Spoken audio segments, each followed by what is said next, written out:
to remind you that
And here we are at that very European Championships that we teased at the end of that trailer. Welcome back, the Disney Lorcana European Championships, live from Disneyland Paris, the home of Disney in Europe, the best place to possibly do it. So we're in day 2 of your coverage, and that means that we've whittled down from 96 participants into our top 16. And we're about to have your top 16 feature match. But remember, the top 8 contenders in this tournament get their access to the World Championships for Disney Lorcana. So this next match that you're about to see is very important because the winner is going to be going to Disney World for that World Championships. And I'm sure all of our players are very excited for their opportunity. It's going to be incredible. We're so excited as we race towards that grand final to crown our first ever Disney Lorcana European champion. But for now, I'm going to hand all of you over to your amazing casters who are not only going to take you through feature matches, but have some exciting announcements for you throughout the day as well. So make sure you stay tuned. Casters, take it away. Thank you very much, Ed. There will be no spoilers, though. You have to wait. You have to watch the stream. And when the time is right, oh, we're going to bring the goods, ladies and gentlemen. It's going to be lovely. For now, I'm Ross Gilbert, and I'm joined again by the wonderful, the lovely Baker. Give us a Basil quote. A Basil quote. Elementary, my dear Watson. We started yesterday with a Basil quote. I figured, you know. It's a Ratigan quote. There you go. A Ratigan quote. All right, let's do it. My friends, we are about to embark on the most odious, the most evil, the most diabolical scheme of my illustrious career. It's great to be here again, Ross. Are you excited? Oh, I am excited. Maybe not quite as excited as you when we had that reveal yesterday, but still pretty gosh darned excited nonetheless. I was going to say, we've got some exciting announcements to come today, but for me personally, it's going to take an awful lot to top the excitement I felt after yesterday. And of course, let's not forget, if you want excitement in other languages, we have a lovely German broadcast team with Christian, Pascal, and Basti, and I can confirm all lovely chaps. So you've got the link on the screen there. But if German's not what you're looking for, we have a lovely French team as well with Michaud, Oliver, Pierre, and Valentin, who are directly opposite us, actually, and I'm waving at them right now, but they can't even see me. They're not waving back, but they are still, even though they're not waving back, still a lovely team. And that's not the only languages we have. We also have a lovely Italian team with Julia, Sylvia, and Erica.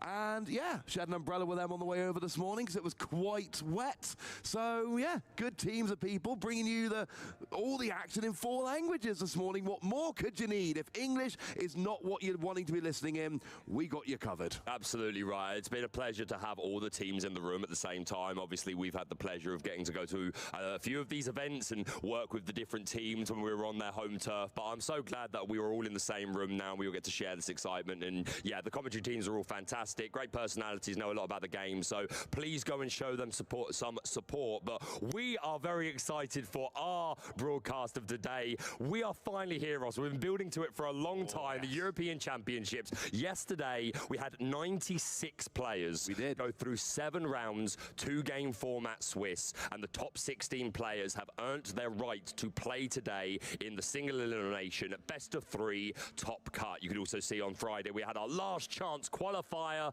They were best of 3, single elimination, and a few players did earn their invitation into the main event courtesy of that. I have one quick correction. Go on. It's best of 3.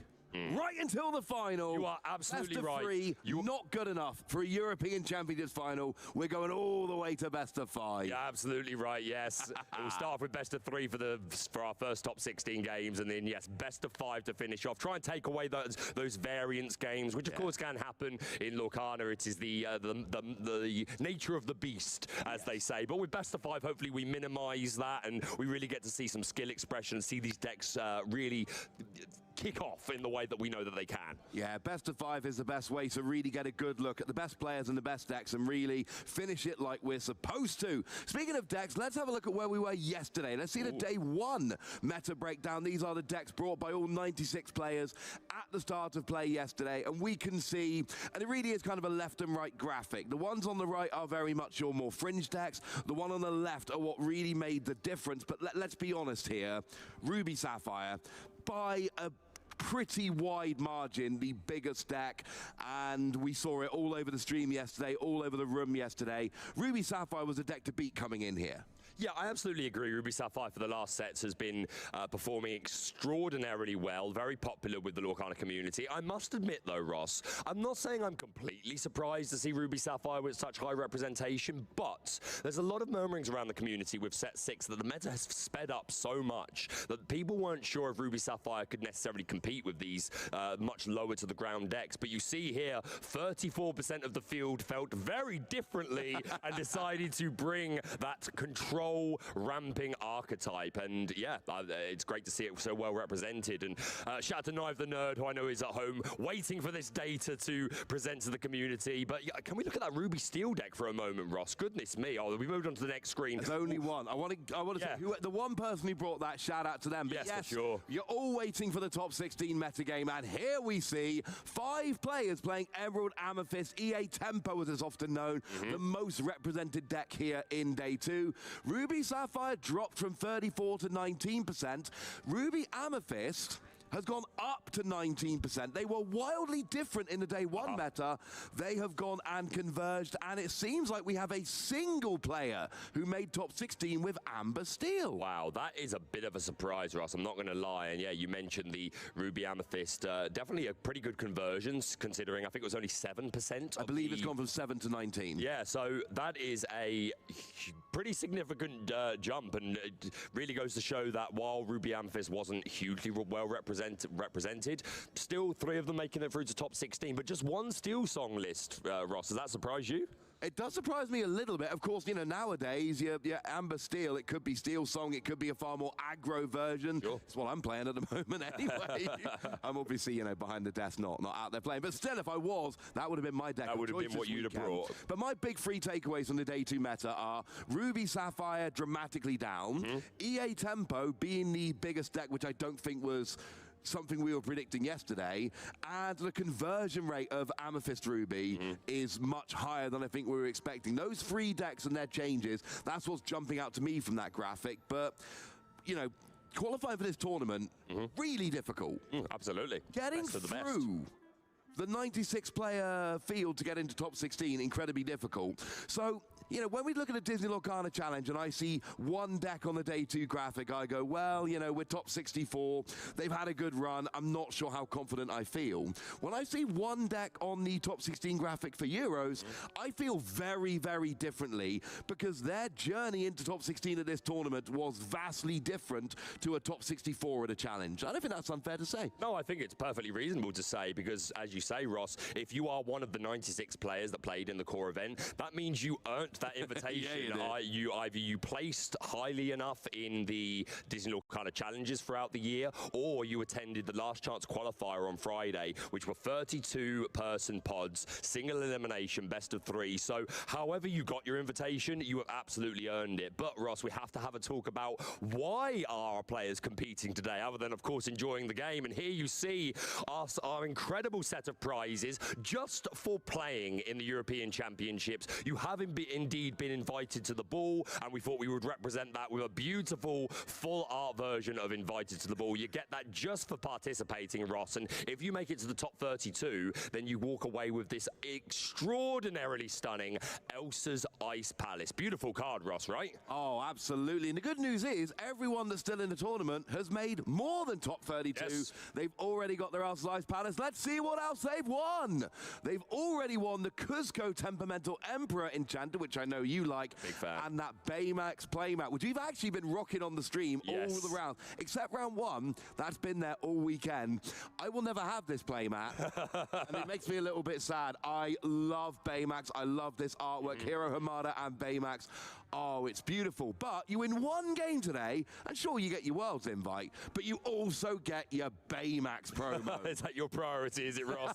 You love Baymax that much. I can't blame you, though, my friend, because what a stunning piece of artwork. artwork, and yeah, I only watched Big Hero 6 this year. It's one that I missed when it first came out, and I must admit it's one of the better Disney films I've seen recently. But Ross, if you make it even further than the top 8, you've got your Worlds qualification, you've earned that stunning Baymax promo, and if you make top 4, here he is, the main mouse himself, Mickey Mouse Brave Little Tailor, the serialized gold version. This has been the prize, the core prize really for the Disney Lorcana challenges throughout the year, and if you make top 4, you indeed will be walking away with one of these, one of 500. What an incredible prize. And for the people that make it all the way to the finals, what can they expect to win, Ross? You get a binder with a complete foil set of Azurite Sea, including all the Enchanteds. But the problem is, if you get one binder, it's like, well, now I've only got one of each of these cards. I can play 4 of each in my deck. What am I going to do? Well, win the whole tournament. Firstly, you get the title of European Champion, which is pretty special.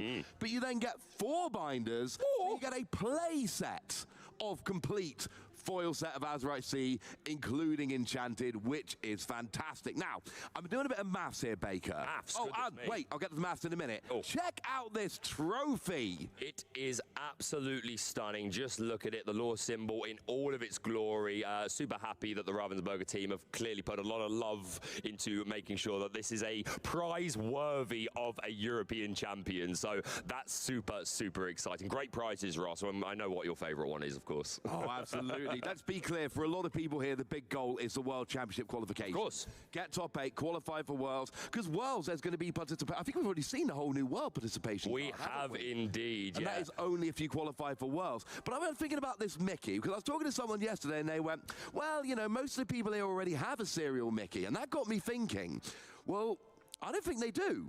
Because if you think about it, we gave it to the top 8 at the European, the DLCs. Yes. So that's 4 DLCs, 8, 16, 24, 32. 96 players in the field. That means exactly 1 of 3 players who played at the European Championships this year came in with a golden Mickey secured. That means 2/3 of our players came here without a golden Mickey, and Worlds invite obviously #1 goal, let's be clear.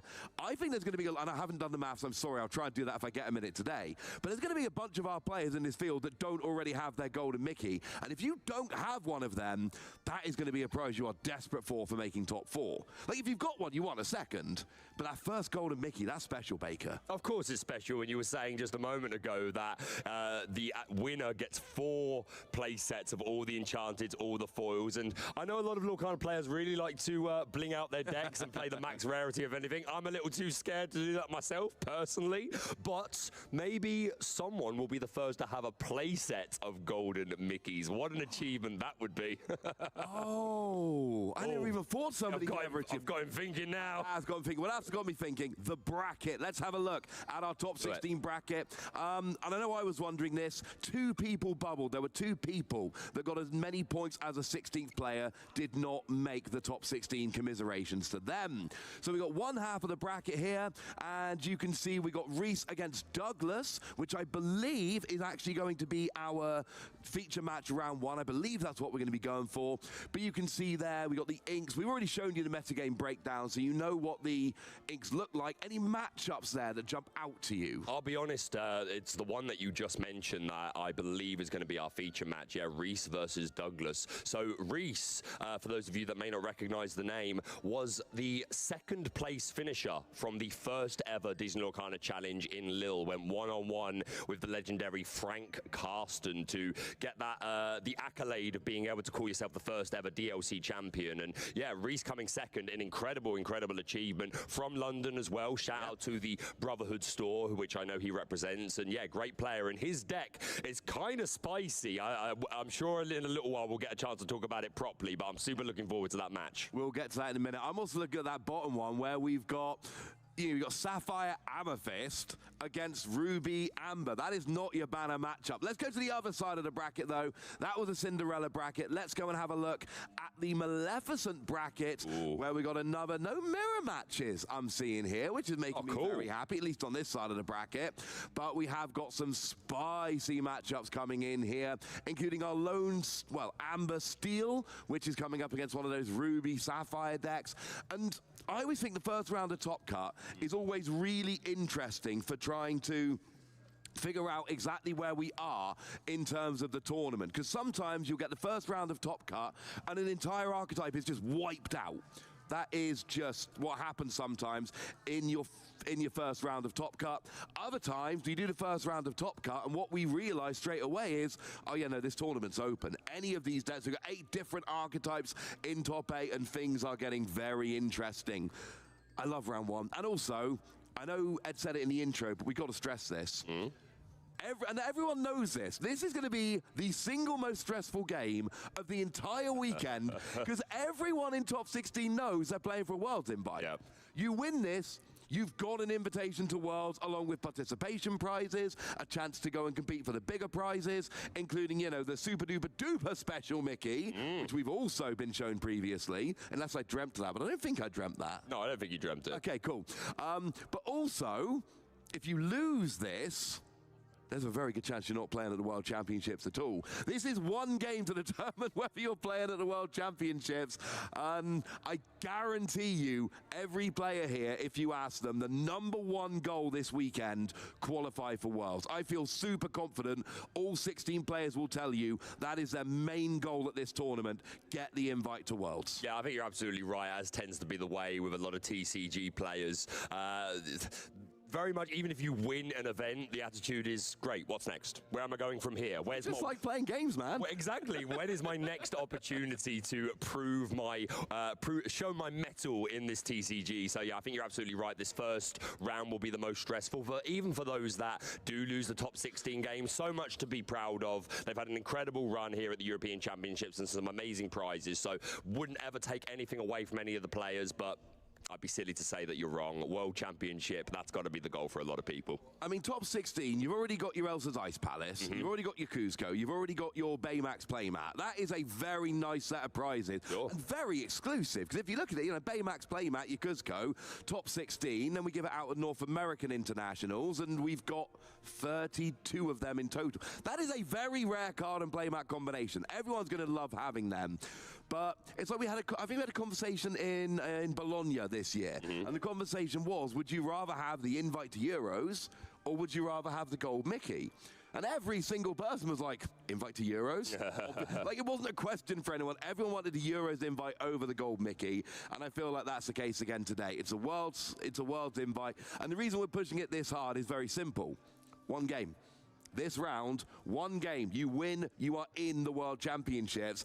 And you know they've all spent the entire evening thinking about that, because I know I would have been. Yeah, 100%. And yeah, they've got so much to play for. And it's going to be a fantastic set of events. And we're going to have a look at the caster predictions, because as is tradition, the casters like to have a little guess of what we think is going to be the dominant deck. And I can see, Ross, you went for good old Ruby Sapphire. So I'm sure you'll be very pleased to see that that's very highly represented in Top Cut. As far the odds are in your favor in regards of winning your prediction. And well, they were yesterday, but actually coming into today, Ruby Sapphire, Ruby Amethyst are actually tied in number on top 16. When I saw the day 1 graphic, I was feeling great about my prediction.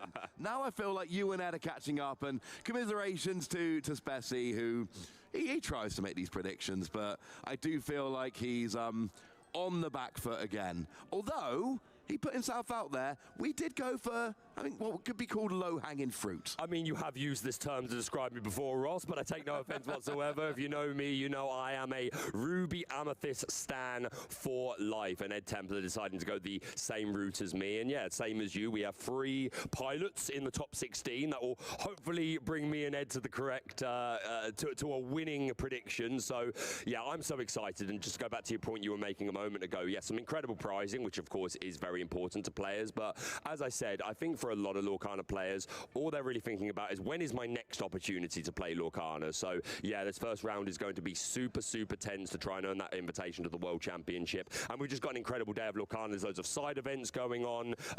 Lots, even for those that aren't playing in the top 16, there's lots to do, lots of ways to be involved with the community, and it's going to be another incredible day of Lorcana. And the funny thing is, a lot of the players are going to finish this weekend, and they're immediately going to go, right, what am I playing for set championships? Yeah, absolutely. So start immediately prepping for them, because I know I'm already prepping for set championships right now. However, we are prepping for our top 16 game with who we got? We have got Reese and Douglas, I believe, and One thing that made me very happy when I got to the desk this morning, Baker, Yeah. we've got all top 16 deck lists all ready to go. We certainly do, and you can see on the screen there is Reese on the left-hand side, second place finish at the Disney Lorcana Challenge in Lille, and he is playing something super, super spicy, which I'd love to do just a very brief rundown of. Ruby Sapphire, but he is playing Flynn Rider Frenemy, which tends to be a Ruby Amethyst staple, but Reese deciding, no, I think this is actually pretty good in Ruby Sapphire, especially if you're in the mirror match, and he is also playing that 3-cost Sisu, the Emboldened Warrior, and McDuck Mana, which seem to be very, very popular with the Ruby Sapphire players this weekend, Russ. Indeed it is. Now, I got to interview Douglas yesterday. I believe they're the person who said that they actually just missed out in DLC, so they went through the last chance qualifier, was unsuccessful in the first, but made it through in the afternoon session, so squeaking in just, and then getting all the way to top 16. So yeah, to a bit of context here, so especially our lovely co-casters, friends of Reese, they've been chatting a lot about this, and apparently the early game for Reese is basically, I'm going to go for turn 2, I'm looking to get my Flynn. Yep. Turn 3, I'm looking to get Sisu to power up the Flynn to get that passive lore because I've got the strongest character on the board. Turn 4, I want to play McDuck Mana. Yep. And then the combination of the passive lore ticking in from your Flynn Rider, alongside the passive lore ticking in from McDuck Mana, which if I remember correctly, has got 9 willpower. It is a 9 willpower. It's a big old mansion, is McDuck Mana, and 2 lore. It's a 4-cost card. So, yeah, a really scary curve, especially in the mirror match, I would say. But on the other side of the table, Douglas with this Amethyst Steel does have some of the potential answers to respond to this curve. We are playing 3 copies of Fire the Cannons in this Amethyst Steel deck, which is going to be a way that we can offset that Flynn Rider. And of course, while the McDuck Manor is a big old bulky mansion, we are Amethyst, so we have access to things like Madam Mim Fox, which we're running 4 copies of, and we're running 2 copies of Merlin Crab. So it's still a scary curve, but this Amethyst Steel deck is equipped with the tools to potentially answer it. Yeah, and then I think that's the way you put it is really nice there. It forces an answer. That's the thing. You can take out Flynn or Sisu. Either is fine. One of them needs to leave the board. We had a game on stream yesterday where Flynn activated 3 turns in a row. Got 9. And that was a game. Like, if Flynn activates 3 turns in a row, you're almost never winning that game if you're on the other side. McDuck Manor, similar thing. That 9 willpower is huge, and it's going to be things like Fox and Crab that you need to actually take that out. Also want to shout out, there's 3 copies of the library in Douglas's. What's going on, guys? Good morning. What time is it for you guys? It's 3 a.m. for me. Who we voting for? Who do we think is gonna win this thing? What color?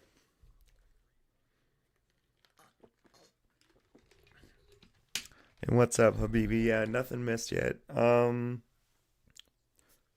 They showed conversion rates, so conversion rates were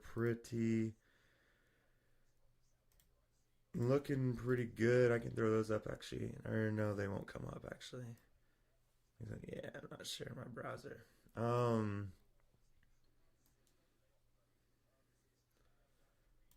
But conversion rates were pretty good actually. Red blue was not the top conversion rate, which is always really good to see. Green purple had a really big conversion rate. Technically, Amethyst Steel had the best conversion rate, I think. Amethyst Steel going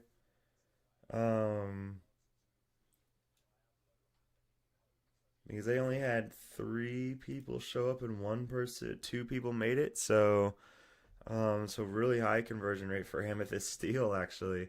Next I think it might be green purple had the next highest conversion rate, so that's always good to see, right? Red blue not showing up there. I'll be curious what happens with NA. I think red blue having such a high conversion rate is always is to be expected for Europe, just because we always see the Europe DLCs having a really high amount of red blue players. So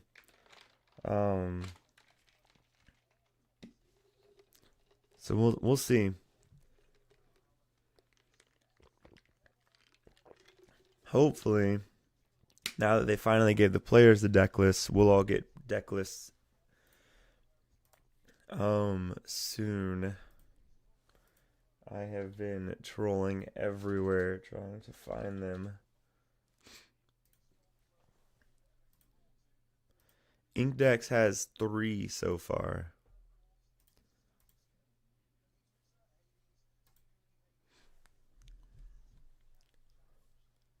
Also, just trying this because I'm actually at home right now before I go to work. If you guys want me to just shut up, just put it in the chat. I'll shut myself up. We'll throw the casters on, and we will watch this thing with just the chat up. And I am okay with that as well. So,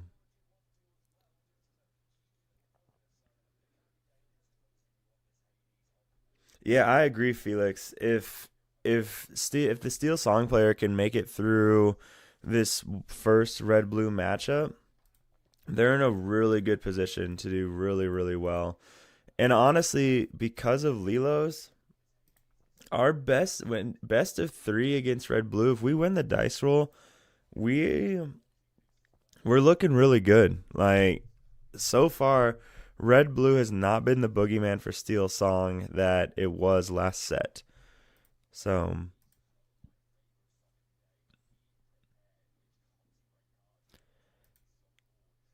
all right. Douglas was on. Was he on stream yesterday? I think he was. I think Douglas is one of the matches that Steel Song went 1-1 against, which was pretty crazy. To see Steel Song go 1-1 with Purple Steel, but he also he didn't see a 1-drop in both games against Purple Steel. He did see Ursula, but not seeing that 1-drop is a really big deal.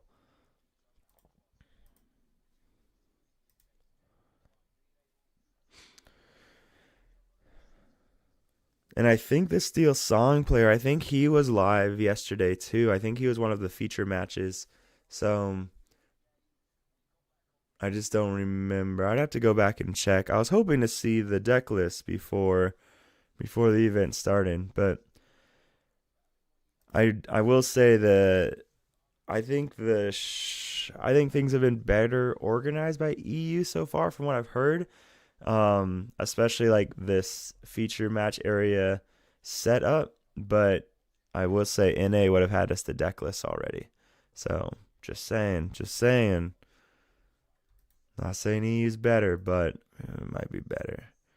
Now I think Disneyland Paris is better than Disneyland in California. I will say that, but not better than Disney World. Disney World is by far the best Disney park, in my opinion. And yes, I've been to all of them. I think Disney World just has a special kind of magic.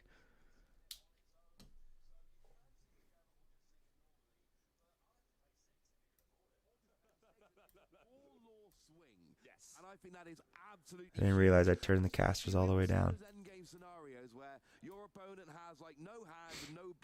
All right. We'll let them do their thing. I'll just kind of mute myself, and then if something cool happens, I'll chime in.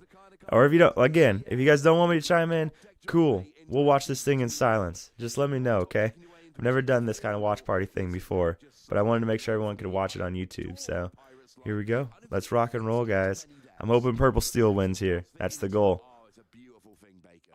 Absolutely, and it can just buy you that one more turn that you need to come out on top. But here we go, Ross. Our 2 players drawing their opening hands. This is pre-alter. They have not done their mulligan yet. They are still to alter their hands, but I'm so excited for this match to kick off. It seems on the right-hand side, is that a mulligan of 2? 1, 2, yep, just throwing 2 cards back. So Douglas clearly happy with the majority of their hand. And on Reese's side, not sure how many we threw back, but I see a couple of Dark Manners there already. We have a couple of Sail the Azure at Sea. We do have that 3-drop Emboldened Warrior Sisu.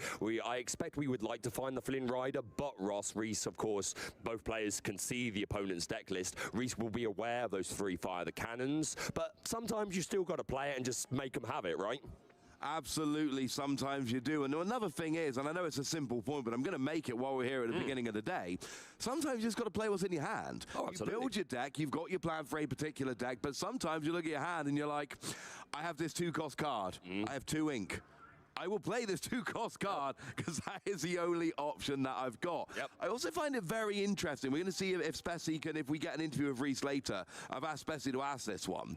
The Sisu Flynn Rider combination, very important combination. Sure.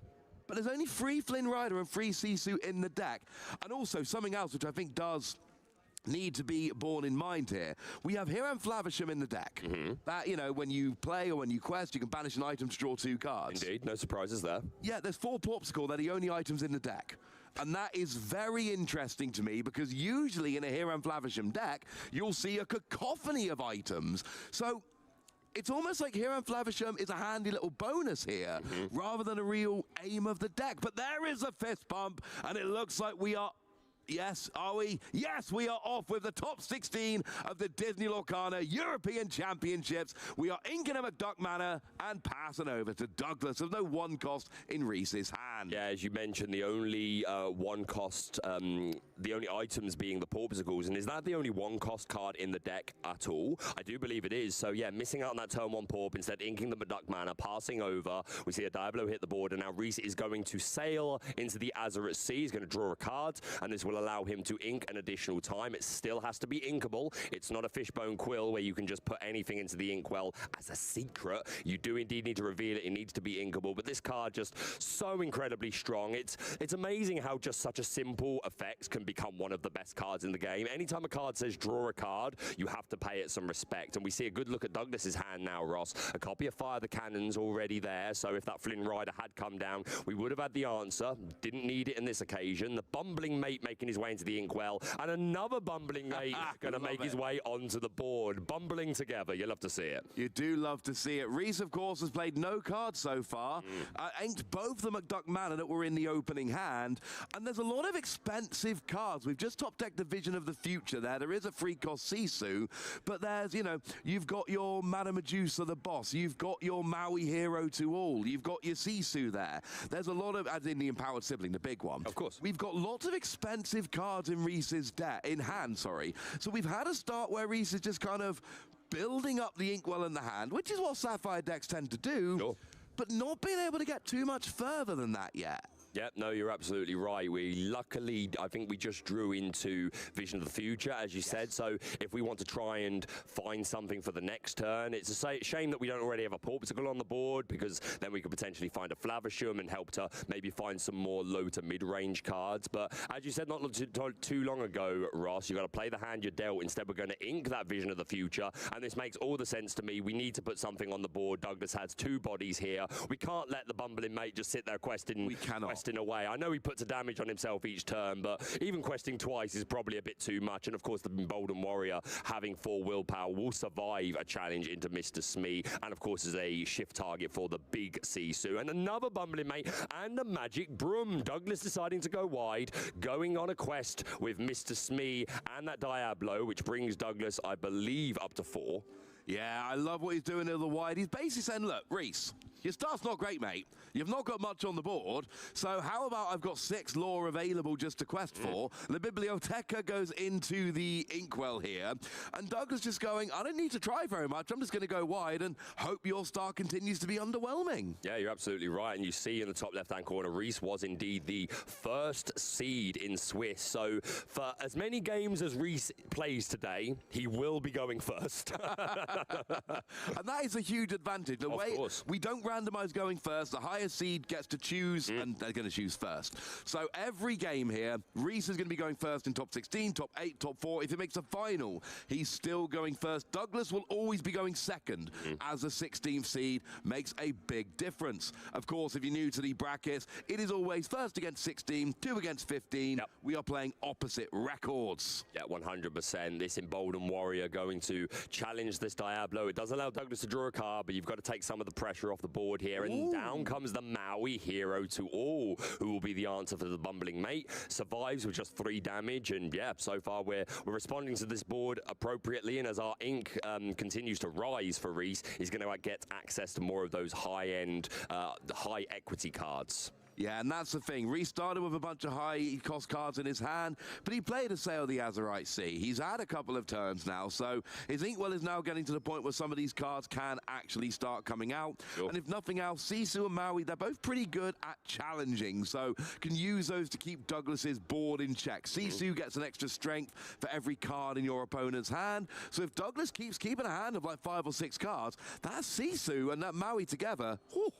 You're absolutely right. This Broom's going to go on a quest. This may indicate that after playing another character, Douglas plans on using the ability of the Illuminary Keeper, and it does seem that that is the case. Going to banish it to draw a card. Lawrence the Butler coming down. 3-cost Inkable. 0-4, but while he has no damage, he gains +4 strength. So a big old body, Ross, and questing for 2. Yeah, 4-4 quest for 2 as a 3-cost Inkable is absurd. Bargain, right? Yeah, it's why you have to lose a 4 strength when there's damage on there, but at least initially, it's great. We are firing the cannons, Baker. Nice. And Maui is going down. Yeah, no, that's some pretty good value. The 1-cost fire the cannons just to finish off that Maui, and means that the Maui cannot continue to apply pressure to the board here and constantly just banish Douglas's characters. So nice play there. Reese topping the Grand Martala, who of course allows you to look at the top 2 cards of your deck. One of them into your hand and one goes to the bottom of the deck to help us filter through, find the pieces we need.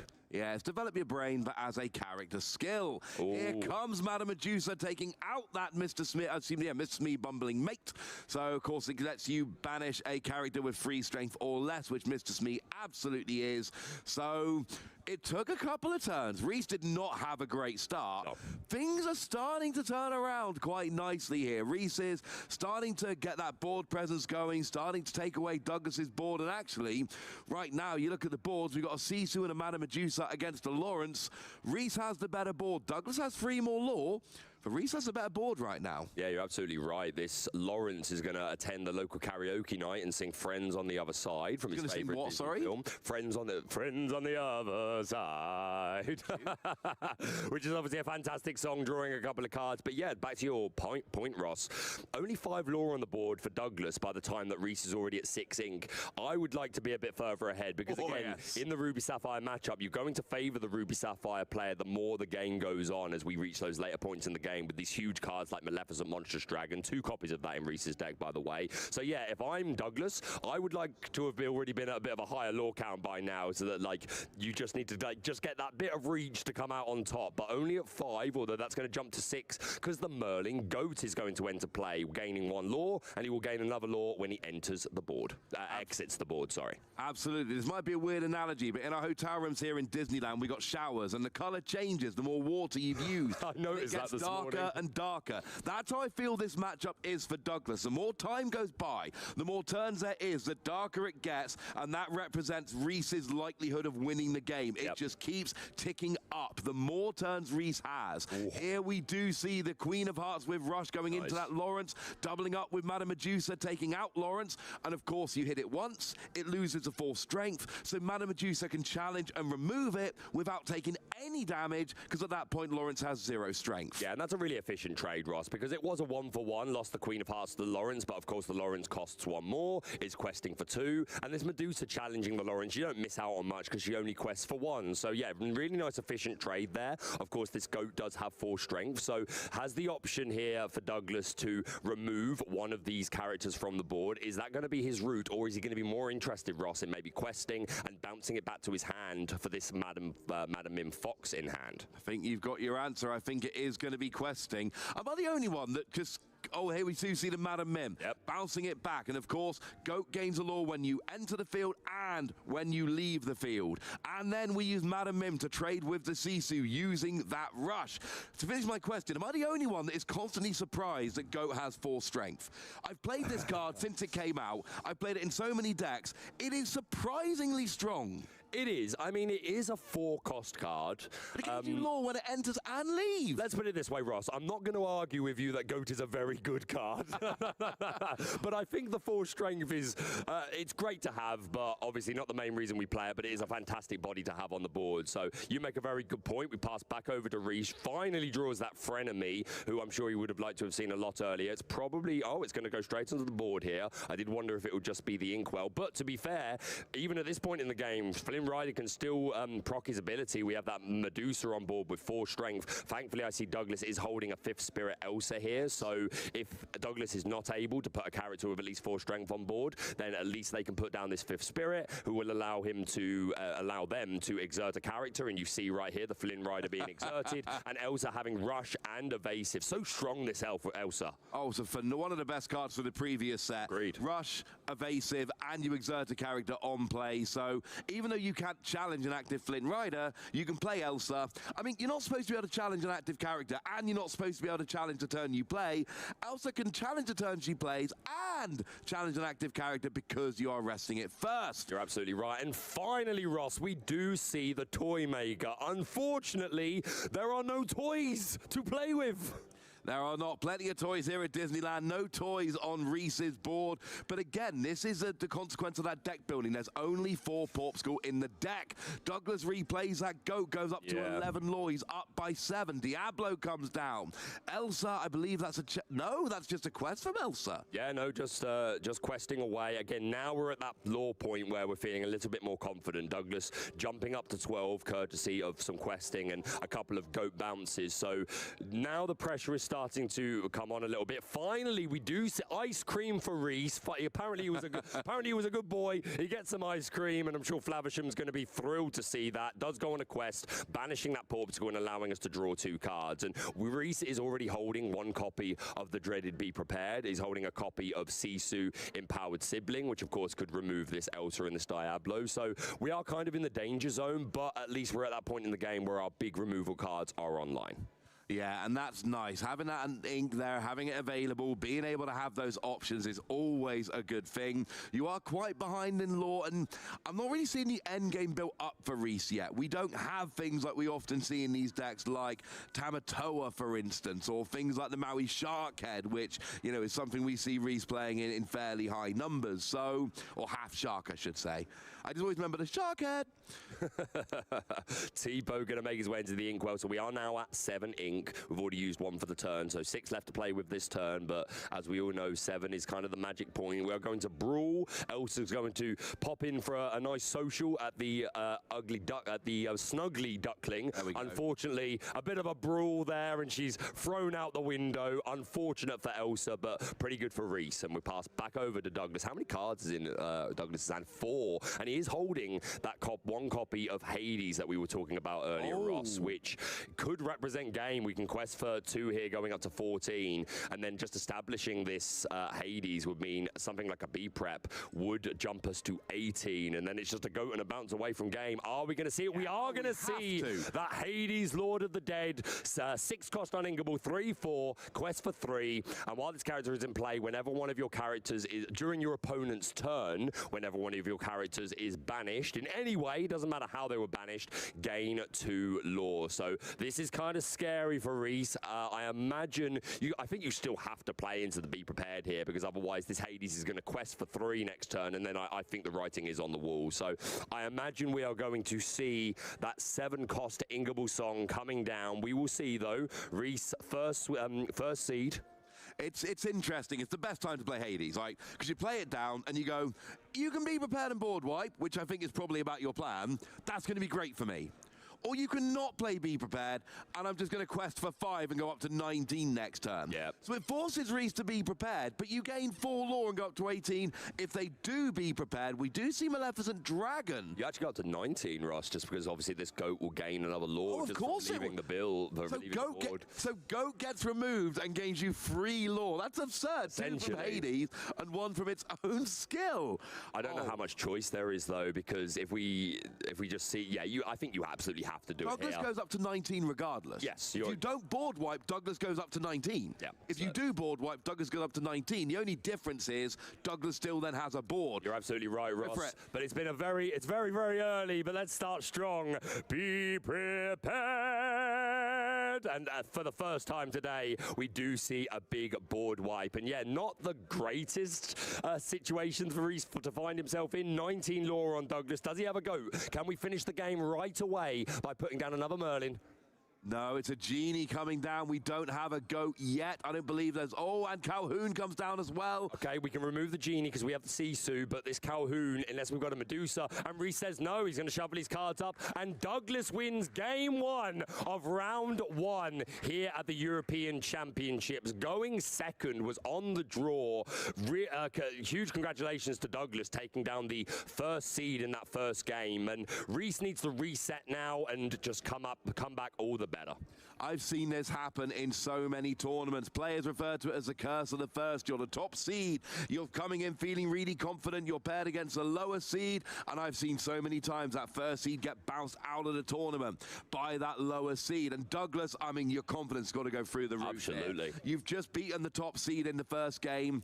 And what is absolutely crucial here, you're going first in game 3. Yeah, that's the thing as well, because obviously I'm sure Douglas would love just a 2-0 here, but he's in that comfort position where if this next round does go to Reese, then Douglas knows that they are going first for that game 3, and that is huge. So Reese, I imagine, feeling the pressure, but it's nothing that he's not used to. I'm sure he's been in these sort of like desperate situations before and had to claw his way back out. Let's see if he can do it this time, Ross. I mean, we saw a comeback yesterday where a player went from 18-0, was it 18-0 or 18-2, and then came all the way back to win. We saw that on the stream yesterday, so I'm just saying we've seen it happen once. We could see that kind of comeback here. It does mean that Reese is going to have to win game 2 here and then have to win game 3 on the draw, which is not ideal, especially for a slower deck. But we got, and that's a good thing here, we got 55 minutes left, or somewhere in that region. We got plenty of time. We got a generous time allotment here, so we should get... Generally speaking, when we get to best of 3 in the Disney Lorcana Topcast, we do usually see a proper best of 3. We do have tiebreakers and all if we run out of time. Doesn't happen very often. I don't expect it to happen in this game here. So for Reese, it's just win this game. You're going first. We can readjust after that. Okay, so we haven't mulliganed yet, but no Portugal for that turn 1 drop. No Flynn Rider, which even though Douglas has 3 copies of Fire the Cannons, you got to think Reese would still like to at least attempt that line and say, well, if you miss cannons and I go Flynn Sisu, then that's exactly what, that's the name of the game. That's what I'm looking to do. We are going to do a mulligan. Oh, no. Reese mulligan 6. I'm pretty sure. Oh, that is absolutely tragic. No Porpsicle. We have the turn 2 Queen of Hearts, which could help, like, take out a Diablo or something. But, yeah, that's a little bit heartbreaking to not see any good early curve from Reese. It looks too much like his hand in game 1. Lots of high-cost cards that are going to be really good a few turns in, but we want things like Sail the Azurite Sea, Porpsicle, Flynn Rider, McDuck Manor. These are the cards we really like seeing early in the game. We've got a couple Queen of Hearts, which at least gives something to play, and we do have the free-cost Sisu as well. So there are some cards that can be played in the early game. Sure. But that, like you say, it's not the curve you're looking for. No, especially when you're a game down. I think you would really like this to be your, okay, just let me have everything so I can get to game 3, please. So, yeah, this is kind of heartbreaking for Reese. But if anyone is able to pilot their way out of this sort of hand, I have every confidence that Reese will be able to do it. Douglas is going to, yeah, no turn 1 drop from Reese, as we said. Douglas is going to ink and play that Diablo. Reese, I think, still only has the Queen of Hearts as a potential drop here. Yeah, that is not ideal. We get the 2 ink finally coming down. Queen of Hearts does hit the board. It has Rush, but there's no target there. There's no exerted characters. So we just get Queen of Hearts on the board and pass back to Douglas. We have a Diablo. We have a La Biblioteca, the library, in hand. I just love the French name. What was Mr. Smee again? Monsieur Smooch? Smoosh? I forget. It's your Musha. We'll find out. Ed will know. Ed and Spessy will know. We'll ask them next round. But yeah, we're going to ink. I think that was a Pete Games referee. Yes. Down comes a Magic Broom. So it could have been worse. We could have seen a couple of 1 drops. We could have seen Douglas go wide. Doesn't happen in this case. Does Reese have a good turn 3 drop? I think that Sisu was in the hand. Yes, it was initially. And here we go. So we got Queen of Hearts. We got Sisu. We are using Queen of Hearts to take out that Diablo, which of course lets Douglas draw a card. Did he draw the card? Yeah. Okay. It was very quick and subtle, but he did draw. All right, excellent. And then we pass for turn, and we see that Pluto. He's a very good boy, Ross, and he's a very cheap 5/5 bodyguard. Yeah, I have a good dog waiting for me at home when I get back, but there is a good dog about to hit the board next turn. First, we've got Madam Mim coming down, taking out Queen of Hearts. You've got Rush. Well, good news, I've got Rush too. Just a shout out to Ed, who just came over to the booth and flashed his phone. Monsieur Mouche is the name. Monsieur Mouche. There we go. Thank you, Ed. You are a legend. Yeah, look at this. Look, 3 copies of the uninkable Sisu. This is heartbreaking. My heart really does go out to Reese. This is not the start you wanted, but Douglas taking full advantage of that. And yeah, Douglas hasn't gone as wide as we would have necessarily thought, but let's see. One important note, Douglas has a really nice hand. It's like 6, 7 cards. Yeah, he got a 7-card hand right now. So with Sisu Flynn Rider on the board, that Flynn is going to start activating next turn. He's big, right? Yeah. We have no fire the cannons, so maybe we have found a bit of a reprieve here. Reese able to establish this Flynn Rider along with a Sisu at a time where Douglas does not have an answer to it. It's going to draw a couple of cards courtesy of friends. I think an Elsa and a Goat is what came down there. We only have 3 ink, so we do not have access to play this Elsa this turn, which I'm sure Douglas would love to do. So I imagine this Flynn Rider is going to be running away with at least 3 lore. Oh yeah, you've got to imagine it's going to activate at least once. So here we see a Magic Broom going into the ink. There is a Goat in hand that seems like it's being eyed up. Yep. It does hit the board. That is 1 extra lore for Douglas there.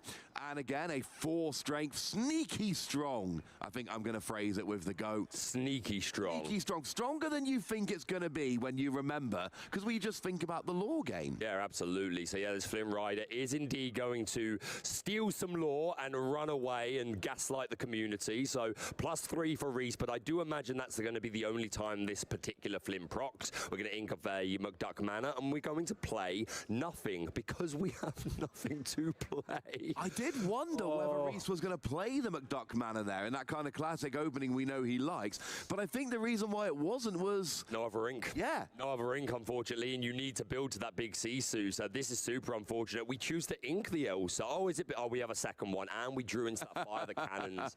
Oh, no. Do we still play Elsa? There is definitely an argument here to potentially going fire the cannons Pluto, but I think, yeah, well, maybe that is the play we're going to go here. 4 costs for the Pluto, and yeah, it does indeed seem that we're going to fire the cannons at Flynn Rider, and this Pluto is now protecting the Goat and the Fox, although I don't think Reese would challenge with this Sisu. No, I don't think that's on the cards. We do see Tipo being top-decked here. That will allow you to get extra ink, maybe, but it's... I think it just needs to be ink so that we can... oh, we are going to play it, and that makes sense. We don't need 3 copies of the uninkable Sisu. We do not, and Tipo, one of those cards, because you are inking essentially a secret card, it can be an uninkable that gets inked. So Tipo at least... and here's the thing, if Reese can just top-deck a couple of good cards, then he's got the ink to really build back into these. He's got Sisu. Sure. Oh, but Pete's going to be a bit annoying. Stops you playing actions next turn. And there's a Mr. Smee. We are starting to go wide. The Fox, the Goat, and the Pluto are all going to go questing, jumping Douglas up to 8, and this is not looking good. Even if this big Sisu does come down, the only characters on Douglas's side of the board that will actually be removed are exactly none of them, because none of them have less than 2 strength. Of course, we could challenge into this Pluto with Tipo, which would knock its strength down to 1, and then we could answer just the Pluto, but that's not enough, Ross, I don't think. I was going to say, that's a lot of work for not a particularly big payoff. That's not an efficient use of your resources there. So I do think we unfortunately have to just... You wanted this to be B-prep, but again, you couldn't play it this turn anyway because Douglas just threw down the game's referee, Pete. We are going to shift that C. So I think he did take that line, challenging into the Pluto, dropping it down to 1 strength, and then the empowered sibling is going to come down, remove the Pluto, and he is going to take that challenge into the Merlin Goat, removing it from the board, which doesn't feel great, but you need to take some of this pressure off, especially if Douglas can bounce this Goat. It's going to become really scary for Reese. And the Biblioteca does come down here. That is going to help with some passive lore. We move Mr. Smee, Bumbling Mate. We move Pete. It's a party in the library. We quest with all 3. And here's the thing. Because of Reese's fairly slow start in this game, Douglas isn't really doing very much here. Playing the cards he's got, removing the characters when he needs to, questing with a lot of 1 lore characters, which usually isn't a great recipe for success.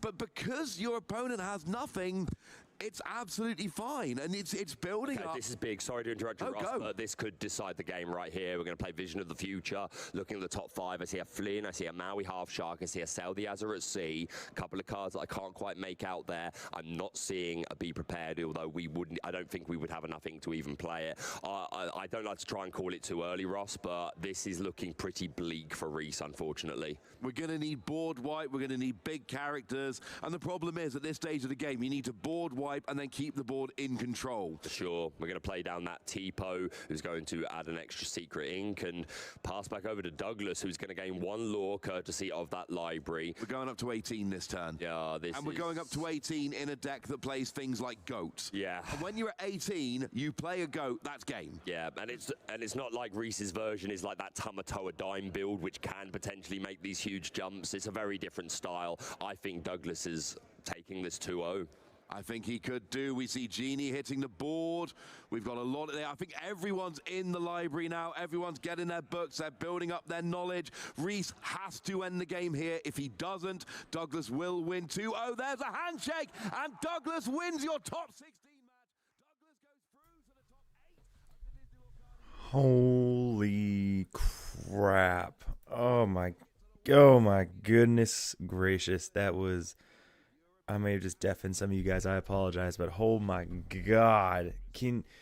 First, like, man, I feel bad for Reese. I really do. Like, his deck is probably one of the best set to beat red-blue players for day 2.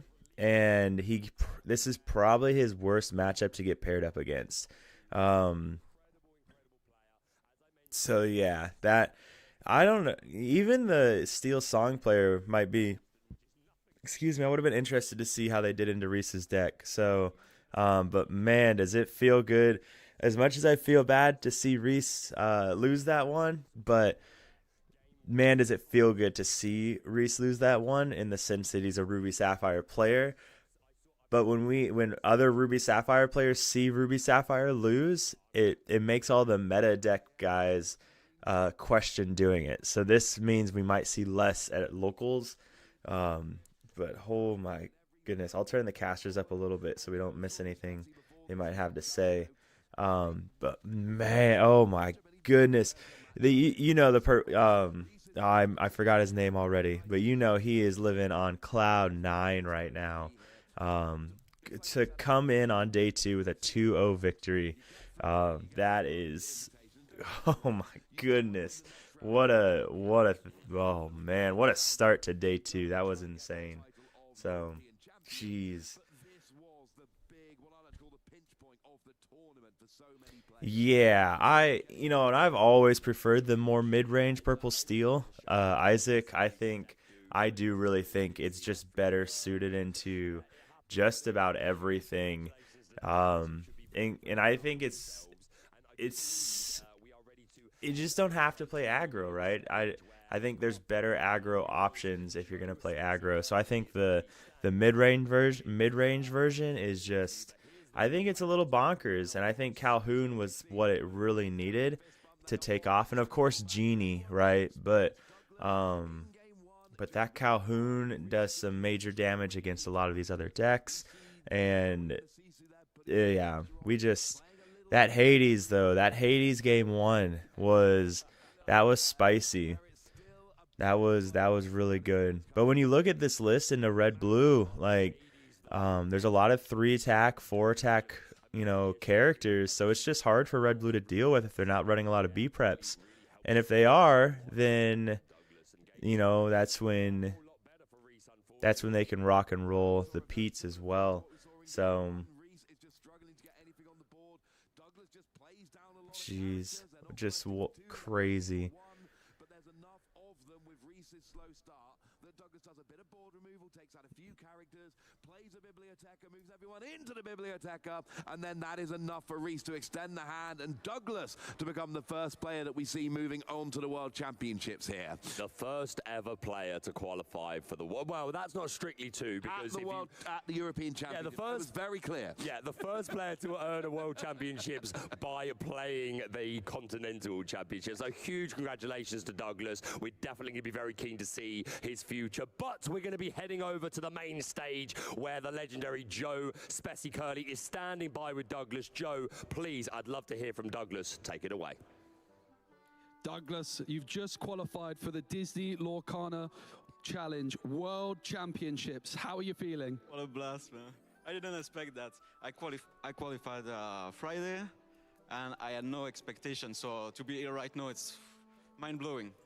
So you came to Disneyland Paris on the last chance qualifier. Maybe you were planning on going to Disneyland Park on Sunday. Oh my God, now he you're qualified at the last chance qualifier? How did you feel about oh that my matchup goodness, going into it? he Of course, you is were the lower seed, living so on you cloud had to go nine. second twice, but you managed to get the 2-0 victory. Yeah, I didn't expect that it goes so well. It was a better matchup than I expected with a traditional red-blue, because it didn't have a lot of items like the ice block to lower the attack from my character, and I got a lot of character with more than 3 attacks, so he couldn't make anything with Sisu. And I got the Hades also, so... Yeah, talk to me about Hades. When I've played Amethyst Steel, I always feel as though I need Maleficent biding her time, the 1-cost character which quests for 2. You don't have any copies of Maleficent, but you still managed to beat Ruby Sapphire. Do you think Hades was the key for you? Not every time, because yesterday I was, I think, 3 or 4 red-blue, but more traditional, and I won one with Hades. The other one, no Hades, so it was more, I don't know what to say, but like No.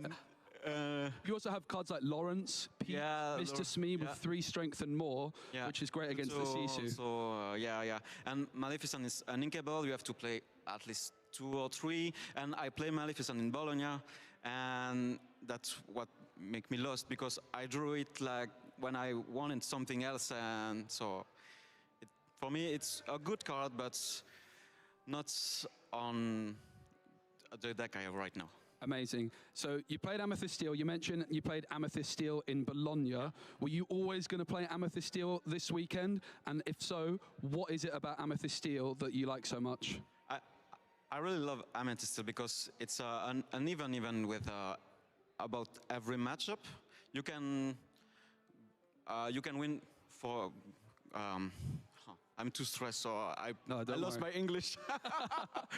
But yeah, it's more 50-50, and you can win versus everything. So it's why I love, and I got the removal for everything. So it's, for me, it's the perfect deck. You don't depend on the outs you have. Amazing. Well, congratulations. I'm going to let you get a break because the next game you're going to be playing for a golden Mickey Mouse. So we're going to head back on over to our casters, Baker and Ross. Thank you very much, Spessy. If I remember correctly, Douglas, one of the players in the field, not currently in possession of a golden Mickey, so next round is going to be big. I kind of like that. Top 16, I have to win this to get my World's Invite. Top 8, I have to win this to get my golden Mickey. I like the players, you know, having that mindset of, I've got to win this game, it's too important. What I loved about that was just Douglas saying, you know, they turned up on Friday with a ticket and a dream. A ticket and a dream. They went through a 32-person pod, qualified for the European Championships, made it all the way to the 16th seed as well. So I imagine that was like quite tense. They were like probably knew that they had a chance to make it, but people of a similar score could edge in front of them. So coming 16th, just squeezed in, and now you are qualified for the World Championship, and your next game you're going to be playing for a Mickey BLT. What a Cinderella story. Huge shout out to Douglas, who just seems like a really, really great guy as well. I got to interview him yesterday. He is lovely. Jealous. If I remember correctly, he actually was unsuccessful in the first session yesterday. Gotcha. Went into the DLC, went to the LCQ. 2 tickets and a dream. Yeah, was not successful. Ended up qualifying for the tournament proper about 9 p.m. at night, going through and winning in the second session. And I told you at the beginning, there were 2 players that bubbled. Now, when we say bubble, what we mean is, you know, the person in 16th has something like, I think it was 30 points. So that means there are some players on 30 points that make it, and then 2 players who bubbled, which means they had 30 points. They had the same number of points as players who made it into top 16, but due to the tiebreakers, they missed out. So, with just a couple of things going wrong in matches that didn't even involve Douglas. We're Hi, Steve. a wild Steve Warner in the wild. Absolutely love it. He could easily have missed out and been the guy on the bubble because it's the results of other matchups you're not even involved in that determine that. So to get through in the second session at the last minute, to get through in 16th place when there were people on the bubble, it's starting to feel a little bit like, is this Douglas's tournament? Like, is he just going to squeeze all the way through and become our champion? Is he the main character of this event? He might be. Like, if you were writing a story, you would have him, not making it through the first LCQ. You'd have a nice montage of kind of like, is it even worth it? There'd be a scene where he's deciding, do I even want to enter the second LCQ? And then he'd have a pep talk from a friend and he'd decide, no, I'm going to come back. Yep. He'd make it in. There'd be a scene where he goes through and there's that terror of, am I going to make it? And then the results pop up and he thinks he's missed it, but no, he's there in 16th place. Like, you can see the movie being made in front of us, Baker. I've got one word for you, Ross. Cinema. Cinema. That's what we're aiming for here at the Disney Lorcana Challenges. Yeah, again, huge congratulations to Douglas. What a Cinderella story. 2 tickets and a dream, qualified for the main event, made top 16, and now you're going to the World Championship, and you may yet be the main character and go all the way. But again, just for one final time, I do want to give my commiserations to Reese, who's a fantastic player. I'm sure they're feeling a bit disheartened at that, but I hope they're still very, very proud of their performance over the course of the tournament. Sometimes that's just how it goes, Ross, and this is another reason why we are playing that best of 5 for the final, because we want to try and minimize that sort of variance of your deck just not doing what it's supposed to do. I would argue game 1, he had some plays, but not the optimal ones. But game 2, I don't even know what that was. 3 Sisu by like turn 4 or 5 is not what you want. Yeah, I'm a seasoned card game player. I've been around for a long time. I have had those kinds of losses. Old, that is true. I am pretty old. I'm in no place to be saying that, to be honest. But I don't get many chances to say it to of course. else. But I'm saying, I've been in that situation. I've had those heartbreaking losses. I know how it feels. Yeah. Commiserations to Reese. I feel like he is going to be back. Speaking of which, we're going to be back pretty shortly. Grab yourselves a nice cold beverage, take a sit down, but don't go anywhere. We've shown you top 16. That was fun, but top 8, top 4, the final, it only gets better from here. Well, our friend has just turned up with some boxes, so we're going to see what that's about. We're going to take a break. We'll be back in a minute. See you soon.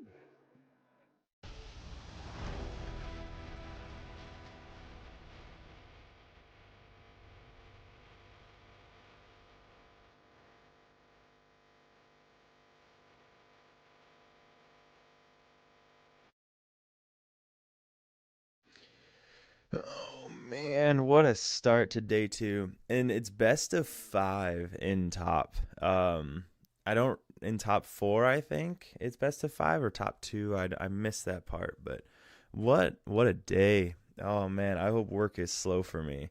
So I do have to leave for work in about an hour, but I will leave the stream up. So don't fret. We'll have the YouTube up for everybody all day today. So only a feature from each round, which is a little sad. That's one thing I really like about the NA streams, is that NA has the 2 going at a time, normally at DLCs.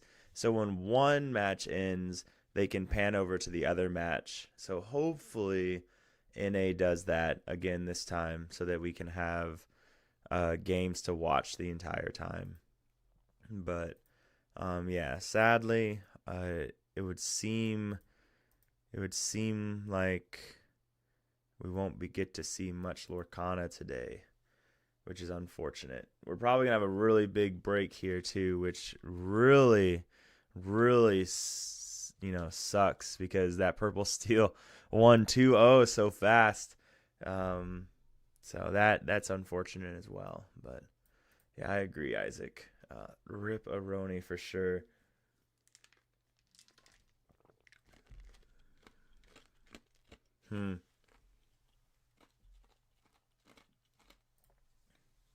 Man, ooh. What is Hades? Hades is just a rare, isn't he? I think Hades is just a rare. If he's just a rare, then he won't go up too much. Let's see. Hades is just a rare. Yeah. Oh, he's only a 30-cent rare too. So Calhoun will probably go up even more in price. I can't imagine Genie goes up more in price. Genie is already freaking ridiculous.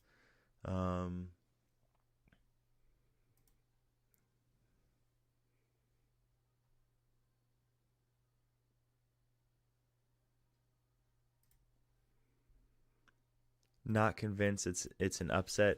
Yeah, I guess when I say upset, it's I'm more or less referencing like the fact that he was the number 1 seed, right, against the 64th seed. And because going first is so strong in Lorcana, I think anytime you manage to go 2-0 on the draw, I think you could consider that an upset. Now, I do think that was probably one of the best matchups that the Purple Steel player could have asked to see. It is that very specific red-blue player with that very specific deck, because there's just it's just slower at the start.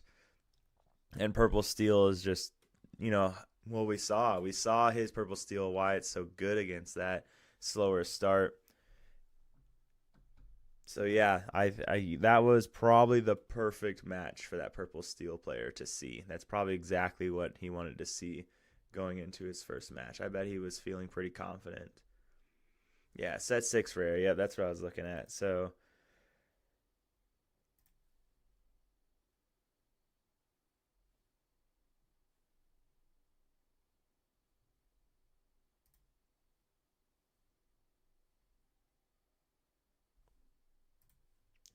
man, it looks like Purple Steel, either Purple Steel or Red Purple, had the best conversion rate into day 2, which would be expected when you see so many Red Blue. Those are the decks that I would think would have the highest conversion rates going into day 2, because they're both pretty good into Red Blue. No, unfortunately, we still don't have a list. Another thing that I do believe NA has a lot to work on as far as their event goes. It's interesting, but NA normally has the deck list like an hour after day 1 ends. Unfortunately, EU is always a little bit slower, and we do not have the EU deck list yet. So that is unfortunate. Still waiting. Inkdex has shown us a couple that they've been able to source, but not a lot yet.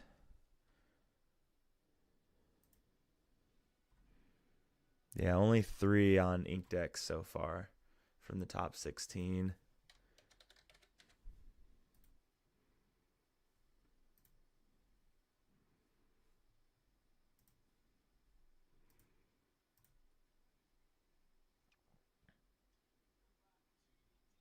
All right.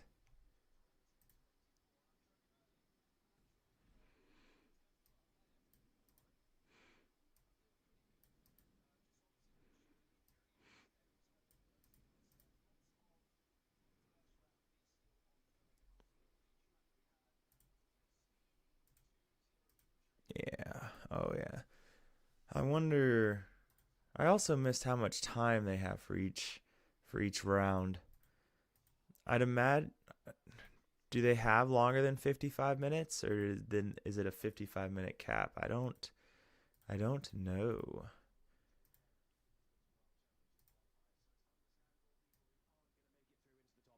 Are probably going to be the most devastated by people in this tournament. I would say it's understandable, and obviously commiserations for that. But it was an interesting match to watch. You and I were both front row watching the whole thing unfold, and we've seen a lot of very, very strong Ruby Sapphire plays over this entire weekend.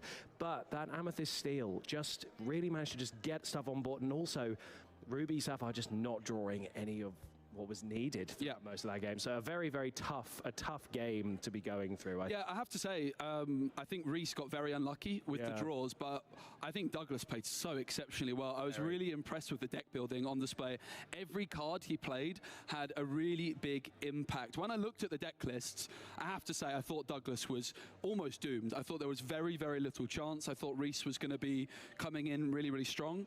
But Douglas, the Library, the Hades, the Pete's, the Smees, the Lawrence, all of these cards, which are kind of those flexible slots in Amethyst Steel, put in some really, really big performances for Douglas. And it was great to see. I mean, Amethyst Steel, one of my favorite decks. So as much as I was excited to see Reese, as he's someone I know very well, he plays at my locals, I'm also thrilled for Douglas. What a great performance, and looking forward to seeing the other players that make it through to the top 8. Now, did you get a chance to ask in your interview why no one-drop Maleficence? I did. I did. The first thing I said was Maleficent biding her time. I was expecting to see it, or at least in a deck which beats Ruby Sapphire. I think it's so impressive for an Amethyst Steel. Because Maleficent biding her time is a bad card in Purple Steel. Hot take, but I've always felt that way. Especially being a Steel Song player. 90 minutes. Oh, goodness gracious. It's great in this matchup, but elsewhere it can be pretty bad against Emerald Steel and things like that.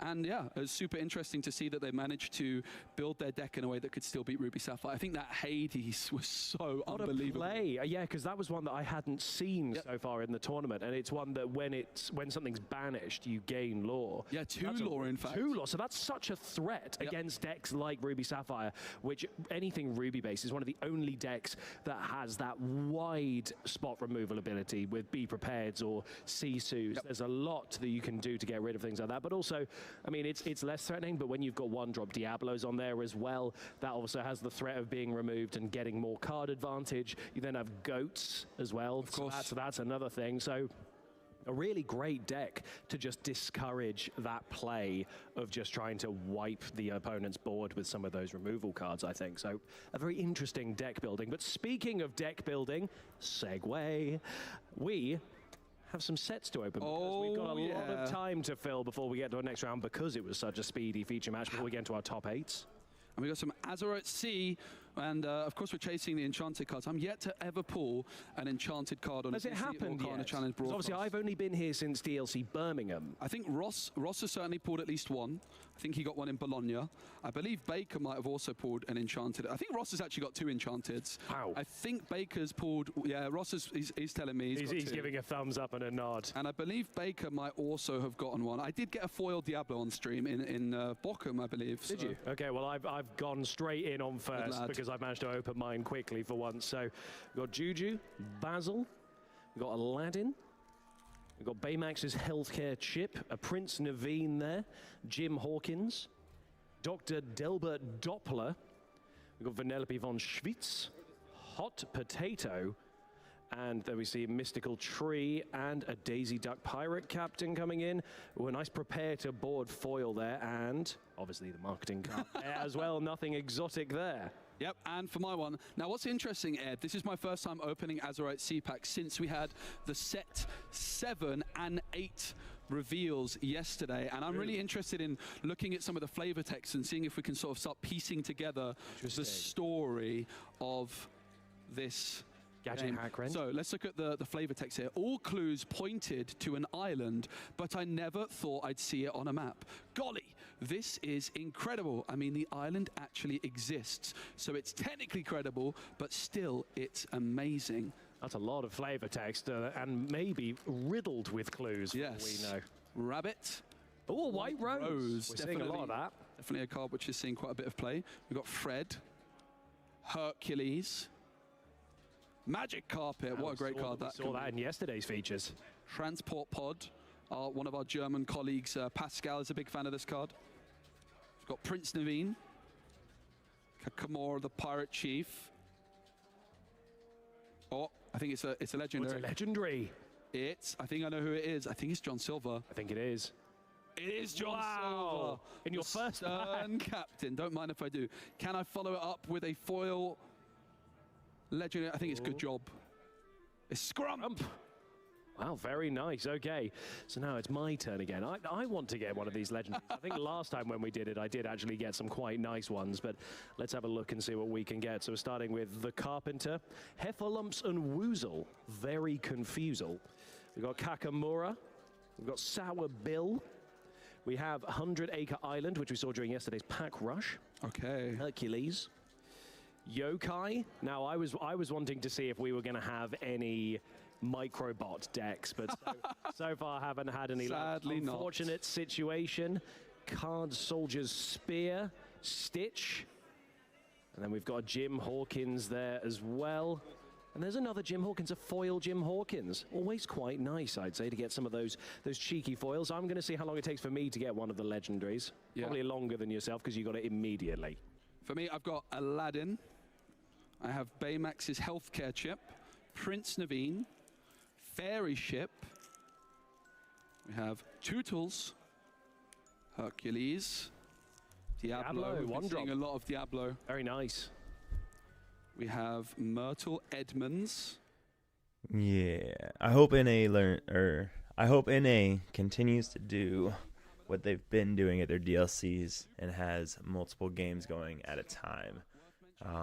Because this is rough. They're going to be opening this box for probably another 30 minutes. Yeah. Oh boy. Yeah. I guess even if they didn't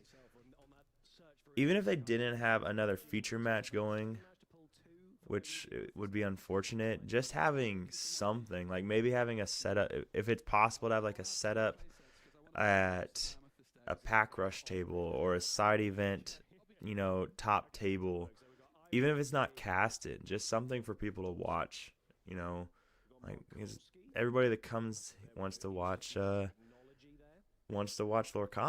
you know. Not a lot of people, you know, are waking up at 3 a.m. to watch people open packs. Hey,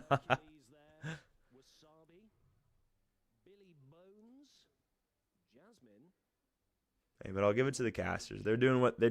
Oh, that's a good one.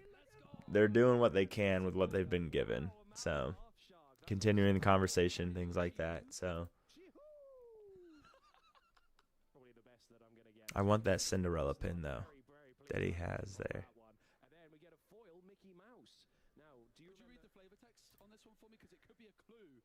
Oh.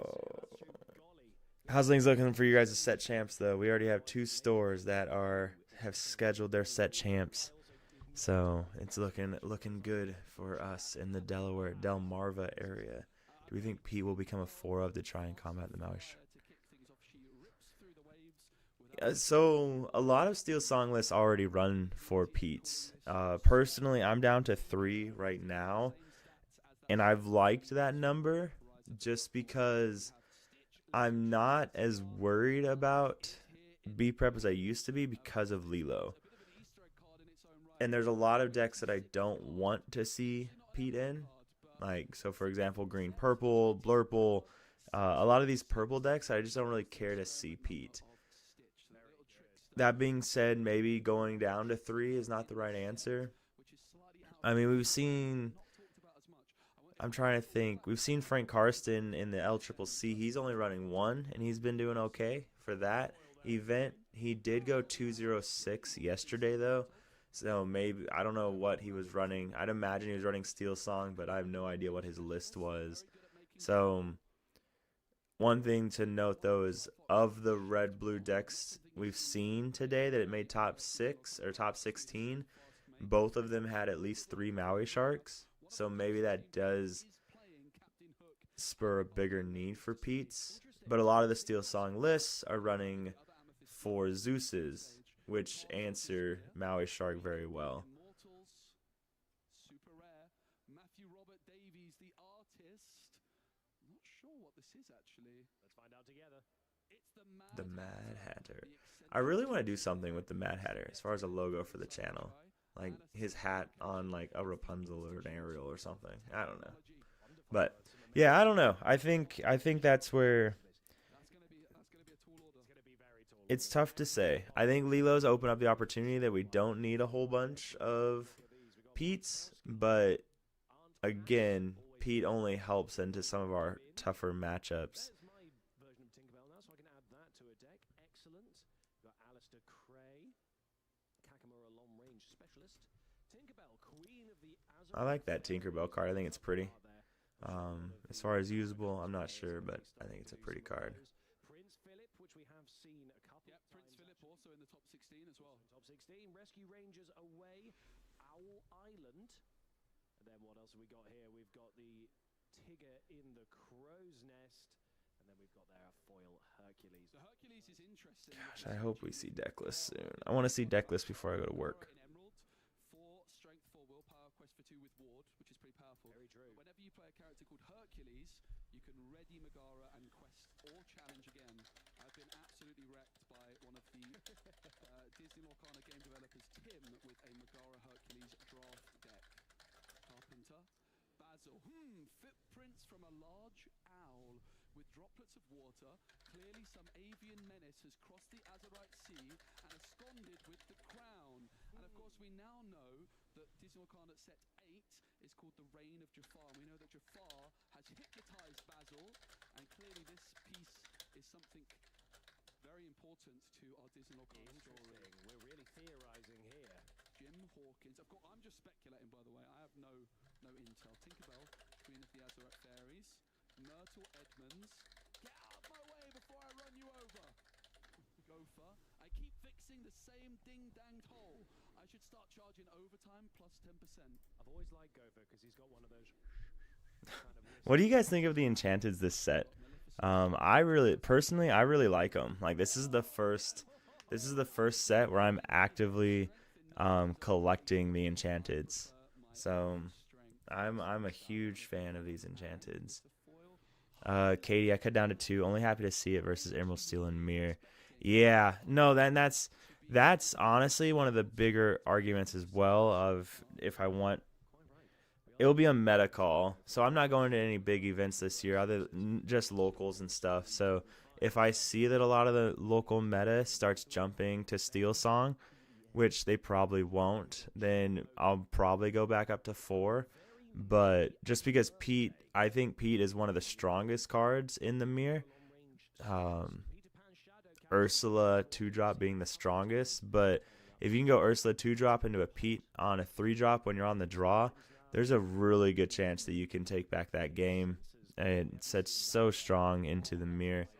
So, but with that being said, there's not a lot of Steel Song players in my locals. Whether a lot of it has to do with they just don't enjoy the play style, or a lot of people just don't enjoy the play style and stuff, which is fine with me because the Steel Song mirror is arduous. Katie, what kind of list are you running? Are you on an aggro, double shift, single shift, Queen, Robin Hood? We've seen the double shift with Robin Hood and Simba getting pretty popular.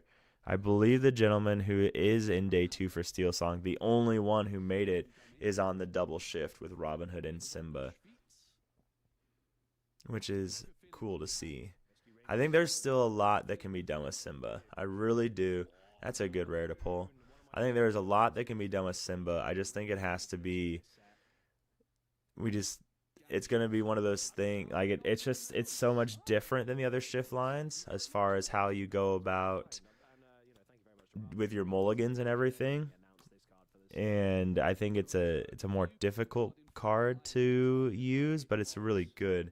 So I think there's something there. It just has to be tested. I've put myself in this position, so I feel obligated. Right, let's get on with this pack that I've got here. We've got Michael Darling, Nick Wild, Dale, Making Magic, Prepare to Board, Kahoot, Peter Pan Shadow Catcher, that's 2 I've got of those now, Honey Lemon, Magic Carpet, very nice, Tadashi Hamada, Judy Hops, Mad Hatter's Teapot. That's a card I'm excited to try a bit more of as well. That kind of archetype. Oh, look, I've got one myself. Oh, look at that. Last card of my pack. That's the last card of your foil though, is it? No. I'll trade you. All right. I got Prepared to Board, Gold Coin, Ben. Chip. All right, can I get Dale as the next card? I cannot. Kakamora. Yokai. Oh, cool, Yokai, very nice. This card we haven't seen too much, but it's got big potential. I'm wanting to see some serious microbots. Yes. Unfortunate situation. The islands I pulled from the sea. What can I say except you're welcome. Ambush. Oh, Chip and Dale. And Simba, Queen, and Cindy. I like the initiative set 6 enchanted to look different in premium. Yeah, no, I agree.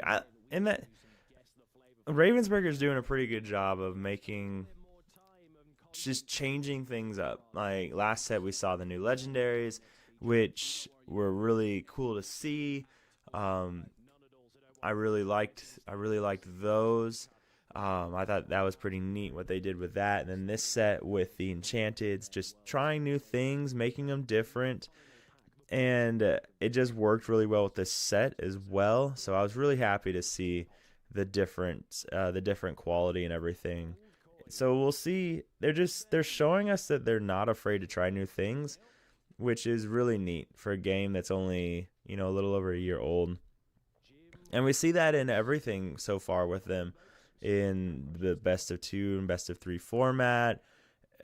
Just a lot of the things they've done where it's just different than other games, and some of it works really well, some of it doesn't. And I think Ravensburger will make some changes going into this next competitive season, and we'll kind of see what happens. But I do like that they're willing to try new things. And then Katie, you're on the Cymbeline, Queen, and Cindy. Yeah, so I know I'm still undecided on switching between Queen and Cindy line. And the big reason is just because of how prevalent the purple decks are. And purple just has a hard time dealing with Robin Hood effectively, and it almost like green purple. Robin Hood always replaces itself, right? You get to draw a card, which feels really good. Into purple steel, there's a good chance it replaces itself because it's still a little difficult to handle. Oh, I thought we were going to start the next round soon. But I do love the Queen. I do love the Queen in the sense of what you have the capability of doing with her -4/+4 and turn to singing Zeus if you need to, or singing Whole New World if you need to. So I've been a big Queen fan for a long time. And of course, Big Cindy. I've gotten back onto Big Cindy recently. I used to not run any Big Cindy's because I was always inking them, and then now I've kind of forced myself to start playing her more, and I've really enjoyed playing her. Do you run a 4 and 4 of the Simba line, or are you doing something a little bit different? And then Isaac, dual colors are going to be interesting.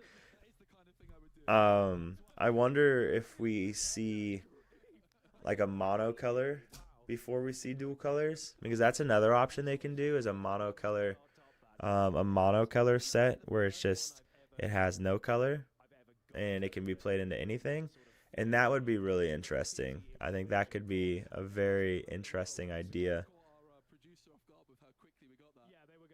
But yeah, I'm very curious what they release next, and how all that looks. So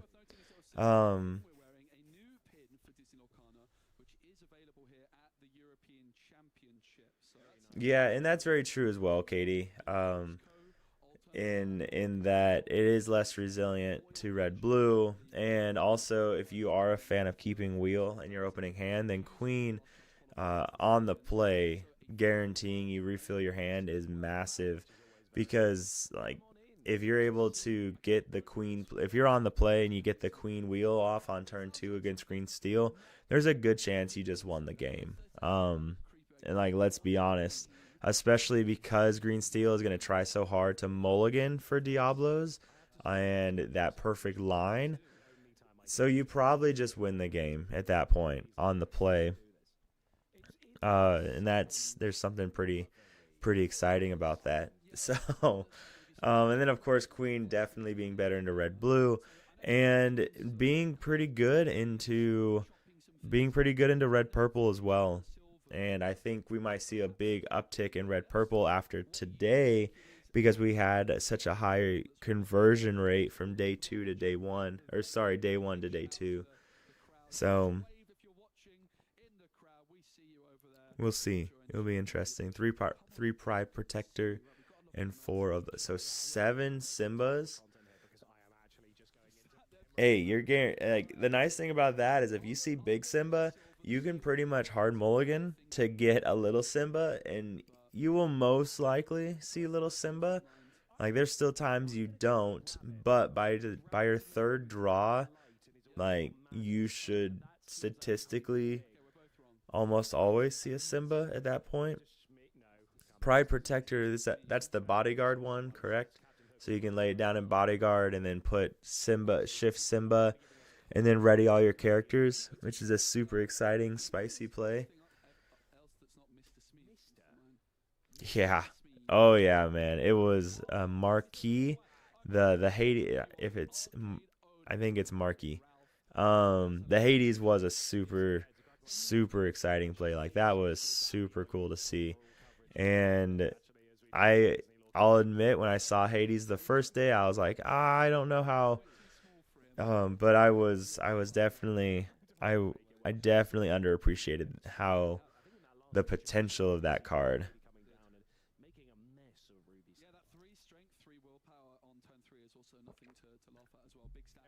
Because we saw that Hades give him what, 4 lore in game 1, I think, because it's 2 lore per banished character. Does he get 2 lore for himself?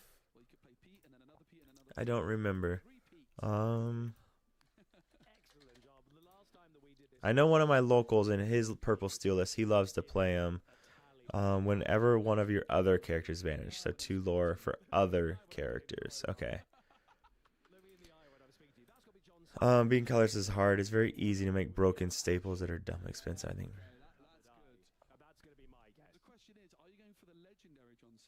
Yeah. Yeah, no, I agree, Isaac. And if they do make dual colors, I think they have to be very careful with that as well. Because, I mean, look how powerful blue-red is together. So we know that ramp historically in any card game is really, really good, from what I've heard and the little bit of time I spent on Hearthstone. So you have to be careful with what you pair blue with, and then, like, there is a line where you have to be very careful with what you make dual ink, and what, abilities. So,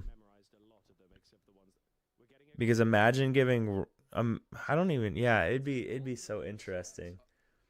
Dual ink would be really interesting, but it would definitely make it harder to ever predict what you're playing against. So, Pride is the new one. Oh, gotcha. Pride Protector is the big shift. Gotcha. Okay. I'm tracking, Katie. Okay. So 3 of the big shift, 4 of the little guy. I do love the Simba, the baby Simba. Wochuk talks about Nala's is the best of the bad 1-drops, and I disagree. I think Simba is the way to go.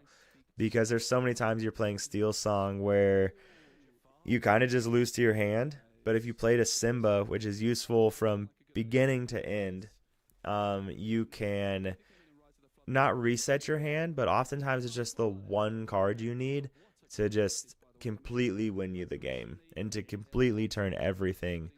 And that's why I love the Simba 1-drop. And then you run swords as well. Very controversial. We do not see a lot of sword decks anymore. I know I was talking to somebody, I believe Stuart Vasquez. We were messaging back and forth the other day.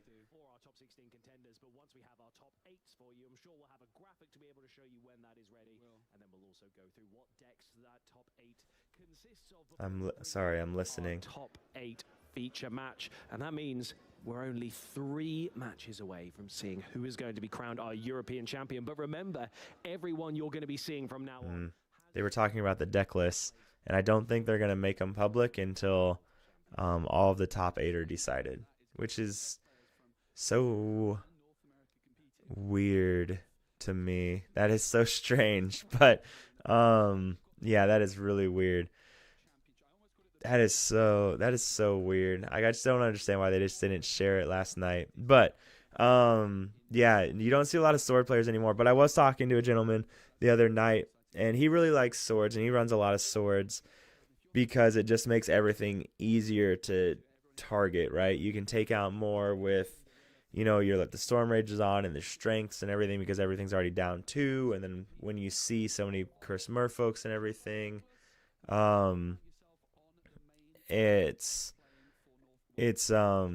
it makes grab your swords better into all this green purple meta. So I could see the argument. I ran grab your swords for the Bucky meta because it answered Bucky so well, but as soon as Bucky got eroded, I cut grab your swords because I hated grab your swords. I ran it because you kind of had to, but I always hated running it because it's a high cost on inkable when our deck already runs so many high costs on inkables, and it just never felt great. But when it hits, it hits. Like I will say, like when you have it and it does its job well, you're like, man, I am so glad I have this in my deck. And Brian, it's so weird.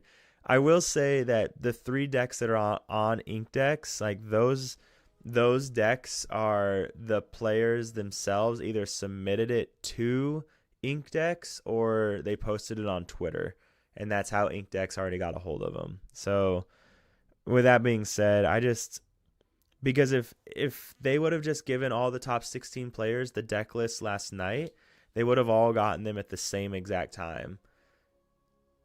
So I can't fathom a reason why you would hold off on, you know, releasing the deck list. I don't know. It's so strange to me.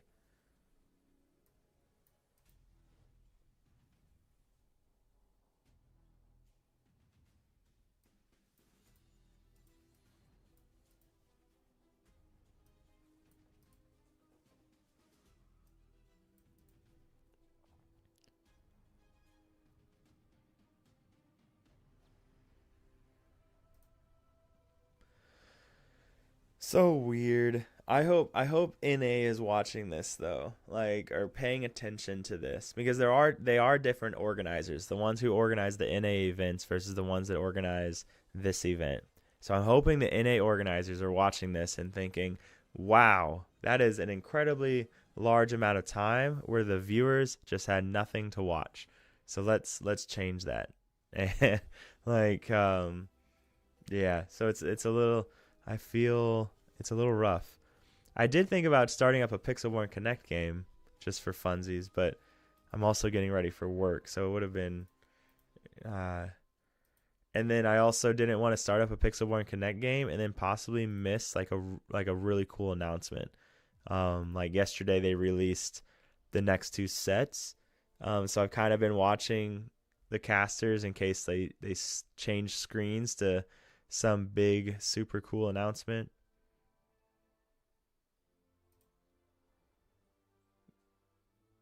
But that'll probably be later in the day, like when more people are awake, you know, because right now it's still, even on the East Coast, it's 5 a.m. in the States. So I'd imagine they wouldn't want to do it too early.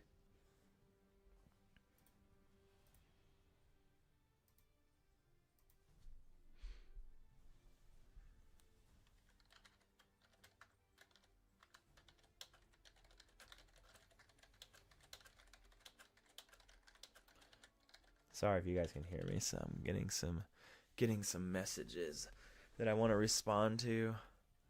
But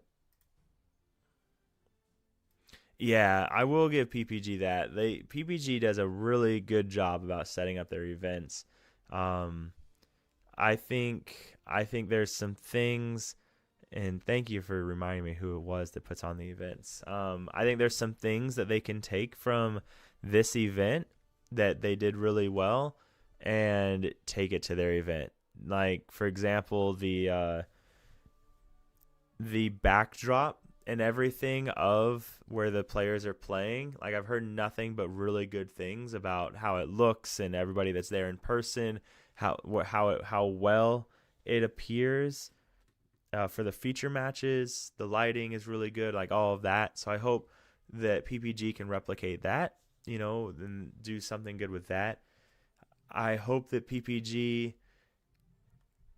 does not do the table settings that what is Fan City, whoever put on the European one did, because apparently there was a lot of confusion as far as people missing matches or where to sit, and colors were in weird places, and so that is unfortunate. So I hope they continue. I felt like the NA ones were always super organized. I mean, I only went to Vegas, the DLC, but I felt like that was super organized. So I hope they don't change that and just leave it how it is.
We are talking about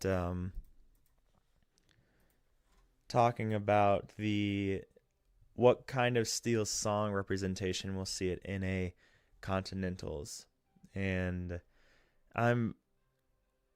it'll be interesting.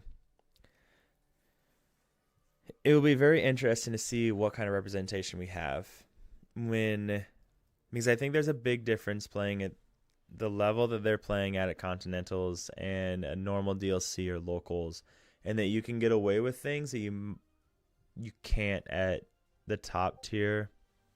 For example, like Rapunzel locking.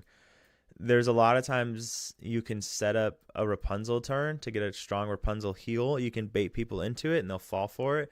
But I think at this top level, they know that one of the best draw engines we have, like, not even one of, because we only have two if you only run Wheel and Rapunzel, but they know you're trying to set the Rapunzel heal up, so they just don't play around it, right? And so I think that hurts its ability. I think that hurts your ability to draw and to do really well with. We'll continue to see a lot of red-blue representation. So I don't know. I also think that Steel Song is one of, I think Steel Song has one of the best on the draw win percentages though. And so that has a lot of power. It'll be so interesting. I'm not the best at predicting metas and everything, like, so it's hard for me to say, especially this high level, and like, what are people going to take from this? Now, I am really curious about what we'll see at the CCS 8K now that we've had this event where we've had the European, and what kind of representation of decks we'll see at the CCS 8K, because that will be the last big event before an A Continentals. And that's just next week. So that's going to be, I will anxiously be waiting for that. And 20 Lore is 20 Lore is streaming the CCS 8K this time, whereas they weren't able to stream the CCS 10K the last time.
That Cinderella shift was pretty cool. The little Cindy into the big Cindy.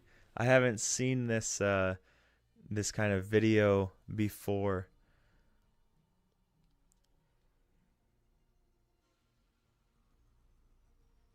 Oh, what's he gonna do? Oh no, he saved his buddy over the trident.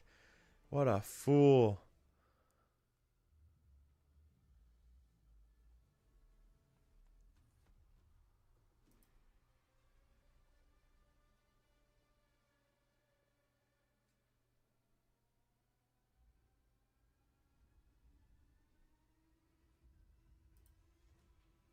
I need to buy one of the DLC Cindy's. I still don't have one. They're down to $90 though, so it's looking pretty good. Rise of the Floodborn. That actually makes sense. The flood and aha, very clever, very clever. Are we starting soon? See that's pretty. That's cool. That backdrop and everything. That's really neat.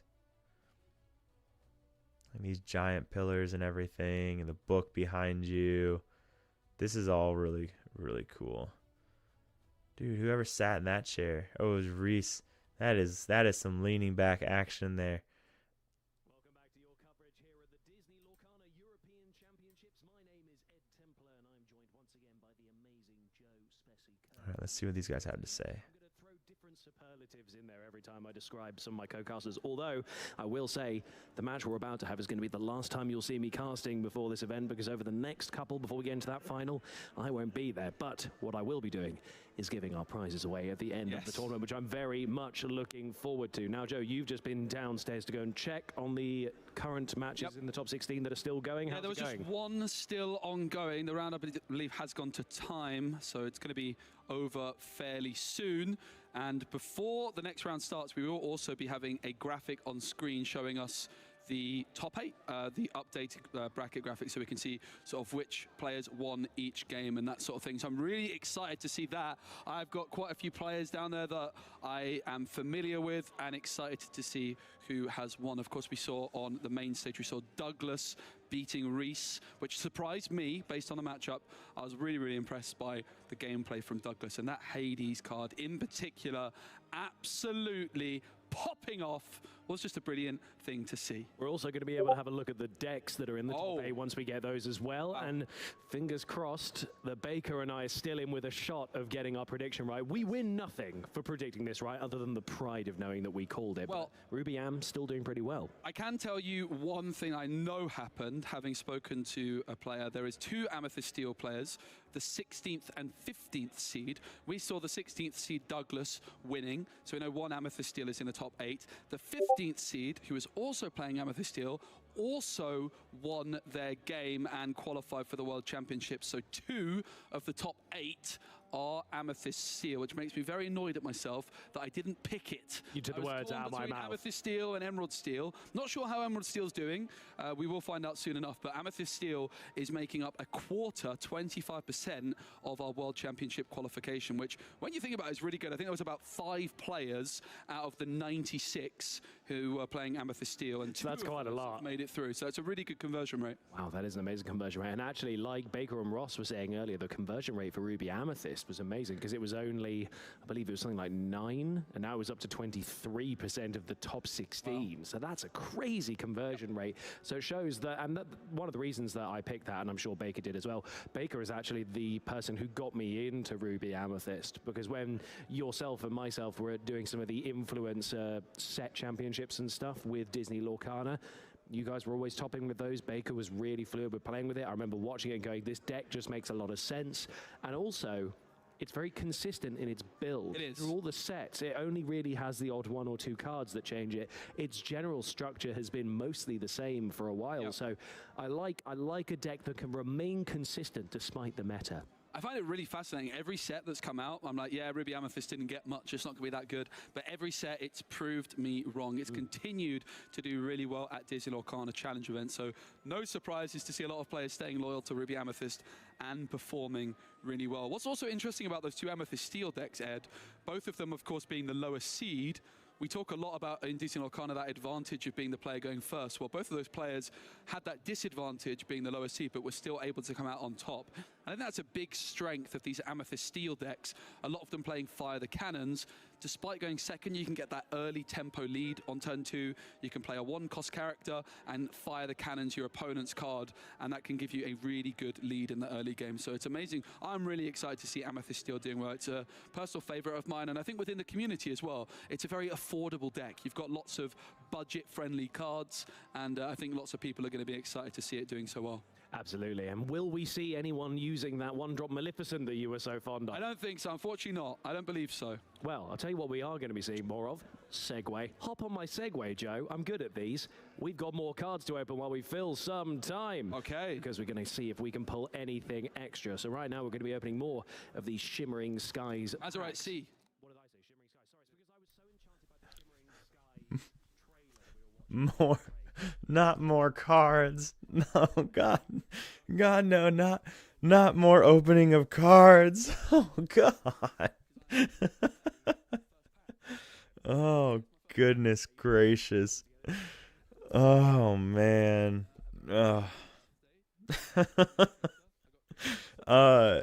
Isaac, I could imagine that they're both on the mid-range style. Go-Go's a good one to open, but I'd imagine they're both on mid-range. Ooh, and a Jasmine. The mid-range style. Just, I'll be very interested to see how they built it differently, like what they put in their deck. I'll be interested to see their number of Calhouns in both of them, because Calhoun is an uninkable.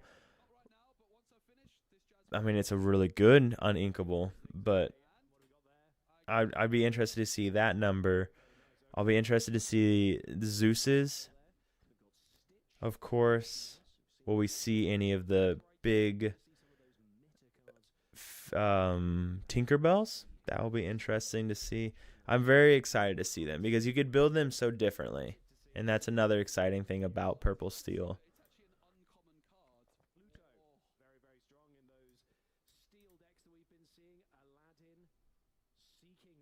Oh, opening cards. I don't even like opening cards, let alone watching other people open cards. I got a case for the new set, and it was, my wife and I opened them together, but it's just such a task opening packs and opening so many packs and then cataloging them is awful.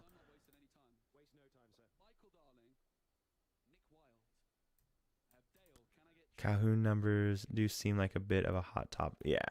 No, it definitely is. It really is. Because on one hand, Calhoun is really great into a lot of these matchups, but also it's an uninkable. So if you get a Calhoun into, a deck where it's just not going to do you any good, then it's an uninkable that only quests for one. Ooh, foil Alice. That's a good one. That's like a $15, $20 card. So, and Katie, yeah, it blows my mind. I don't know if you guys saw my comment, but if it is, oh, that wasn't foil. That's too bad. It blows my mind that they're 90-minute rounds and they went to time like that. That just shouldn't. I mean, it was probably 2 red-blue players. But I wouldn't have the patience for it. I really wouldn't. I would be so irritated to have to play that game out. Like it sounds so awful having to play one game like. Is this a double legendary pack? Oh, the nasty Hercules. In my case, I opened 3 foil Hercules. It felt really bad.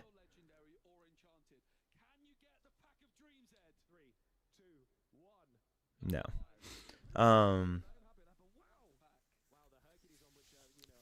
90 minutes and going to turns. That is just awful. It really is. What blows my mind too is that, like, so they were saying on the casting yesterday, early on in the day, that one of the players, he lost his top 16 match because of he was taking so long to play.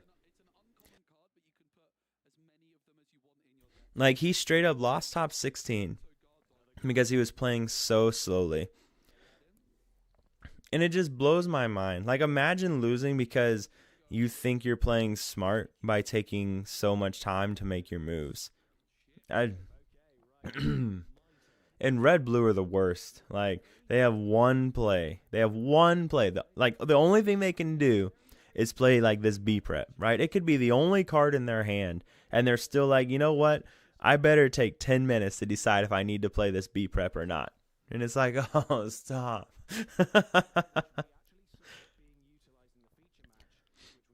Oh, jeez. All right. Oh,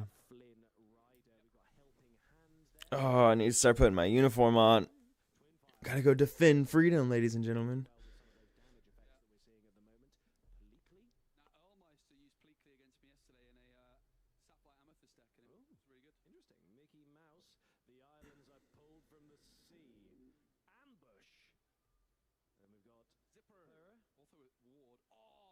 That scar is pretty. Is that the foil scar? Yeah, it's a foil scar. I do think that foil scar is pretty. So,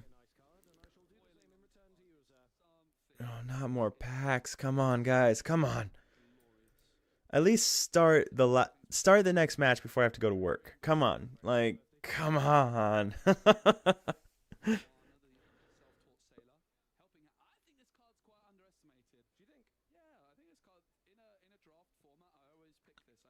I mean, oh, geez, like, I feel like the majority of people would rather see a cameraman like walk around with just a camera, looking at the crowds and things like that. I don't know, show off the prize tables, like just anything except for this. I don't know. Maybe some of you guys do enjoy watching packs opening, and if you do, then they're doing it right. So maybe I'm being selfish, but I do have Katie on my side, so I feel justified where I have Katie on my side.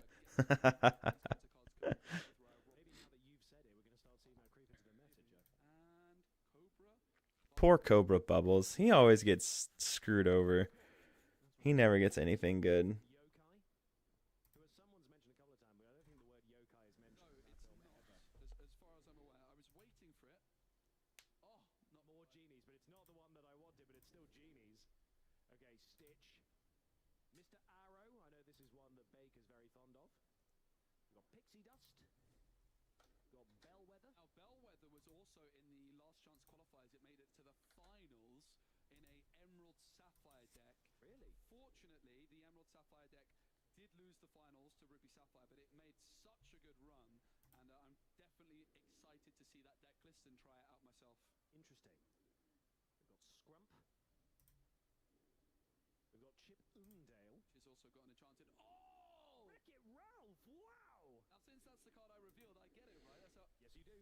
Ooh, another double legendary pack. Jeez. You know, so I saw people talking about that yesterday, actually, on one of the streams. They were talking about the very last feature match of day one, how the red-blue player played very, very, very slow on game one, like agonizingly slow on game one. Like turn one or turn two, they took forever to play, and then game two they played really, really fast.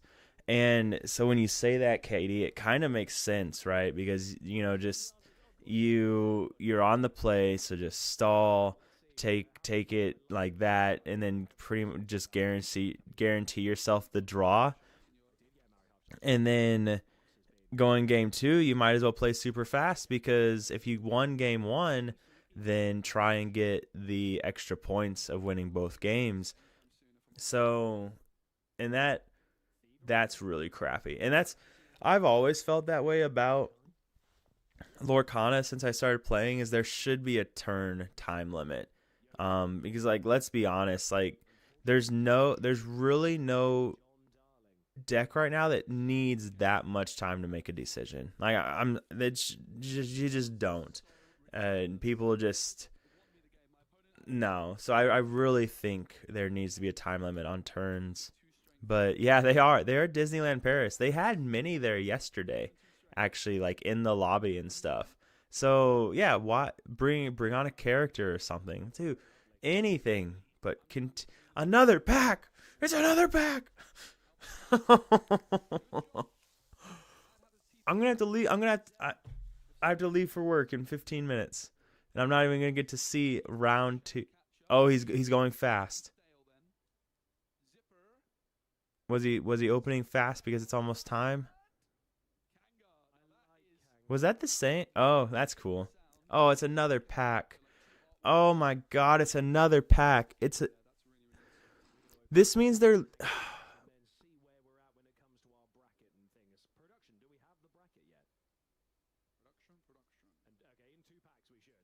In 2 packs we should. Oh goodness, this is so bad. I just can't. Oh my goodness. Oh man. Come on. Yeah, 100%. It had to have been a red-blue mirror match, and they took it to turns, and they're like, "Hey guys, there's no time limit now." So they're like, "You know what? I need 20 minutes per turn." And this is what Ravensburger needs to see, and just be like, "Okay, we need time limits or something," because this is ridiculous. Like, we probably started at 3:30, so 2 hours. Oh, that's a good one.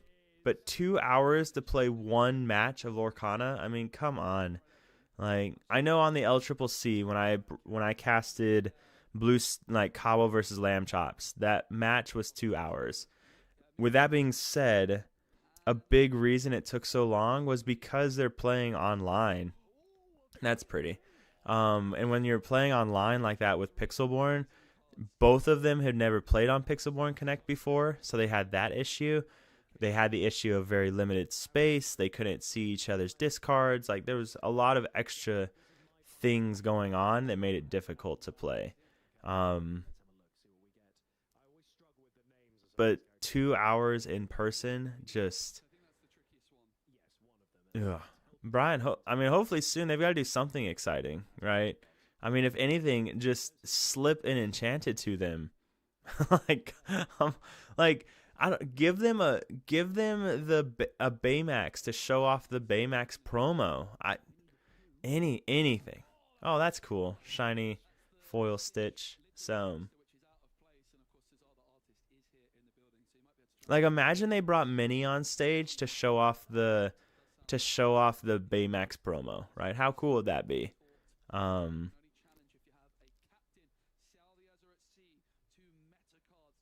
Or they show a snippet of Minnie or Mickey walking around with his golden Mickey Mouse. I don't know, anything. Like, they brought them both on stage and showed off the golden Mickey and the Baymax.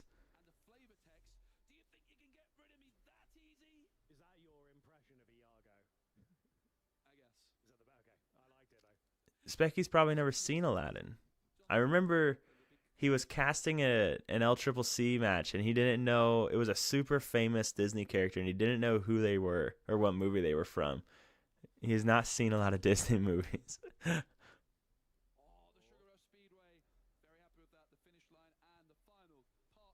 I swear, if Ed opens another pack, don't you freaking do it. Do not pan that camera to a pack. All right.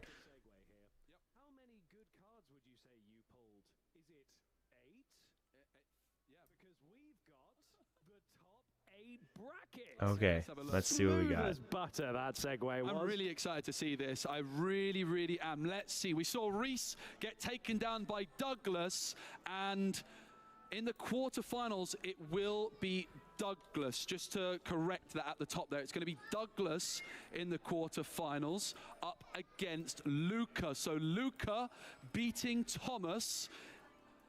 Emerald Amethyst versus Ruby Amethyst, usually favored for Emerald Amethyst, but Luca taking it down, and Douglas therefore up against Ruby Amethyst in the quarterfinals. The other one, Raphael beating Frank, Ruby Sapphire taking down taking down Emerald Steel, and it's going to be Raphael up against these aren't right. Mikhail. So it was it's not Reese. Emerald Reese didn't Amethyst win. Mirror matchup, and Mikhail out on top. Oh, wow, so come on. In the on. other side, we've got Domingo, who we saw earlier in our coverage with Ruby Amethyst. And also we have Dewey, who's got the Ruby Sapphire up there as well.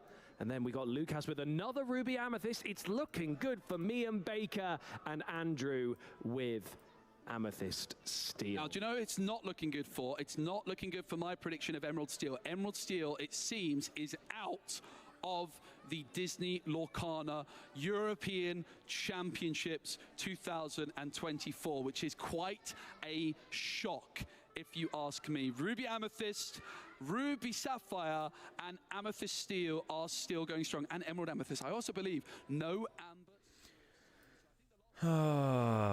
It bothers me. There's a lot about those boards that bother me. Holy crap. So there's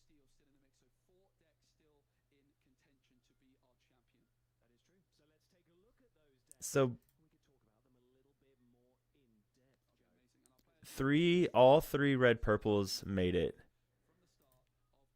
Jeez. Is it going to come down to a red? Oh. Please don't show a green, red, blue match for the next one. Holy crap. Purple Steel might win this whole thing. I think.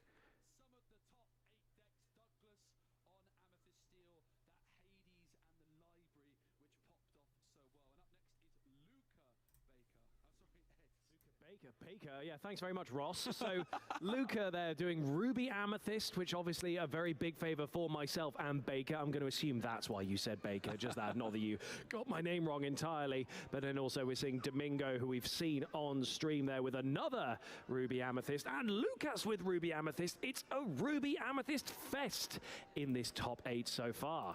Yeah, absolutely. We've also got, lots of Ruby Amethyst, but you can see some of the differences. Luca with that Queen's Castle as one of their tech options. Domingo on the other side with that Bell.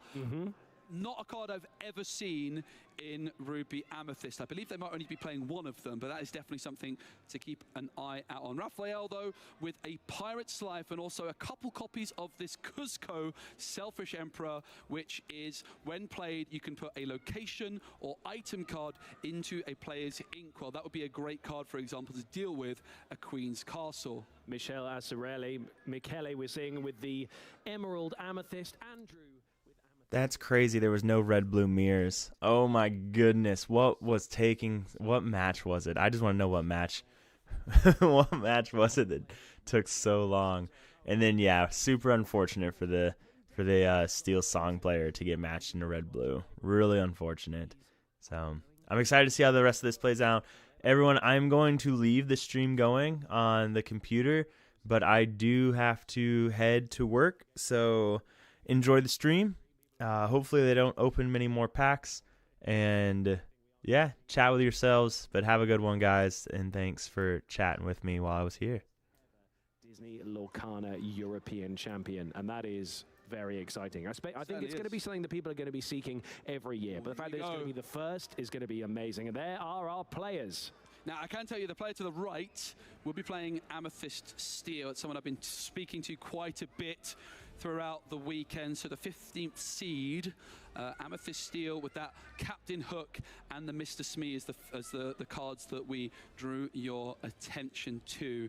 But open deck lists, so each player is given 5 minutes before the start of the game to analyze their opponent's deck list, to try and memorize each of the cards. Of course, you're going to know the card counts and all that sort of thing. We've got Lucas here to your left, who is going to be the higher seed in this one, and therefore will be going first in game 1 if they decide to do so, which I'm sure they will. Now, worth mentioning that the deck list I don't believe you have access to during the game. You just get to look before, and therefore you've got a little bit of memorizing. And we've got Andrew as well, who will be playing Amethyst Steel. Now, the thing with Amethyst Steel, Ed, is you've got so much flexibility in terms of which cards you go for. We did see them on stream, I believe, yesterday, and one of the interesting things they've got in their deck is the Tinkerbell package. We've got the Tinkerbell Fast Flyer, also known in the community as the Surfer Tink, which is an Amethyst 3-cost evasive,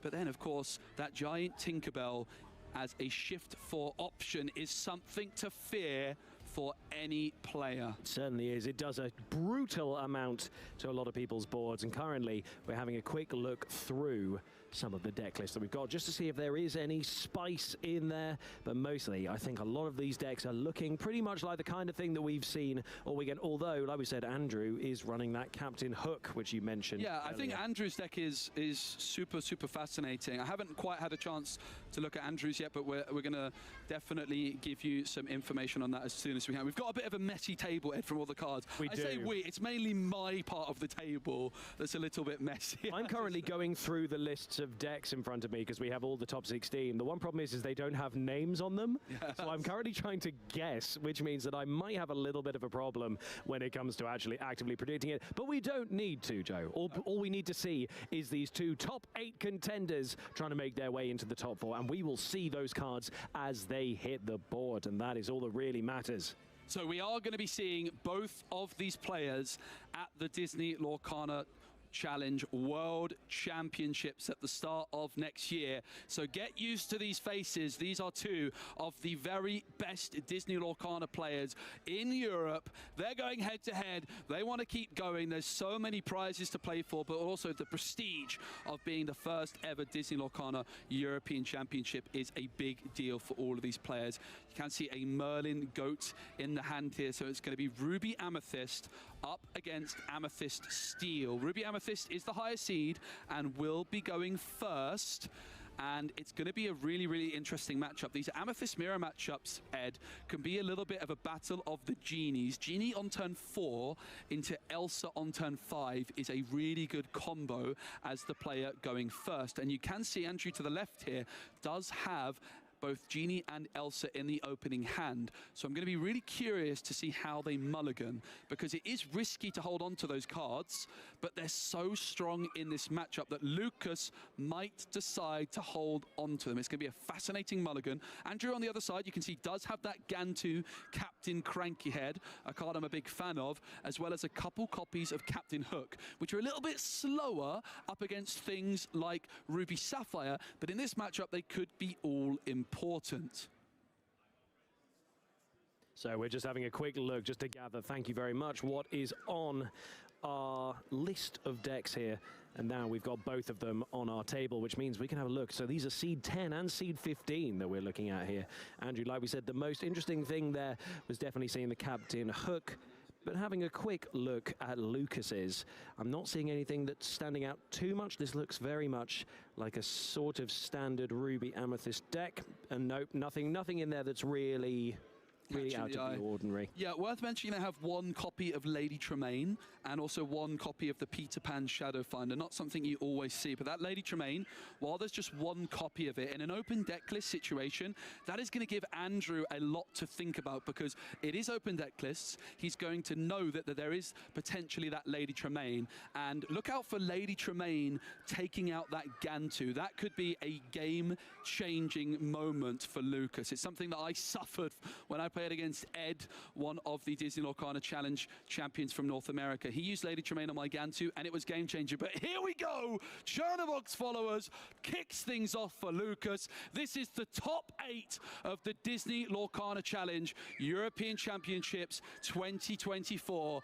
and these players are competing for a golden Mickey Mouse. It's Queen's Castle, and anything you can do, Andrew can do better. It's Chernobox followers versus Magic Broom to start things off. These are the sort of standard plays that we like to see. Those 1-drops always hitting the field. That Chernobog going to give you a little bit more of a card advantage if you quest, unless you decide to keep it around a little bit. And Magic Broom are doing very similar. You can quest with that, play another character on turn 2, and get yourself another card. And these kind of things right at the start can really help build that card advantage, give you plenty of resources as you get deeper into the game. Right Super interesting moment here, Ed. No turn 2 for Lucas, but also Lucas not drawing off the Chernobog's followers, and instead saying to Andrew, you can challenge me with your Magic Broom if you wish, but it will be an even trade. Now, Andrew didn't quest with their Magic Broom either, so it seems like they will take the challenge.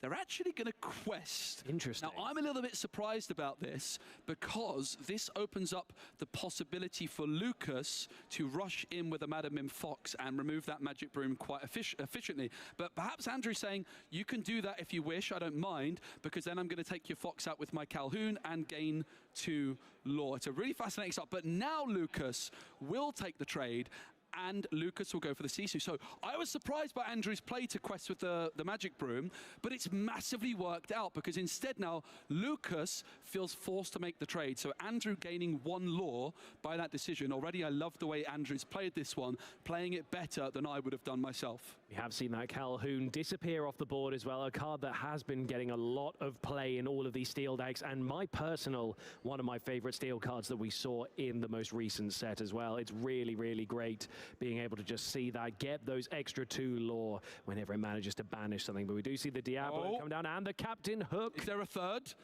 There is a fire the cannons as well, and it will deal 2 damage to that Sisu Emboldened Warrior. That was 3 1-cost cards played by Andrew there all at once. Now they're considering to quest or not to quest with the Calhoun. They decide it is worth the quest. Of course, Calhoun can gain 2 lore when banishing a character in a challenge, but only gains 1 lore while questing. But Andrew, the player going second, is in the lead. And this is what Amethyst Steel needs to do in this matchup, Ed. You need to make a pretty quick start and get the game state into a position where you can quest and you force your opponent to challenge. And Andrew's already managed to do that. They quested with the Magic Broom, and Lucas took the challenge with the Chernobog's followers. So far for Andrew, it's going really well.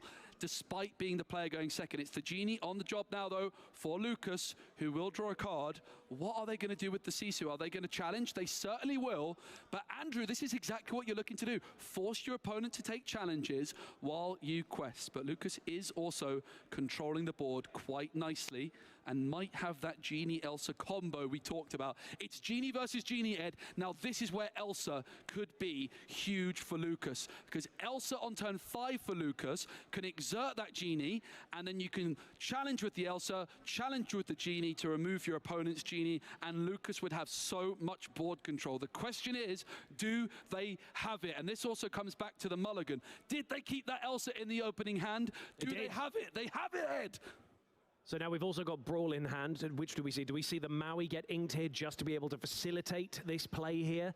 We're going to see, this is a moment, you've got the time, you've got over an hour left on that clock. You've got to take the time to really think this through as we go into these best of 3 top cuts, because every move matters. Every single one of these moves is inching you closer to not only that golden Mickey, but also to becoming the European champ. And it's within reaching distance at the top 8, and we're seeing the traditional card flick of these high-level players thinking through the little hand shuffle, what to play, what to play. We will end up seeing this happen, though, at some point. Lucas is just going to give this the moment that it needs. But I will say in that last turn, getting rid of that Calhoun, a very good thing to do, because Andrew's already started to get a little bit of that law advantage. What will we see Lucas do? I have to say, I like that they're slowing the game down at this moment. They ink the Brawl, and Elsa does come through. It will exert the Genie, and there's that play I talked about right at the start. Lucas pulls it off. It's a big moment in this game. Does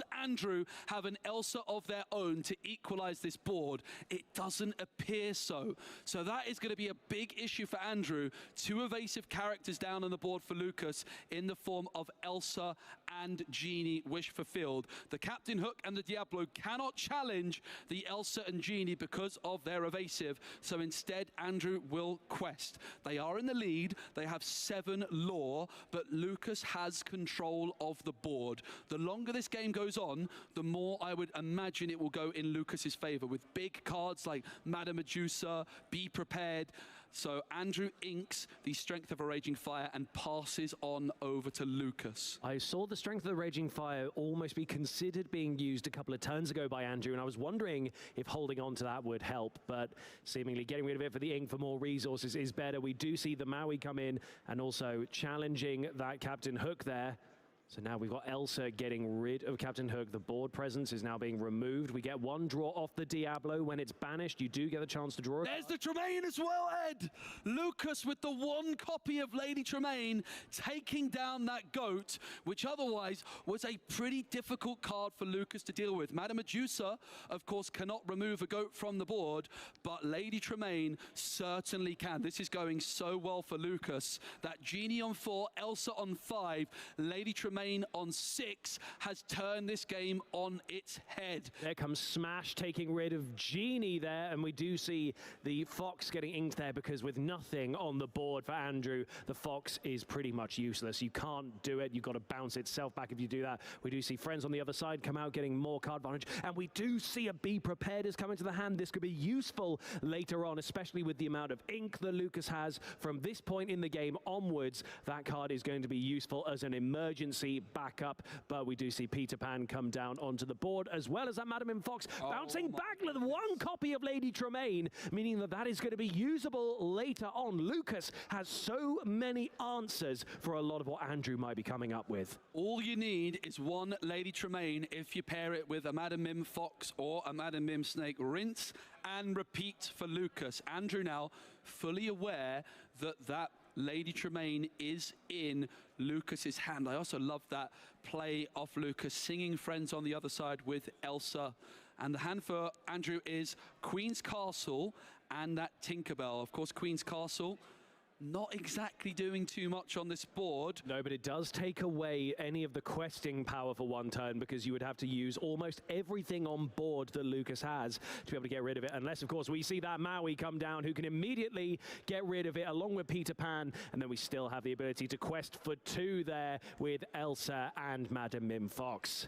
Andrew is still in the lead in terms of lore, but every other advantage is going in Lucas's favor right now. Lucas has the board presence. They have the Lady Tremaine in hand, and they have more cards in hand, I do believe. It's going to be Chernobog's followers for 1 ink.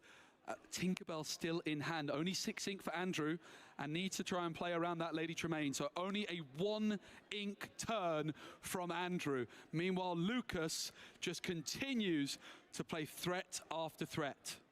We are seeing a lot of cards being flicked, but there's that Lady Tremaine, just getting rid of that Chernobog. Just control the board. That's all you need to do in this game 1 of the top 8 feature match. And then Quest, just clear that gap. Now they are neck and neck in lore, and Andrew right now has way fewer resources. The board is very much in Lucas's favor, and in hand still answers for anything. We do see a Tinkerbell come into hand, and we're going to see the big Tinkerbell come down there, and we know what that means. That means there's going to be a lot more damage coming out to all of our characters on the board. It's good, but it might not be enough to really make a difference. Now, the Tinkerbell has come down for Andrew at the right moment, because the Lady Tremaine taking out that Chernobog's followers, Andrew almost baiting Lucas to take that Tremaine, and if ever you need a card to control the board, Tinkerbell Giant Fairy might just be that card.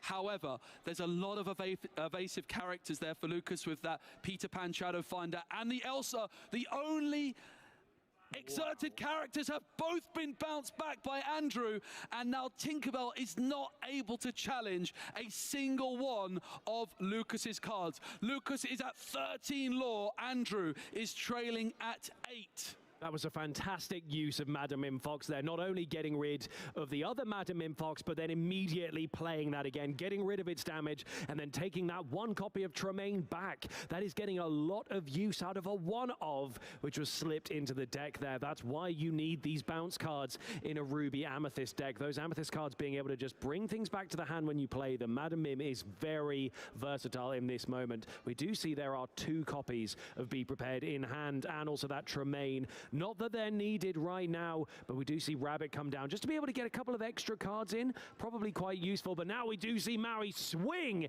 into that Tinkerbell. Get rid of it. Get it off the board, because that right now is the biggest threat. The other 2, not so much a problem. There's Lady Tremaine going to get rid of the broom. Yep. And for Andrew, a giant Tinkerbell off the top is surely their only chance, because it could shift in to this evasive Tinkerbell and then instantly challenge, removing 2 characters at once. Lucas quests again and suddenly jumps up to 17 lore. They are just 3 away. Andrew needs the giant Tink. They find a dock, which could still draw into the Tinkerbell. They have 4 ink available. Do they find the giant fairy? They don't. They don't. A smash and a Chernobog's followers. Andrew shaking his head there. That's probably going to be it. Do we see the handshake or the scoop to concede this first game? It looks like just showing the hand, revealing it, and that means Lucas takes game 1 of this top 8 feature match.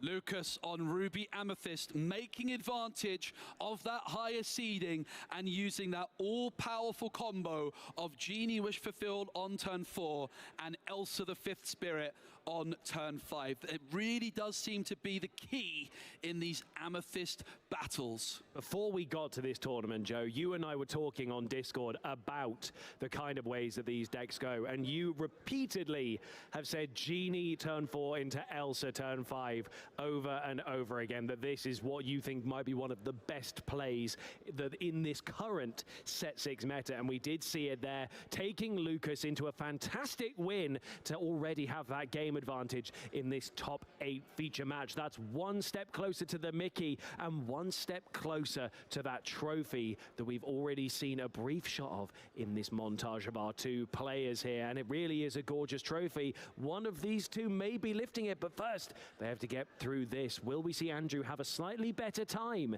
in this round, maybe draw into some more of the cards we need, maybe even have the fortune of getting into those tinks at those difficult time? But we'll have to see. It's exactly what happens, because for now, it's 1 game to Lucas. It certainly is. It's going to be very interesting to see how this matchup plays out with the reverse of the coin, if you will, with, of course, Lucas now will be the player. I'm getting the names confused there, sorry. Andrew will be the player going first. So they have Fire the Cannons, they have an abundance of one-cost characters. Often Andrew is going to be looking on turn 2 to play a one-cost character and use Fire the Cannons. Lucas with Flynn Rider, of course, would be a great target for Andrew with a Fire the Cannons on turn 3. So very, very fascinated to see this. Of course, now with Andrew going first, it might be on them to get that Genie on turn 4, Elsa on turn 5 combo. Now, something I am noticing while I look at Lucas's deck is that we are seeing 4 copies of Madam Mim's Snake. Now, normally that's pretty regular. Yep. But actually in this tournament, I seem to have seen more people cut that from the deck. Why would you say they've done that? Do you think it's probably for that Tremaine? Because if you've got rid of all your foxes or you've inked them in the early game, do you think it's just so you have a quick, cheap ability just to get that one back? Yeah, I think it's really interesting. I think a lot of Amethyst decks have cut the Madam Mim Snake, the quicker decks like Amethyst Steel and sometimes Emerald Amethyst. But Ruby Amethyst is a little bit slower, it's a little bit more methodical. It tends to play Merlin Rabbit, and I think the Madam Mim Snake efficiency with the Rabbit is just so strong that the Ruby Amethyst players tend to stick with that Madam Mim Snake for now. But it definitely has started creeping out. Some people were just playing 3 copies of it, but in this case, it is 4 copies of that Madam Mim Snake. I'm looking just through if there's any other spice. We're seeing 3 Genie Wish Fulfilled, so not quite running the 4. Yep. Do you think that's sensible versus a 4?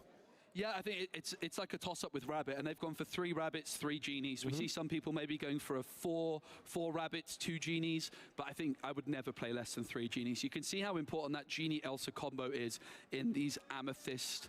They're not quite mirror matches, of course, with it being Ruby Amethyst versus Amethyst Steel, but both players are still playing Amethyst, and there's often a lot of Amethyst cards in an Amethyst deck. And we see the fist bump from both players, a smile on each player's face, but a couple of chefs, which is also known as dock in English. Gantu will be inked. You never want to have a double dock in hand if you're playing Amethyst Steel. They just don't combine too well. Gantu into the inkwell. Chernobog's followers kicks things off for Andrew. Is there a one-cost character for Lucas? There is indeed. We've seen him draw into Magic Broom, so that means that things can kick off here. Just deciding on what to ink initially. So we are going to see Crab. That is, I believe, one of only one.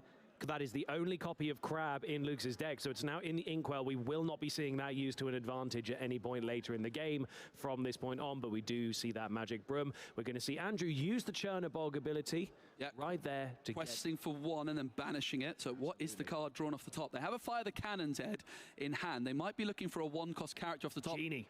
Now, I have to say, Andrew's hand, Ed, is an absolute potential nightmare. It is filled with uninkable cards. All eyes on the top deck of Andrew next turn. If an uninkable card is drawn by Andrew, it could be curtains. This is really, really bad. That is 5 cards in hand that are totally uninkable, and actually 2 of them are duplicates of each other. 2 docks, 2 Genies, and the 1 Fire the Cannons. I suppose at this point you can use that cannon just to clear a little bit of Lucas's board, but if Lucas manages to ramp up from this point and gets consistent turn after turn ink and plays, then this is not looking good for Andrew, and this could be a 2-0 sweep, but it's too early to tell. Absolutely. And for Lucas, it is going to be that Flynn Rider. The Magic Broom will be banished to draw Lucas a card now. Andrew needs some ink right now. Do they find it? It's Pete, and Andrew has never been more happy to see a Pete in their life. And it is going to be the Fire the Cannons. Doc or Chef will come through. It will be discarded. I was wondering if it was better to not take the trigger on the Doc and just try to draw a inkable off the top. But Andrew discards a hand of 2 Genies and a Doc. That is a very interesting moment indeed. I think I can understand the decision here because they are uninkable. And whilst they might be good down the line, there are other copies in Andrew's deck, but what we did see brought into the hand was a Calhoun and a Diablo. So those are both usable at this exact moment, and we've just seen that copy of Captain Hook as well come into Andrew's hand, which we are going to see come down, so that's going to keep Mr. Smee alive, and there's no more damage is going to start coming once it's exerted. And we do see that Diablo got inked. Calhoun is there ready to start taking names and taking lore. Andrew now has developed a wide board, which is almost overloading the removal of Lucas. This is where cards like Madam M. Fox, with its rush ability, can start to help equalize this board as quickly as possible. I have to say, Andrew, the very, very unlucky here. They just play 3 copies of Doc, because often you want to avoid having 2 copies of Doc in your hand at once. But Andrew drawing 2 of their 3 Docs, as well as 2 of their 4 Genies at the start, is rather unfortunate. Would definitely be interesting to take a look at Andrew's mulligan after the game to see if perhaps they got a little bit greedy with their mulligan, keeping too many uninkables. Absolutely, but I do think, despite how scary that moment was, that Doc might actually have been the right move. Sure, you do get rid of the Genies, but there are other copies in the deck. It's not the end of the world. How many do we, because we know that Lucas is playing 3. Did we see how many Andrew is playing? Probably 4. So there's still, still options in deck, and it was just a better way to get into those usable cards. And we saw Calhoun and also that Diablo being able to be inked. It's going to be the Genie for Lucas on turn number 4. Often you're going to be worried about playing this Genie down if your opponent has a Genie because of that Genie-Elsa combo, but Andrew does not have a Genie on the board. The card off the top, it is going to be something they can play, and it is going to be a 1-cost Diablo. So just 1 ink spent for Andrew, and this is the problem with discarding that hand of a Doc and a double Genie. That was a lot of card draw, but the board is very, very wide for Andrew, and Lucas is going to surely want to rush in with a Madam M. Fox to start trying to control this board. The problem is with Andrew right now is there's not many cards in hand because of the sort of desperation to fill up that board. So as we go forward, we have seen that Lucas has that be prepared in hand, which means as we get closer and closer to that 7 ink moment, it's actually going to look worse for Andrew unless there's more cards in hand, unless there's more things being utilized there. We are going to see friends on the other side be sung by Sisu there. I'm surprised Lucas goes for the friends here and does not challenge with the Sisu at this moment in time. Let's see what the plan is. They're going to challenge Mr. Smee with Genie. They're surely going to rush in with the Fox. The Magic Broom comes down, perhaps just to be bounced back by the Fox.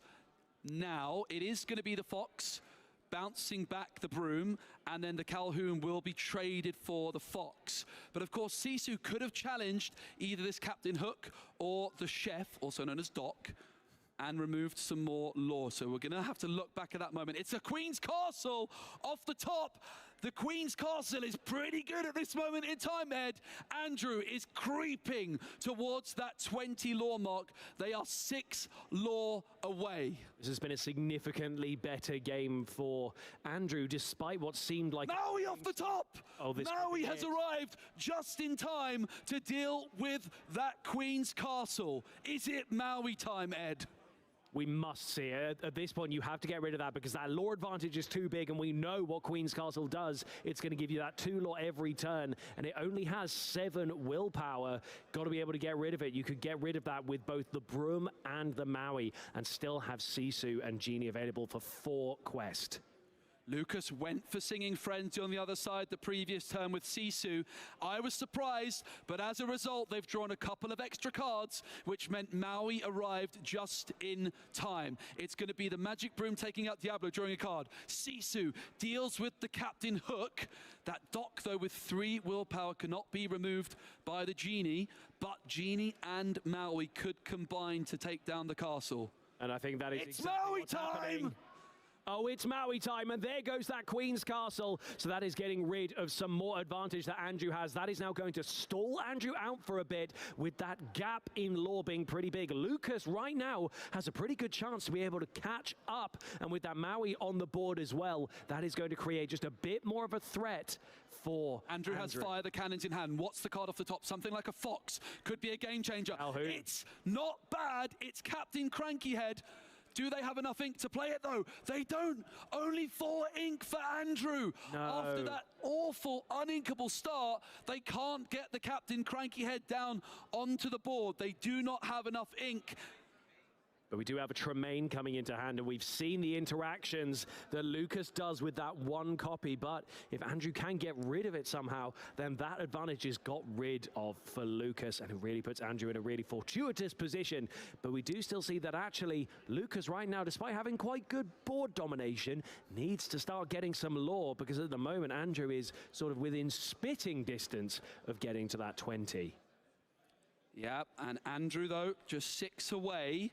Of course, an abundance of cards in their deck with goats and the white rose, which can gain lore out of nowhere. But that Lady Tremaine in the hand for Lucas is the perfect response to the Gantu. The card at the top is a goat for Andrew, so it's a tricky decision. Do you go for they ink the goat, in comes Captain Cranky Head, it's Gantu, but Lucas has the perfect response in hand. It's the one of Lady Tremaine, and it deals with the Gantu, and Andrew is not happy to see that at all. This is a really disastrous position for Andrew, because obviously Gantu having 4 ability on that quest, is gaining you 4 lore each time, is great, but the second it's gone, with no cards in hand for Andrew, right now this is the moment that Lucas brings things back. There's no way for Andrew to deal with this. Whatever Andrew's top decking is all Andrew can play. Let's see what it is. It's the Tink! This could be useful. 5 ink is all they have. Tink gets inked, no card played, and Lucas is free to quest. Ed has his head in his hands right now, everybody. This guy, I just thought that might have been it, and I didn't realize there was only 5 ink. So we've seen it get inked. This isn't enough. There's so much on that board for Lucas. Andrew had a really wide board, like you said a couple of times, but look at it now. Lucas has full domination with that Lady Tremaine, the Maui, a Sisu, and then a rabbit and a genie along with the broom, and another Sisu comes down. I really want to try and look back at the mulligan from Andrew in this game number 2. What is drawn off the top? It's a go. The handshake! Lucas has qualified already for the World Championships and now secured themselves a golden Mickey Mouse. They are into the top 4. Ruby Amethyst takes down Amethyst Steel. That's one step closer to lifting that trophy that you just saw there. Congratulations to Lucas, and expertly delivered 2-0 there with Ruby Amethyst, and obviously bringing Baker and I one step closer to glory for predicting this. Lucas really showed what can be done there. That one copy of Lady Tremaine put in an enormous amount of work throughout that single match. But my goodness, unfortunately, we do need to have a look at that mulligan, Joe, like you said, to see if that's what let him down. There's a big question I have as well. Key turn, this dock on turn 3, discarding double genie and dock. I was expecting the dock to come through and no trigger was taken. If the top card, which was drawn by Andrew, was an inkable card, they would have then been able to go Genie on turn 4, and the hand would have opened up. We know they went for the dock, and they drew, I think, into a Diablo and a Calhoun. The question I have is which was on top, because if it was the Calhoun, it would have been an uninkable, and therefore the dock was the correct play at that moment in time.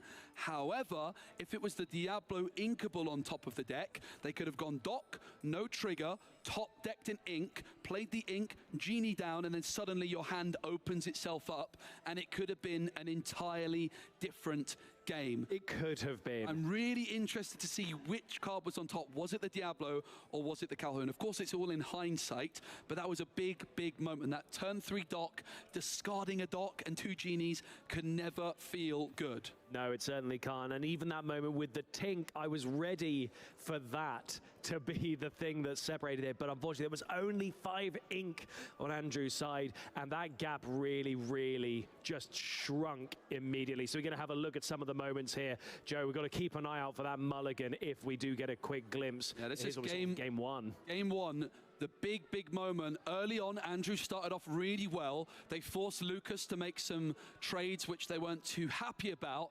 But then this turn 4, 5, and 6 combo just left Lucas in such a dominant position. We saw the double Fox bouncing back the Tremaine and not giving Tinkerbell anything to challenge into. and suddenly Lucas just ran away with the game. Andrew got so close, but just didn't quite have enough steam. But then this game 2, it all went wrong. Here we go. There was a couple of docks in the opening hand, and a dock that came through. Let's see if we can see. We didn't quite catch which was on top. No. But I really will be interested in finding out. Lucas just running away with it then after a pretty unfortunate start for Andrew. I've played this Amethyst Steel deck quite a lot, Ed, and it has happened to me once or twice where you just run out of ink, but it does not happen often at all. Really unfortunate for Andrew, but very well done indeed by our Ruby Amethyst player. Taking it down, Ruby Amethyst is into the top 4. It is, and that's good news for me for my prediction, and amazing news for Lucas, who's now not only secured that World Championship qualification, but also that gold Mickey, and maybe with only just a couple more games, possibly even that European champion title. And that is very, very exciting. And we can see that right now, Ross is ready with our winner, who's now into that top 4, winning that Mickey, secured the world's position. Ross, let's hear from our winner. Thank you very much, Ed. I am here with Lucas. You made top 8. You got your world's invite. You made top 4. You've won a golden Mickey. How are you feeling right now? I mean, obviously great, but there's still 2 matches more to go. There are still 2 matches more to go. Is this your first golden Mickey? It is, yeah. I made top 16 in Lille, so I just didn't get it. So you're 1 game away in Lille, but you made it today. So Ruby Amethyst, as a top choice coming in, is a deck you've been playing for long. What brought you to that deck at this tournament? I think it's just a very consistent and performing deck, and you have match against everything. That's what I wanted to have. I didn't want to go for a high rolly approach and get bad games as well. So this is just consistent, does the same thing every game, and has performed all of Lorcana, I guess. I mean, it's performing admirably here, but we saw that your Lady Tremaine in both games. It's a card you play as a one-of. You used it several times in game 1. It was key taking out the Gantu there in game 2. You've got a one-off Peter Pan as well. Have those one-offs been clutch for you this weekend? They have. I've drawn Peter Pan in all the aggro matchups, hitting him in on turn 3 against colors are hard. So, okay. Help me, Amethyst and Emerald. Very nice. Yeah, that's a tough matchup, especially being on the draw that I had that last round. And in game 1, Peter Pan hit on turn 3, took out an invasive guy, and just, yeah, kept me in. And the Lady Tremaine as well. I mean, it seems to be working. So let's go to game 2, right? Your opponent, Andrew, gets off to an amazing start. He's got a wide board. He's massively ahead on lore. How do you make that comeback? How are you feeling at that point, and how do you start making that comeback? So his board wasn't too tough to deal with my characters because they all have more power in themselves. And it's mostly about keeping him down at the 14-15 range, not letting him get to 16-17 where goats and bounces let him finish at some point. And I mean, with this deck, you need to be calm and collected up until the last turns, because you have so much comeback potential, and keeping them off of getting lore with removal and Lady Tremaine, things like that. I mean, it certainly worked perfectly so. You come into Euros, there's 96 players, but they're the 96 best players in Europe. There's a lot of great players, didn't get their invite. What was your goal for this weekend? When you started at the start of yesterday, what would you have been happy with? I mean, top 8 was always the goal. World's invite is the best price, I think, and everything from now on is just gravy.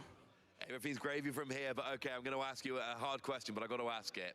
What do you think your chances are of winning your last 2 matches and holding up that trophy at the end of the weekend? I mean, so far I've been winning. You have? I think my chances are right. I can beat everyone and everything. It's just how the games will go. We'll see. You've got a good deck, you're playing it beautifully. I'm loving the confidence. Well, you've made top 4, you've got your golden Mickey, you've got your World's invite sewn up, which was your goal for the weekend. Thank you very much, Lucas. Congratulations on your top 4, and maybe more. For now, let's send it back to the casters. Thank you. Thank you very much, Ross, and congratulations again to Lucas for getting into that top 4. That's a world secured and a golden Mickey. And that is so much to play for as well. So much to play that for. Opportunity for, of course, the massive trophy, but also a complete play set of every foil and enchanted card from Azurite Sea. Wow. Now, Ed, yesterday we actually discovered about set 7 and set 8. Indeed, we did. Arcasia and also the reign of Jafar, yes. Arcasia Island. But that's not all we have. We have an extra announcement for you guys today, which is going to be coming from Ravensburger next year. Ooh, a little preview down there, a sneak preview, but you can't see it yet.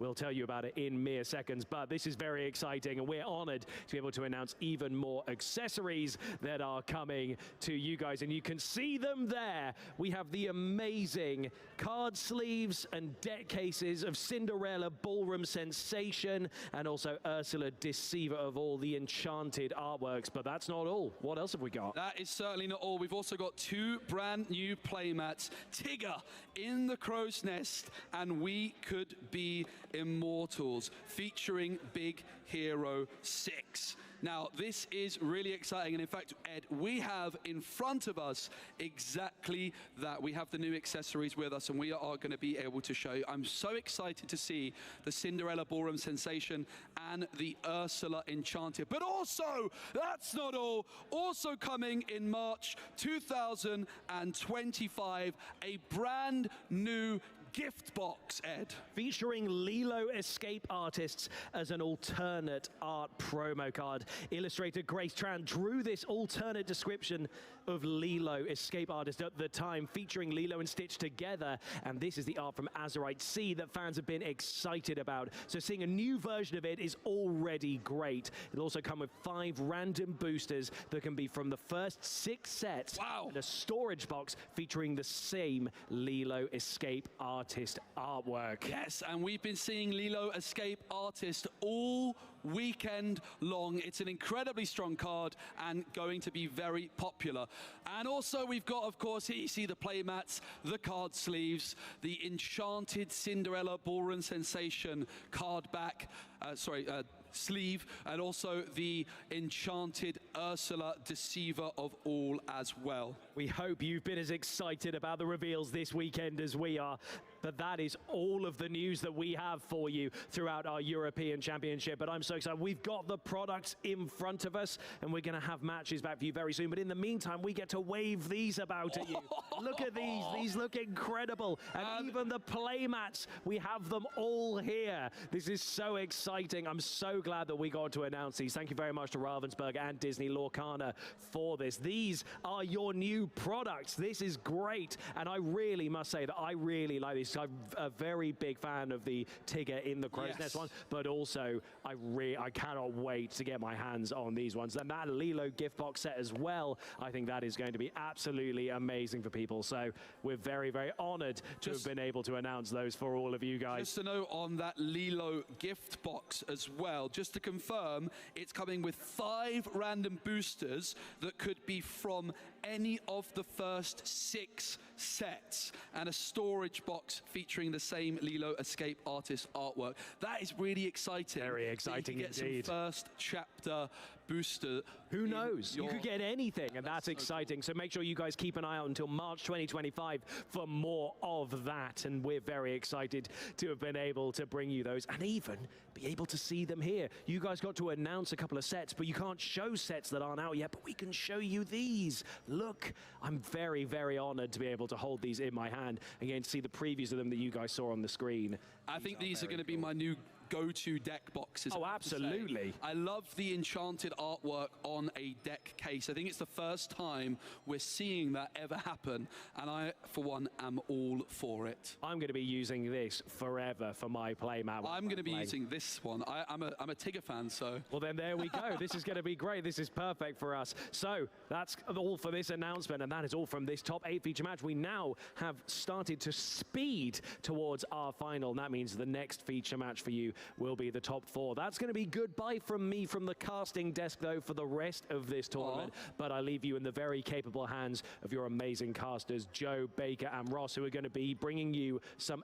excellent stuff as we get into our top 4 and obviously our final, which will be very, very exciting. But you'll see me when I give out some of those prizes to our top 8. Ed, what's been your highlight of the weekend then, since this is your last time on the casting desk? Do you know, it's hard to pick one thing because the matches we've had have been so much fun. I've really loved just getting to do this. I would selfishly say pulling as many back-to-back legendaries as I just did in a pack opening to fill time. But honestly, it's just getting to see some really amazing matches through all this. And also, just being on that journey to see who is going to become our first ever Disney Lorcana European Champion. How about yours? What's yours been? I think it has to be the Hades that we saw in the top 16 game.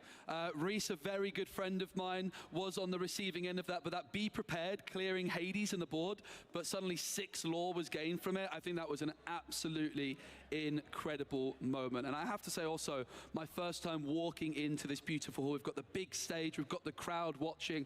I think being able to share it with the crowd in front of us, as well as everyone at home, has just been so exciting. And I cannot wait to see more Disney Lorcana action. Absolutely, I completely agree. And we will be back with more of that action very, very soon as we have our top 4 qualifiers. And we'll bring you that top 4 feature match, our semi-final, as we make our way towards crowning our first European champion. Don't go anywhere. We'll be back very soon with even more coverage.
Welcome back to the Disney Lorcana European Championships 2024. I'm Joe Curley, and I'm joined by Ross Gilbert. Hi, Ross. Hey Joe. I said yesterday on the stream that if I'm really good, I might get to cast a game with you.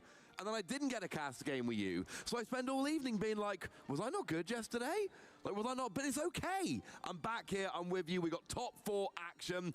And it's a game I'm a little bit excited about. Yeah, I'm really excited. I'm very much looking forward to casting with you for the first time this weekend, Ross. It's the semi-final. We're going to be seeing 2 players who have already qualified for the Disney Lorcana World Championships. They've secured their golden Mickey for the weekend, but now they're playing for more prizes and, of course, the big pride and prestige that comes with being the first ever Disney Lorcana European champion. Yeah, sports fans might know the phrase hat and a shirt game. Well, this is a binder game. If you win this game, you get yourself a binder of Azurite Sea, the complete foil collection, including all the enchanted cards, with a chance to boost that up to a play set of binders. But if you don't win this game, you don't get the binder. And of course, and I think this is more important at this stage of the tournament, if you don't win this game, you don't get to play to be the Disney Lorcana European Champion, and frankly, that is a disappointing scenario. Yeah, absolutely. These players have come so far. They've played so many rounds of Disney Lorcana against the very best players that Europe has to offer, but now they are just 2 games away from making history. And I feel like we always remember those first champions. Frank Carsten, probably the most well-known European champion since they were the first. Agreed. And I think that this would be a really big statement and someone that would instantly become a big name in the Disney Lorcana community, whoever the champion is. There's so much to play for, Ross, and we can take a look at the top of the bracket, and it's Ruby Amethyst all over, including 1 Emerald Amethyst. So we can confirm, Ross, a Amethyst deck will be the champion of Disney Lorcana European Championships. Both the finalist decks are going to have Amethyst in. We have got a chance of having a Ruby Amethyst final mirror match. Not the first time we've had that on one of our official streams here. So that is interesting. We said that a conversion rate for Ruby Amethyst going from day 1 to day 2 was immense. It went from, was it like 7% up to like the top deck or something like that, or second deck. It was really quite impressive. Emerald Amethyst came into day 2 as the most represented deck in day 2. Yep. One of them left in top 4. I am genuinely surprised. Like, I know Ruby Amethyst is a good deck. I know Ruby Amethyst has been a good deck for a long time. But when you see it doing all right in day 1, you see a decent conversion into day 2. 3 of them going into the top 4. I'm sorry, I don't think it was fair to expect that was going to happen. Not at all. And it also begs the question, who is going to be favored in the Emerald Amethyst versus Ruby Amethyst matchup? If you're the Emerald Amethyst player, if you can take down Ruby Amethyst consistently, you've got yourself a Disney Lorcana European Championships. And I have to say, Ross, it's going to be a tight matchup. In previous sets, it was quite favored for Emerald Amethyst with a lot of skill expression, for sure, high skill ceiling matchup. But I don't think it's quite as favored for Emerald Amethyst anymore. I would say it's slightly favored, but not quite as much as we've seen in the past. So it's going to be really exciting. And I can tell you, we will be watching the Emerald Amethyst versus Ruby Amethyst matchup on the main stage. The players have not yet sat down, so we are still a little bit away from our semi-finals, but it is time, Ross, for the real business end of the tournament. Oh, yeah, it is going to be. And if I'm Michele here, I'm thinking, hang on a second, right. How do I feel about my matchup? Because if you feel good about Ruby Amethyst, you've got Ruby Amethyst, and then Ruby Amethyst, and then, oh, hey, look, I'm European champion. If you don't like your matchup, or it's not one of your strongest matchups, then this is going to be a grueling end to the tournament. And when we say like and don't like the matchup, let's put this into context. There is no way you get to top 4 if you cannot win this matchup. Yep. It's not a terrible matchup. It's not an unwinnable matchup. I'm talking about whether you think it's 55-45 in your favor or 55-45 out of your favor. flavor. That depends on specific builds, that depends on how familiar you are with the matchup, how much you like your specific gameplay lines, things along that's what we're talking about here. There's no, at this stage, I don't think we're going to see any matchups which are hugely favored for the rest of the tournament. Yep. Everyone who's got to this stage, unless you're playing a really bizarre deck, you know the matchups, people know their matchup against you, and it is just going to be who is actually the best player on the day, who's made the best list. Those one or two cards, how are they going to be different? Yeah, and we've already talked about in the last round, Ross, that Ed and I were casting, we talked about how important Genie Wish Fulfilled on turn 4 into Elsa on turn 5 can be. And that's going to be another thing to look out for in these Amethyst battles. It really is going to be the key, which player can maneuver that Genie-Elsa combo the best. One other thing I've noticed looking at this Emerald Amethyst list, a single copy of Peter Pan's Shadow Finder, often a card which you would associate as a tech option to remove a Diablo, but it's an evasive character with Rush, which gives your other evasive characters Rush, which could be huge for the Genie Wish Fulfilled. Yeah, because that is, of course, an evasive, so you go Peter Pan on 3, and suddenly your Genie, not only does it draw you a card, not only is it evasive, but it could also Rush, and that could be a big, big deal. Yeah, it absolutely could. We're going to dig more into those deck lists in a moment.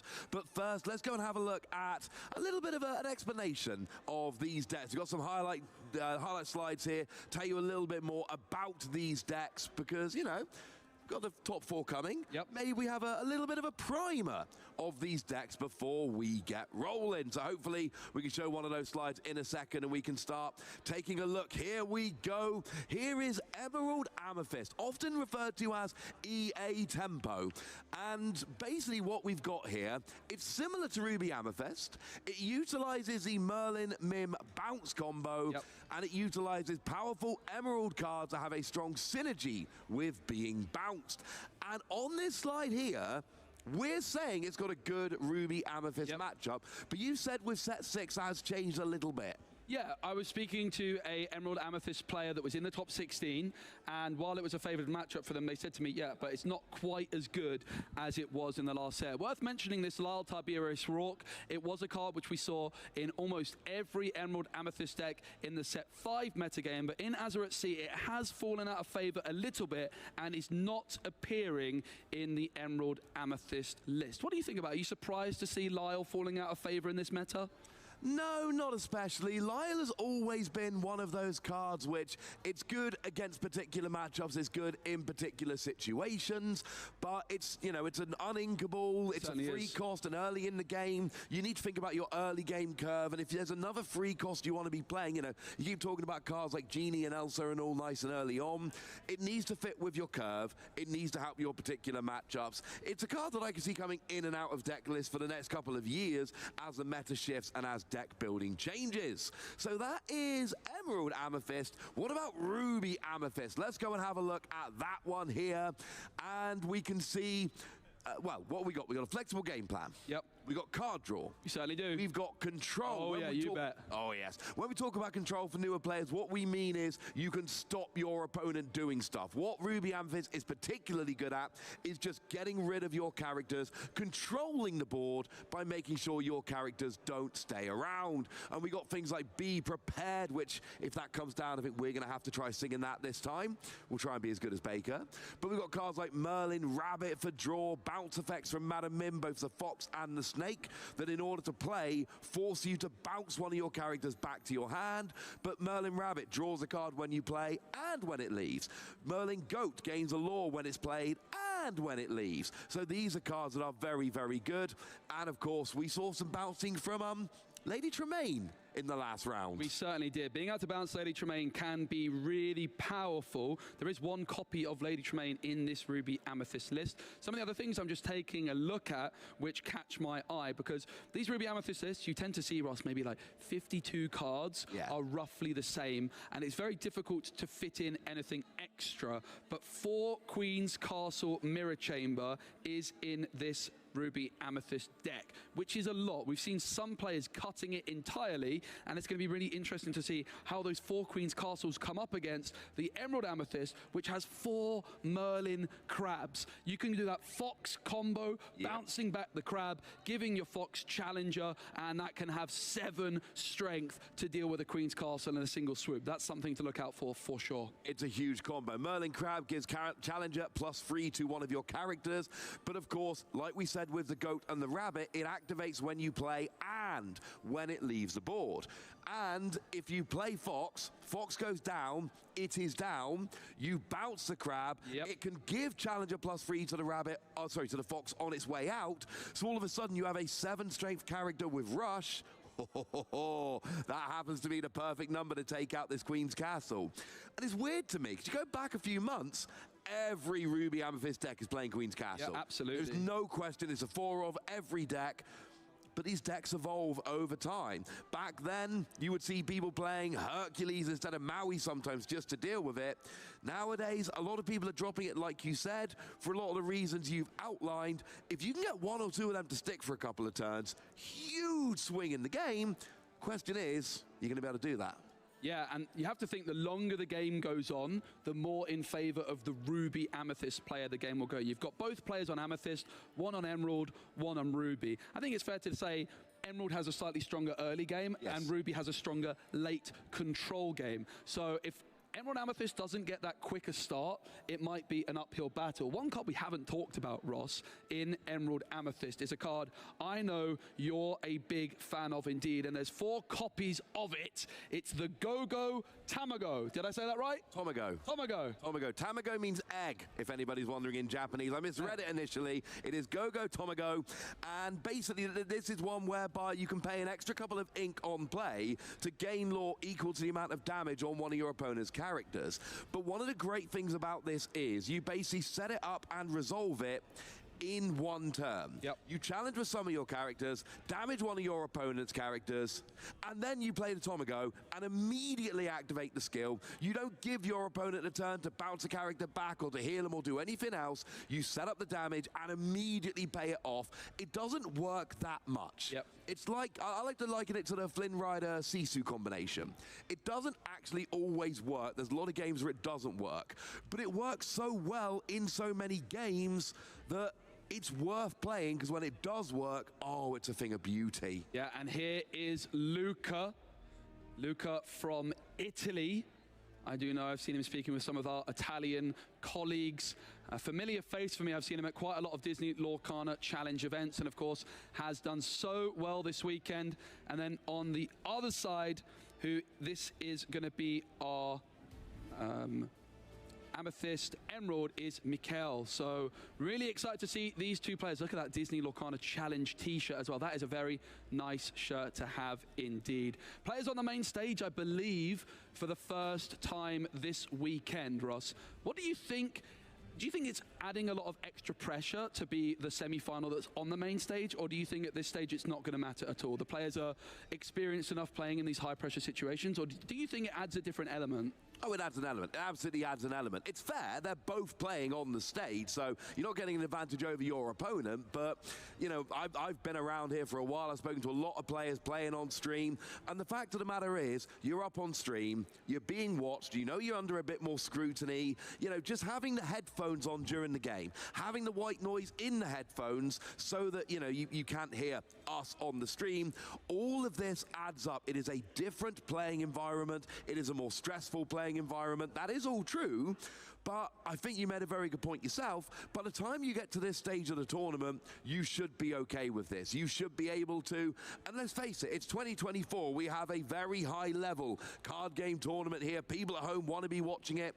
We know there's going to be a stream at these tournaments, and players come into this tournament knowing if I do well, I'm going to probably end up, I mean, you've played on stream yourself, so you know as well as anybody, it is not the same as playing at a table. We're not pretending it is, but what we're going to do, not provide a stream for people at home? That would be silly. Yeah, and also I think at this event, more than any, it's a little bit different. As you see the handshake, two Italian players in the semi-final. I'm sure they know each other rather well. Big shout out to the Disney Lorcana community over in Italy. I'm sure there's many Italians who are incredibly excited about this matchup. Maybe that's a good time to mention, if you are Italian and you would like to watch an Italian broadcast, our Italian casters are live and you can go and check out that channel. Also, if you are looking to listen to this in French or German, our colleagues are providing that on their respective channels. So make sure you check those out if you so desire. Absolutely, and I said some downsides of playing on stream, so I want to balance it out for a minute there. Every tournament I do, I have people coming up to me and saying, hi, do you think there's any chance I could play on stream? I had a couple of people yesterday come and talk to me. Players like playing on stream. Yeah, it's a bit more stressful, it is a bit different, but you know what? It's a chance to show off to the entire Disney Lorcana community. And also, the players who gain the most publicity from these tournaments, players we remember, tend to be the players that play on stream. So make no mistake about it, there are a lot of players who want to be on stream, who are absolutely delighted when they turn up to that table at the start of a round and they see that slip of paper saying stream game and they go, oh, I'm playing on the table. I can tell you, Ross, when I saw it, I had that exact same reaction. When I was in the Lorcana Challenge in Seattle, I had that little slip of paper saying this is a feature match and had a little rush of excitement. But I do think it does add that real different dynamic. You're in a different setting. There's lots of eyes on you here. We've got a big stage and there is a live audience watching. Here we go. This is the semi-finals, Ross. We've got Luca versus Mikel. It's an all-Italy battle. Mikel, as the highest seed from Swiss, will be going first in game number 1. Yeah, we have the 4th seed in top 4, but we have the 9th seed in top 4. Luca overachieved according to their seeding. Michele exactly where they should be, looking to go that one step further. So the mulligan for players that might be joining us for the first time, you draw your opening hand of 7 cards. You have a good old look. You are allowed to put as many cards as you like from your opening hand back into your deck and draw replacement cards. So when you're doing the mulligan, there are so many things to think about. Okay. So what we see from Mikel here, he's kept Diablo and Chernobog's followers. He's kept 2 one-cost cards and said, look, I am having a good, strong early game. I'm on the curve nice and early with my one-costs. Everything else, I'm just going to take at random, but I know I've got some ink and a one-cost to start the game. I did not see Luca's mulligan so clearly, I'm afraid. Although do remember, it is a higher seed that is supposed to resolve their mulligan first. Yep. Absolutely, and you expect players at this level to be taking all the little advantages that they can as we see the players cutting each other's decks.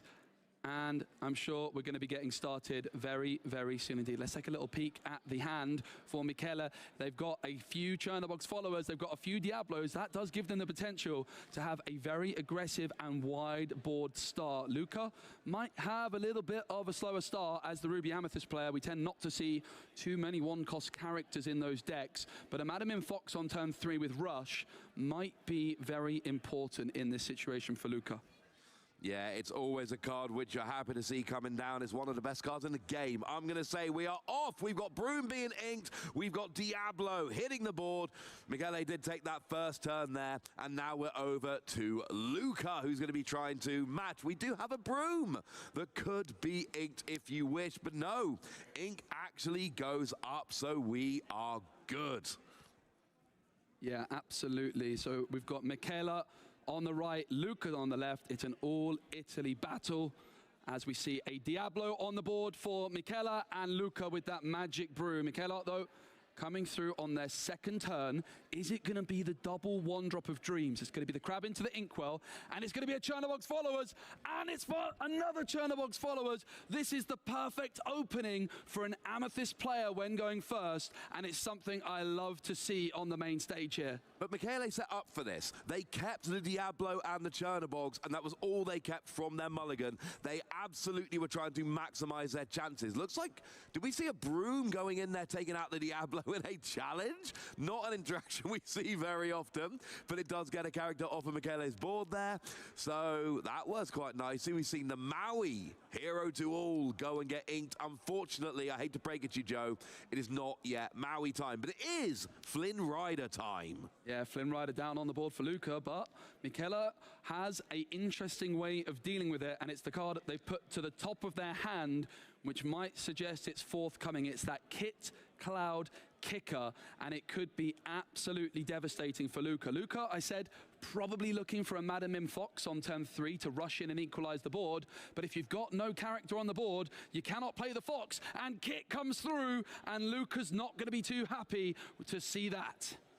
Kit Cow Kicker has ruined so many games for me since it came out, making me bounce my little characters back to my hand. It is frankly annoying, lets you bounce one of your opponent's 2 cost or lower characters back to their hand, means Flynn will not be activating at the start of this turn, if it ever would have.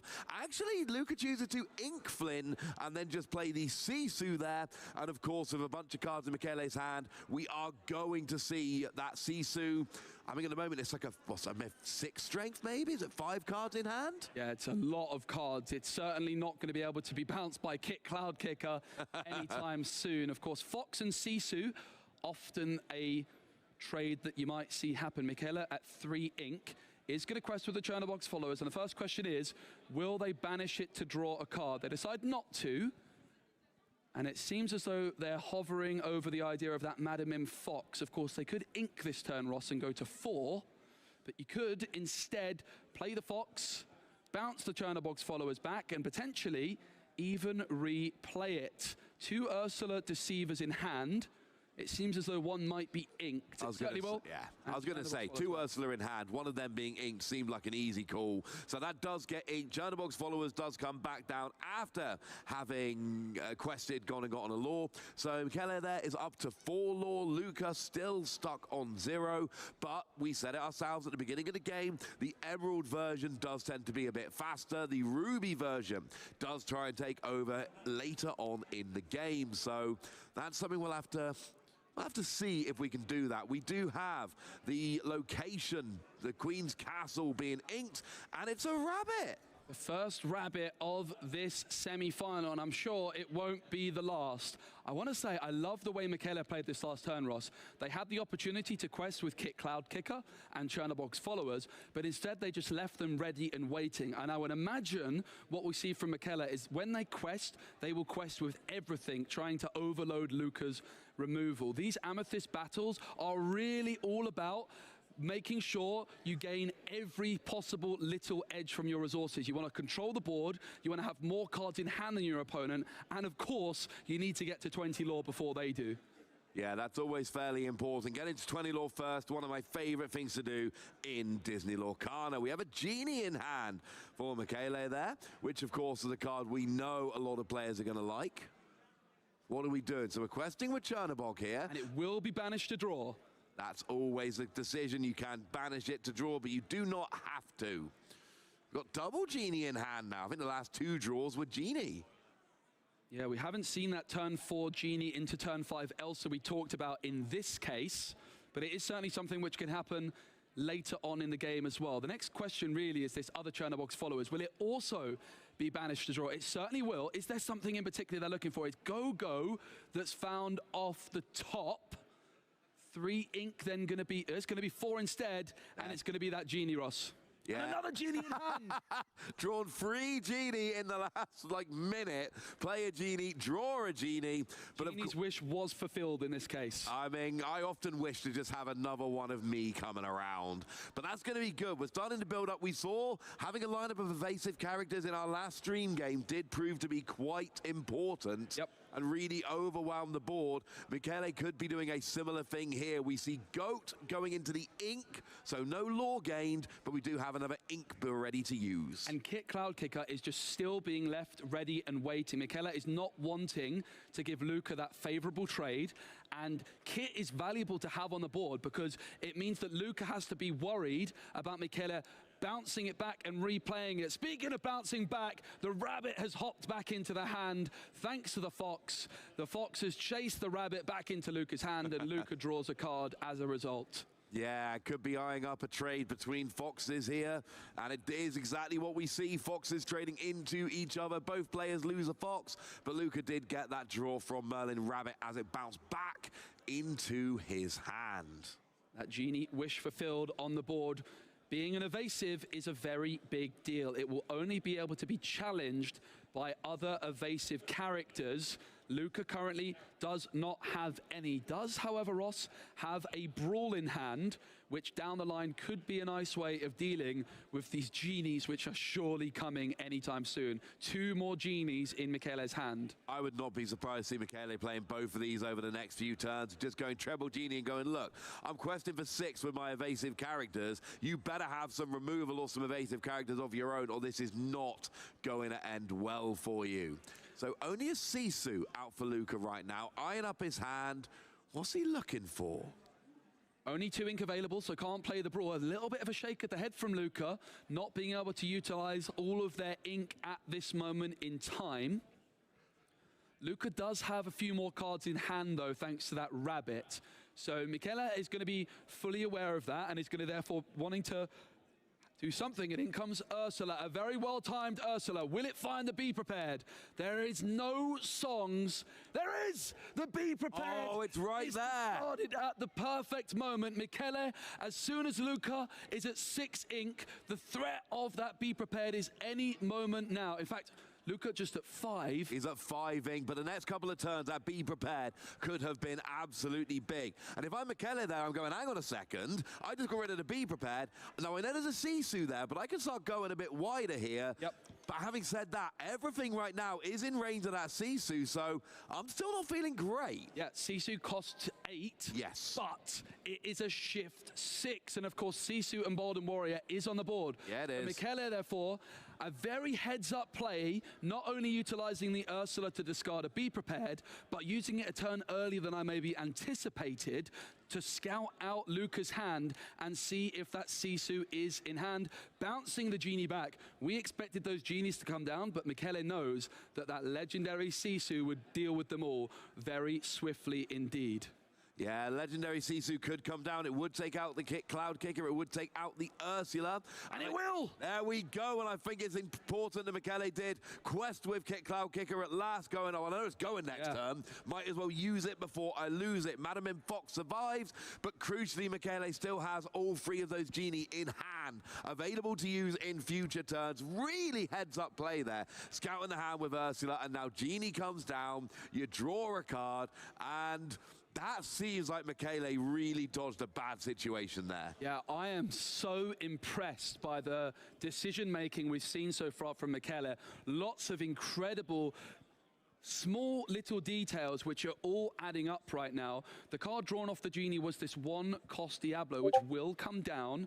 Michele wanting to hold on to that Ursula Deceiver for a rainy day and try to discard a Be Prepared. Of course, the more cards Luca draws, the higher the chances are they draw into another Be Prepared, and Michele is just wanting to delay that Ursula for now. 2 ink was available, but instead just spending 1 on Diablo. In comes the rabbit, not for the first time today for Luca. Yeah, goes and draws another card. It's on the board, so it will eventually draw another card in some way. Flynn Rider gets into the ink. There are now 7 ink available. 3 of them are used to play that Brawl, I believe. Yep. To remove a character from the board. I'll remove the genie from the board, I should say, because that's pretty important. We keep bigging up the genie. So Brawl always feels annoying to play to me just because you're spending that ink just to get rid of a character, but it's so important and so good. It's a phenomenal card. You don't get any board presence from it, but it's so important to use to get rid of your opponent's bigger cards, or more important cards. Michele is in the lead in terms of lore by a big margin, 11 lore to 1 as it stands. However, the board presence is starting to swing in favor of Luca, and Luca has far more cards in hand as a result of that rabbit. Michele yet to draw into one of those Merlin rabbits, which we know can often be all important. What's the card off the top here? I didn't quite catch it. We've got Diablo and Fox down on the board. It was a White Rose, I believe, that came into hand from the draw there. So we're eyeing up another genie. Yeah, Michele not quite going to be able to go 2 genies in 1 turn. They're at 6 ink right now, meaning they can get to 7 this turn. So they could go for a genie and a White Rose, but cannot go double genie at this moment in time. Of course, some of the cards in Luca's hand, Michele might be very well aware of, thanks for that Ursula earlier. It's the Fox which is drawn, a 3-cost character which could be played this turn. could be a nice option for Michele to have. Yeah, always a nice option. I'm also looking at that Sisu empowered sibling on Luca's side of the board, and I'm thinking that could be quite annoying. That could comes the Ursula. Damage. Here is the Ursula. What is in the hand? Nothing. No targets. A bunch of characters there. So Ursula gets the information.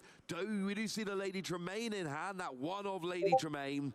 But unfortunately, no targets for the Ursula. You do get to discard a song of your choice. There are no songs. So we're questing with Diablo, we're questing with Madam Mim. And Michele's at 13 lore, and it's one of those games, there's not been any big moments, but it's just play out your characters, build up your board, quest when you're available, crept up to 13 lore while Luca's on 1, and Luca now needs to start going far more board control. You really need to start getting rid of Michele's characters here, because it's only going to be like 2 more turns until Michele wins the game. There's 5 lore on board with 7 lore needed to win the game. Ross, I totally missed it when looking at the deck list, that one single copy of Elsa Spirit of Winter, the iconic legendary from the first chapter. We saw it all the time in Ruby Amethyst decks way back in the first chapter. I've not seen it in at least 6 months in a Ruby Amethyst build, but Luca with that single copy and now has it available in hand. The rabbit will challenge Diablo. Michele is able to draw a card when Diablo is banished. Luca is then going to quest with the Sisu.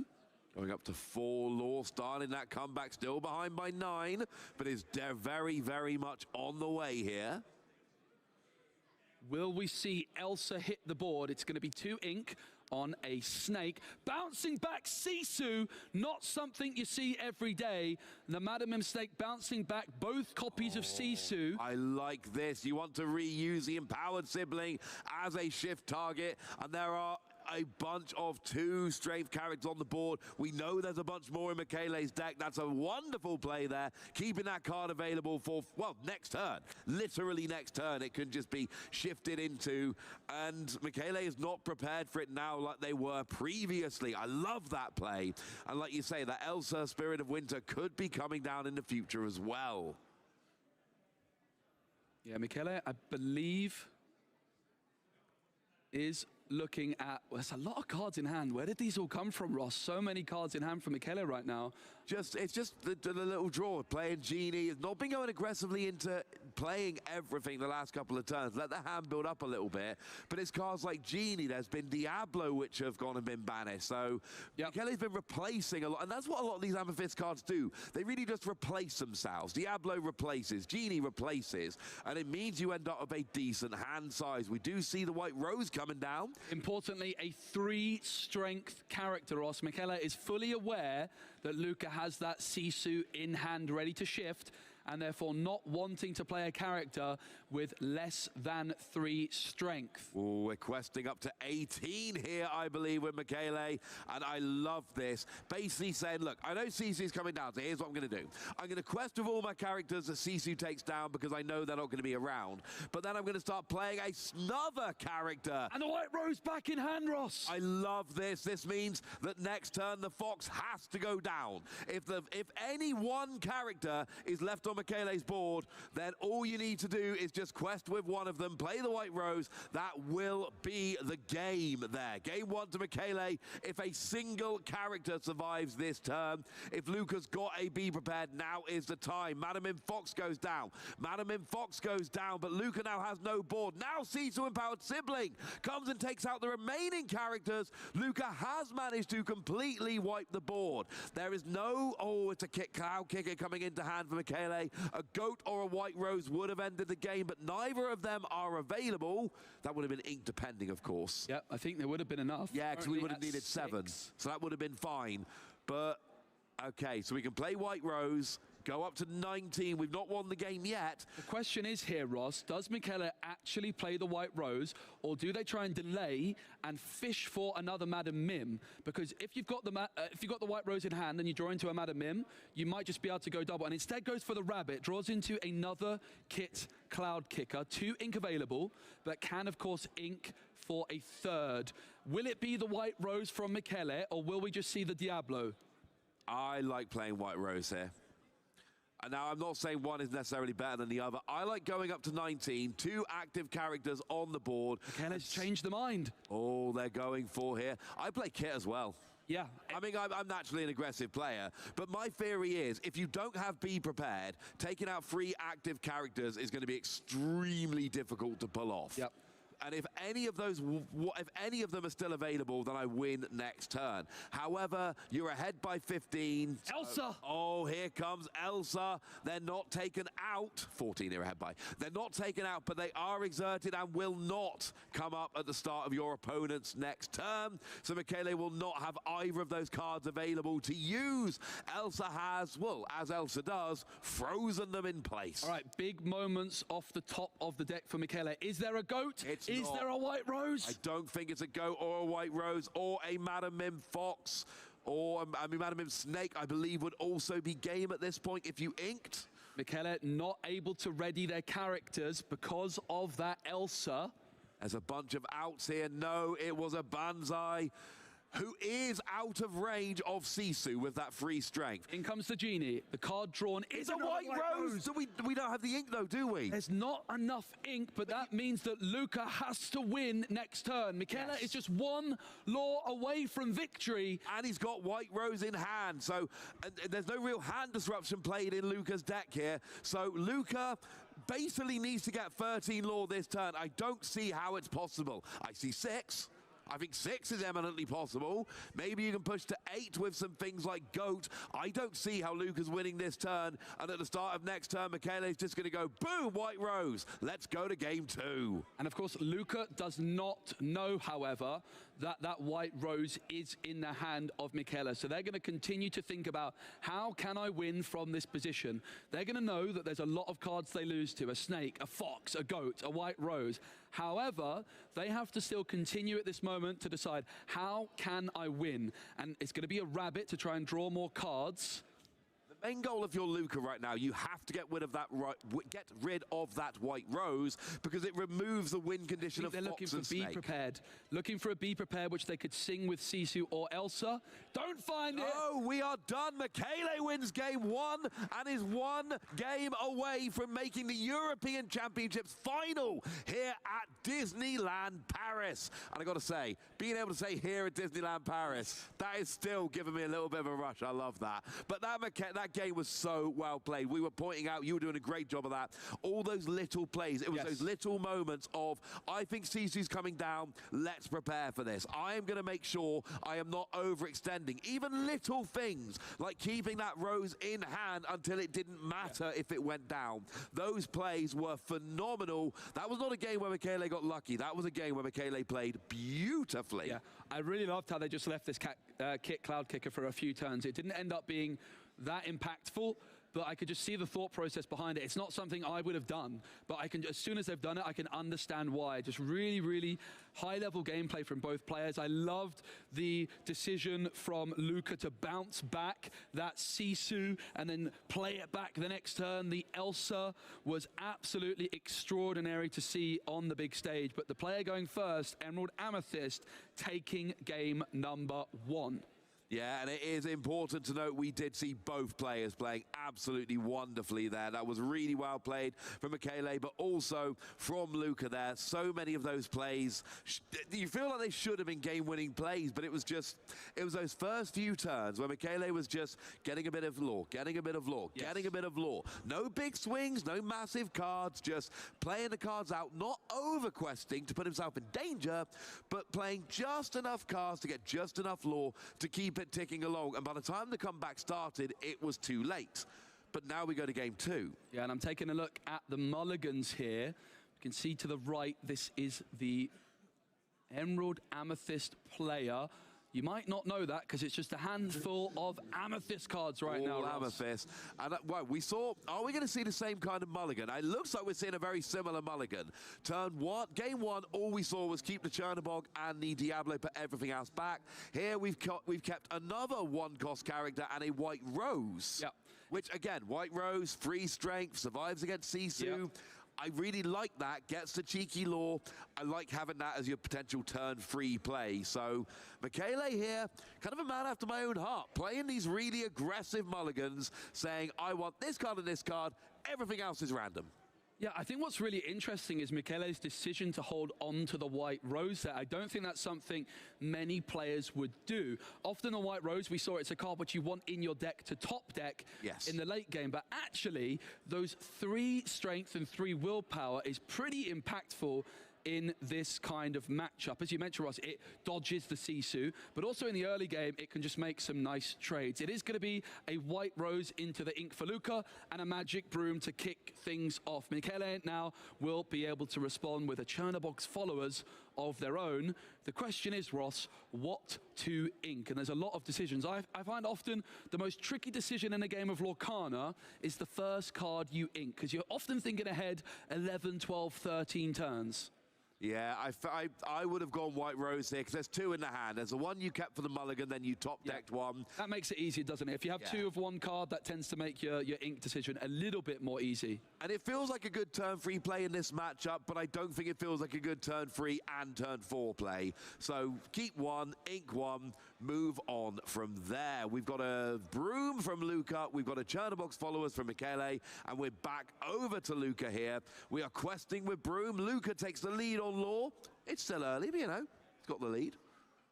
Magic Broom kicking things off. Will we see the Magic Broom sticking around on the board, however? Of course, whenever a character is played, you may banish the Magic Broom to draw a card, but also the opportunity of a snake bouncing it back, and that's exactly what will happen. That snake with the 3 strength, 3 willpower is a very solid card on turn 2 to control the early board. Yeah, it is a really good card. It's got great stats for the cost. You could see the bouncing characters as a downside. You can have these stats on a 2-cost Inkable, but you've got to bounce a character to play it. But of course, we're an inventive, focused Lorcana players. We've made it into an upside with these bounce packages. It's Ursula going to come through on turn 2. It's the only option for Michele. Do they find a song? Friends on the other side or be prepared is what they're looking for. Nothing. But it's a miss, and that's a big moment. Whenever you play this Ursula Deceiver as an Emerald player, if you miss a song, you feel pretty terrible. Luca with that 3/3 snake on turn 2, whereas this Ursula just a 1/3 stat line is not exactly what you're looking for, Ross. No, Ursula is great as 2 things. Generally, it's great for getting rid of those key songs and using as a shift target into bigger Ursula. They're the 2 things we generally see Ursula for. So when you play it and you miss a song in a deck where you're not looking to shift into a bigger target, it doesn't feel great. Luca gets Sisu down, and it looks like it is going to be a quest with this Madam Mim snake, while Sisu sits there as a 7 strength. There's a lot of cards in hand, Ross. I think there's 6 cards in hand. Yeah, if there was a Flynn Rider, I think it's fair to say that the Sisu would be the highest strength. There's going to be Go-Go into the ink. That was found off the top.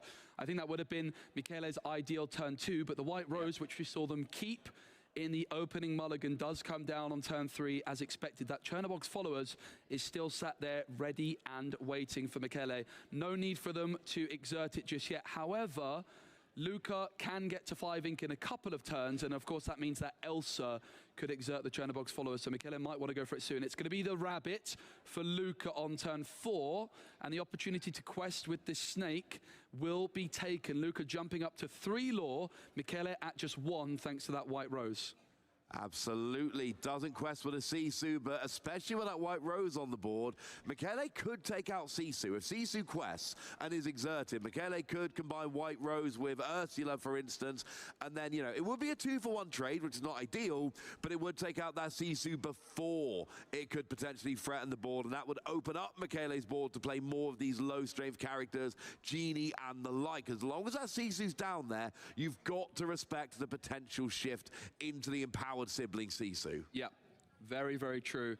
Luca did not play that Genie on turn 4 instead with the rabbit, which means Michele's probably feeling a little bit more safe about their own Genie on turn 4. Does also have the opportunity of rushing with the Fox, but it will be the Genie, the wish fulfilled. The card drawn off the top is a Kit Cloud Kicker. Will we see this Chernobog's followers remaining ready and waiting? I would be surprised, Ross, as mentioned, because of the potential of that Elsa. But Michele, of course, did see Luca's hand a couple of turns ago with Ursula, so does have some information. The White Rose is going to quest, could have challenged, and we will see the Chernobog's followers remaining ready and waiting. Yeah, saving it for later. You get to banish it and draw a card. Just keeping it on there, hoping it's going to be safe for the time being. So, over to Luca now. And it looks like there's a bunch of cards. There's no obvious decision here. You got to think about what to ink. You got to think about what to play. You can see your opponent building up a pretty decent board. So we just use the Snake to trade with the White Rose. So both of the bigger characters now in terms of strength have gone down. Yeah, and what's interesting, Michele last turn had the option to take that trade themselves. Queen's Castle comes down from Luca. But Michele, by not taking that trade themselves, gained one law and forced Luca to take the challenge. So a really heads-up play in the previous turn from Michele. Chernobog's followers will be inked, and that one ink will be spent to move Sisu into the Queen's Castle. Rabbit's going to go on a quest of their own. Yeah, of course, if you've got a character in your castle at the beginning of a turn, you get to draw a card. So that means that it is going to be great for card draw as well. And we saw, you know, both of these decks in the previous game, very good at keeping cards in hand. You know, Michele here's got like a 5-card hand already. So both players able to keep their options open. Looks like we're eyeing up what to ink here. Yeah, it's a finely balanced game, Ross. This Queen's Castle is going to flip the game on its head if left untouched. It's going to be the Chernobog's followers banishing to draw a card finally. It's Chernobog's followers. Wow, look at that. Now, Michele doesn't have a crab on the board right now. Do they have a crab in hand? I believe they did have a crab in hand. Is it possible it was inked in the previous turn? And that's why Luca decided to go for the Queen's Castle? Or do they have that crab still in hand? It is a fox comes down, but that's not going to be enough. Oh, but with Genie, it is enough. So using all 3 of those characters together gets to exactly 7 strength, which is enough to take out that Queen's Castle Mirror Chamber. And like you said, it had to go down. And a couple of 1-cost to finish off the turn. What a turn from Michele. Perfectly dealing with that Queen's Castle and still developing that Magic Broom and Chernobog's followers before the threat of that Sisu or the Be Prepared. Well, saying that, if Luca was to top deck the legendary Sisu right now, it could come in and shift. But Michele has seen the hand of Luca not too long ago and is taking that calculated risk. And in this case, it works out. Soon as you see your opponent use a single link to play Chernobog, you know you're good. Although the goat comes down, so could still be used, but no, we are just questing with Sisu and Rabbit. That is an extra free law, putting Luca up to 7. So this is the turn. At this point in the game, Michele is like, well, I know I could be prepared. I know I could be Sisu'd. I need to get the most value. The only thing that's going to survive either of those is Madam Mim Fox. But Michele has the perfect card for turn 6. It's Ursula. Now this is a time to play Ursula. Absolutely. Be prepared. Oh, hits the Be Prepared. Oh, that is wonderful. Be Prepared, ready to go next turn. Michele plays the Ursula, sees the Be Prepared, into the discard it goes. That would have been a devastating Be Prepared. Right now, Michele, well, frankly, was prepared. Didn't need to be told. He was already prepared. Chernobog's followers questing for 1 and is banished, drawing the goat. Look at the hand of Michele. 2 goats, a White Rose, and a Diablo, just for good measure. If Michele can start creeping towards that 20 mark, they could gain a lot of lore out of nowhere. If Luca, though, could top deck a Be Prepared or a Sisu, Ross, the game could shift very quickly indeed. Yeah, that would be absolutely devastating to Michele's board. Be Prepared would get everything. Sisu would get everything except for, well, now the White Rose and the Madam Mim Fox. And once again, I don't think it's a coincidence that a free strength character comes down with the threat of Sisu looming. So Madam Mim Fox actually takes out the Sisu and no longer. Well, and to be fair, you could incomplete as an 8-cost next turn. But it's going to be a lot more awkward to do so. But also Michele able to empty their hands so much that the Sisu not trading for the Fox. Do they find the Be Prepared? Have they got it? Chernobog's followers is questing, it's banishing. They're looking for the Be Prepared still, Ross. Have they found it? It's going to be friends. Another 2 cards could be drawn that could be Prepared. Is it there for Luca? No, it's not there for Luca, and now you're at that point where even if you see the card, you don't have the ink available to play it. And we see Luca shaking his head there. He knows this was the turn you needed. Be Prepared or Sisu. Neither of them have come out and made themselves available. Merlin Rabbit comes down, and did you see the top deck? I did not, but it was turning out to be a bad hair day. That is the flavor text of the Rabbit, and it's quite...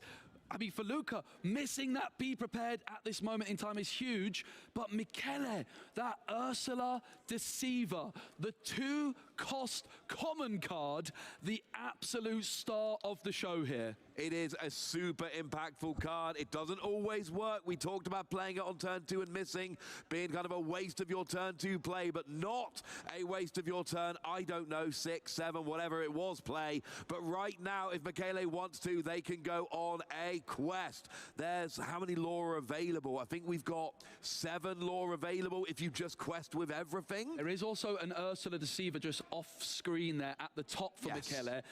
The board is so wide that Michele is needing a second playmat, Ross. Oh, choosing to quest with Chernobogst and then banishing it to draw a card. We are just questing with everything. And Michele is going up by 7 lore in total here. My goodness. Going all the way up to 14. Michele's board is so wide, it's overflowing onto Luca's side. Now, does Luca have access to that Sisu or the Be Prepared? Because that could be crucial. Michele, still with ink to spend. It's just another character, Ross. I love this. Michele is basically saying, wipe my board or you lose. If you do not wipe my board, you will not win this game. We do have friends on the other side in hand. That's going to be Sung, I believe, because then you've still got the ink available to play it, but it's not. It's a Broom and a Merlin.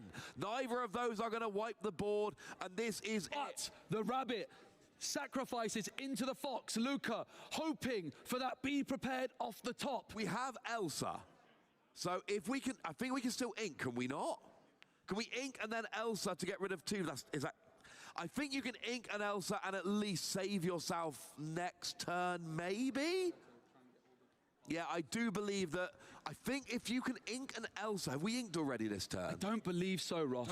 I think Elsa's an 8 cost. I think we can still ink. So I think you can ink, play the Elsa, freeze 2 of the cards.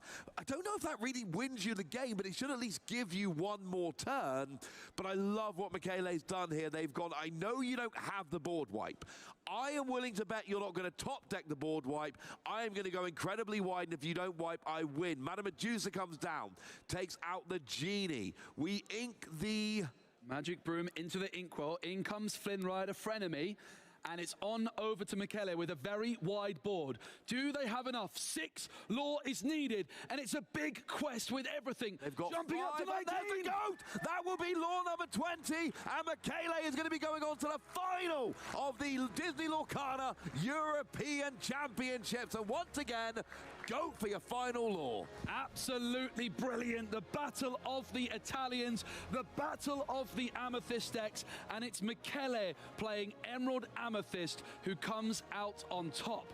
Which means, Ross, we know that we are going to be seeing a Ruby Amethyst versus Emerald Amethyst final. The other semi-final, a Ruby Amethyst mirror, and that is going to be a repeat then of the final of the same matchup. And if I'm Michele, I am feeling great right now because I'm like, oh, I just beat Ruby Amethyst. What have I got on the fight? Oh, another Ruby Amethyst. You have got to be feeling good about yourself at that point. You've got to be thinking, look, I just took down this matchup 2-0. I won on the draw. I won on play. You know, I am feeling great here. So yeah, that's, I mean, firstly, you're in the final. Yep. You've minimum coming second. You've got the binder with all of the cards from Azurite Sea, but you've got to be thinking, I'm the favorite in the final. Absolutely. Remember, the players in the final, the 2 players, the second place player getting a full enchanted and foil set of Azurite Sea, 1 copy of each, but the winner not only getting that trophy, also getting a complete play set of every foil and enchanted. Well, let's see how he did it then. Let's go back and look at some of the key points from that matchup. Remind ourselves exactly how it played out. So we see the players shuffling up at the start. You know it's a bit of a tense matchup. It's the top 4, but we see Michele there going. I love this, Ross. That double Chernobyls on turn 2, a play I'm a big fan of. Luca then with that shift Sisu moment clearing the board, but Michele was able to bounce back and continue to apply pressure. Missed anything off the Ursula, but got that information to prepare for the Sisu-empowered sibling. Played around it for a couple of turns. We see Luca playing down some of these bigger cards like Elsa and Sisu, but Michele was just too close to the end. Ended up managing to get game one. So we go to game two, and it's actually a pretty similar game plan for Michele. I'm going wide. Aggressive mulligans, only keeping your cards that you want in the early game. Lots and lots of questing, go up to 19, and there was the goat at the end to go up to 20 lore. And I love the way Michele played that. Yep. They went, look, the big difference is I am a faster deck, so let's go for small cards early and dodge the board wipes. Yeah, and we do have Lorcana Villain Baker on standby for an interview with our winner. Much, Bessie. Yes, I am joined by the man who is going on to the finals of the European Championships. We have Michaela. Huge congratulations to you. So you are piloting EA Tempo, just win the game. First of all, what led you to that decision? Why did you think that that was the deck to lock in today? So basically, I think that the deck got very nice tool, this new set, as I am playing like 10, 12 or more new cards. So I think that the deck is in a very good spot right now. And we were also predicting a lot of red-blue matches, as in fact it was like 1/3 of the field. And Emerald Amethyst just has a very good matchup against red-blue, so we thought that it was just the deck to bring here. A good meta choice for what you expected the field to be. Sure, fantastic. Sure. Yeah. You just took down a fantastic player with a lot of really good accolades in Lorcana, playing Ruby Amethyst. Are you confident in the Ruby Amethyst matchup? How much, like, do you feel favored or do you feel it's an uphill battle? I think Emerald Amethyst is a little bit favored, but I mean, not too much. I mean, on the play is much easier, but especially if he plays Sisu on turn 3, it's like tough. And he was also playing one copy of the big Sisu, and I just managed to. It was lucky because I played Ursula, and I saw he had the big Sisu in hand. I was getting ready to sing it, and you took it away from me. Yeah. I was never expecting it, but I just saw it with Ursula, so I played around it. But if I haven't seen him, I thought I would just lost the game. Yeah, it made sense for the moment, and you're going to be going up against another Ruby Amethyst matchup in the final. Before we let you go, is there anyone that you'd like to do a shout-out to, any thank yous, any people at home that you'd like to thank? I would like to thank all my friends in where I live, that we play the local every Saturday and Wednesday, so big shout-out for them for testing. And also I would like to thank my friend here on the stage, we're coming here supporting me, and also with them we tested this deck in particular and all the matchups, so big shout out to them too. Amazing. Sounds like you've got a great group of friends helping to prepare you. I bet you're super proud of him standing here. Can we hear it one more time for Michaela going on to the finals of the European Championship? Thank you. We're hyped. We're ready for some more Lorcana. We're going to throw it back to the casters and we'll see you real soon. Thank you very much, Baker. We've not got much Lorcana left to go this weekend, Joe, I'm afraid. We're running out of Lorcana. We've only got one game left. The good news is it is a best of 5 to determine the Disney Lorcana European Champion. And we're going to do something a little bit different for the final. We're going to do something we've not done before. We haven't even practiced. It's going to be quite fun and exciting. No, it's going to be perfect. A triple cast. It's going to be Baker joining us, sandwiching himself in between us. Ross, Baker, and Joe cast for the final. I'm really looking forward to it. I am so looking forward to this. We all come to this cast and we're like, wait, so if Ed's hosting the final, which one of us three is missing out on the final? None of us are missing out on the final. So we're going to get an extra chair in here. We're going to get comfy. We're going to get the finalists. They are going to get comfy. They're going to play a best of 5. And we're going to be here for as long as it takes. We're in Disneyland. We're in no hurry to leave Disneyland. We're in no hurry to end the European Championships. So yes, we've only got one game to look forward to, but I'm gonna say it's probably the most exciting game of the whole weekend. Yeah, I think so, Ross, and it's just going to be a historical moment that we look back on in 5-10 years' time at Disney Lorcana, and remember, the first ever European champion. I am so excited to see this best of 5 final, and yeah, we've got one player from Italy, and we wait to see who their opponent will be in that final. We know they're playing Ruby Amethyst, because the other semi-final is a Ruby Amethyst mirror matchup, but we are yet to find out who that will be. Yeah, and of course, in terms of caster predictions, Ed and Baker both went Ruby Amethyst, so one more chance to stop them being insufferable for the rest of the weekend. Yeah, that would be quite something. Again, my favorite moment in that game, that turn 6 Ursula Deceiver. Oh, beautiful. So perfectly timed, was just brilliant. Here you can see the caster predictions. I picked Emerald Steel, I'm out of it. Ross, you picked Ruby Sapphire, you're out of it, but Baker and Ed still going strong. That looked like such a good pick on day one, when the day one metagame came down, and I think seeds 1, 2, and 3 were all Ruby Sapphire. I stand by my pick as a very good pick for the weekend. But I think one thing I said to Baker, the first round of Top Cut is always incredibly instructive because that tells you how the tournament is going to go. What did we see with the first round of Top Cut? Lots of Ruby Sapphire falling, but Ruby Amethyst converting continually, as we always see, just doing their thing. And that really did set the stage for the rest of Top Cut here. It's Amethyst, and it's either Ruby or it's Emerald. But I'm not surprised to see Amethyst keep doing well, because like you, I spend a lot of time making decks, and I keep coming back to Amethyst. And the reason I keep coming back to Amethyst is, well, what one drops do I want? Well, I've got Chernobos, which can draw a card, Diablo, which can draw a card, Broom that can draw a card. Oh, it can. And then if I get a bit bigger, we've got, you know, we've always got Queen's Castle Mirror Chamber, which can draw, the Library that can draw. Sorry, Rabbit and the Genie now as well. Rabbit and Genie as 4 costs that can draw. And you can bounce card draw back and replay them. So there's a lot of cards that replace themselves. And one of the things I really like about Amethyst is the automatic lore generation we see from Goat and we see from White Rose, which, not for nothing, won Michele both of those games in top 4. They both finished on a White Rose or Goat play to get that last little lore. Cards that you can top deck and go, yay! Yeah, I've got a lore and I'm going to win the game. Absolutely. Well, Ross, as we are getting towards the end of the day here, of course, still the final to come, I want to ask you, what's been your highlight of the weekend so far? I asked Ed, and Ed said his favourite moment was opening a Maui Half Shark, which who can blame him? What's been your favourite moment of the weekend so far? Was it Disneyland Paris, the park? I mean, Disneyland Paris was great. My favourite stream game was the 18-2 comeback we saw from Ruby Sapphire. Wow, I missed that one. Absolutely. I was on the interview for that one, so I watched it closely. I got to interview the winner. That was absolutely amazing.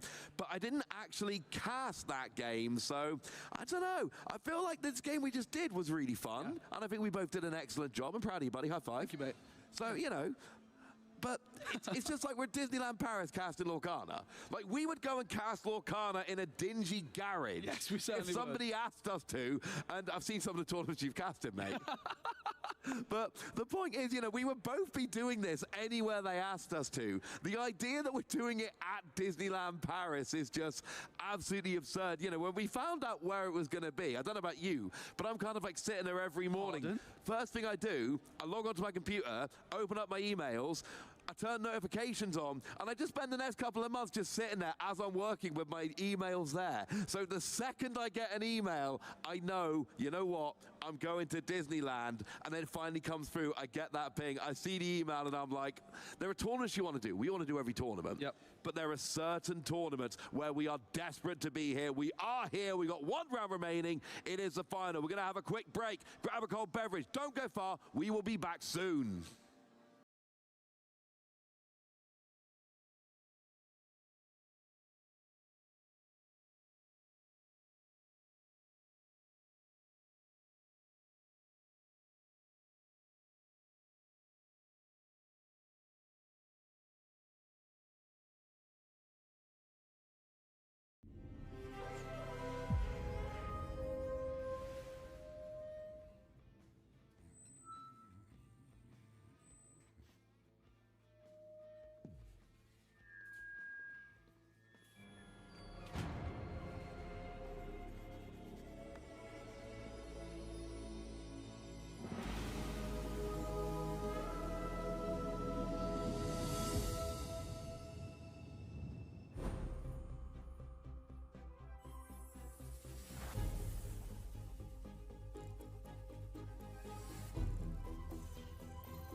Welcome back, ladies and gentlemen, to the finals of the Disney Lorcana European Championships. A game so exciting, no two of us casters could handle it alone. We have gotten the full three-man booth going on for the most exciting game, not just of this tournament, but of any tournament we've done. Joe, how you feeling? I am very excited to be here, Ross. Extremely excited to be joined by Baker now to our right. Baker, how are you doing? I cannot wait. This is what it's all been building to the entire year, and here we find ourselves in the finals of the European Championship. I couldn't be happier, mate.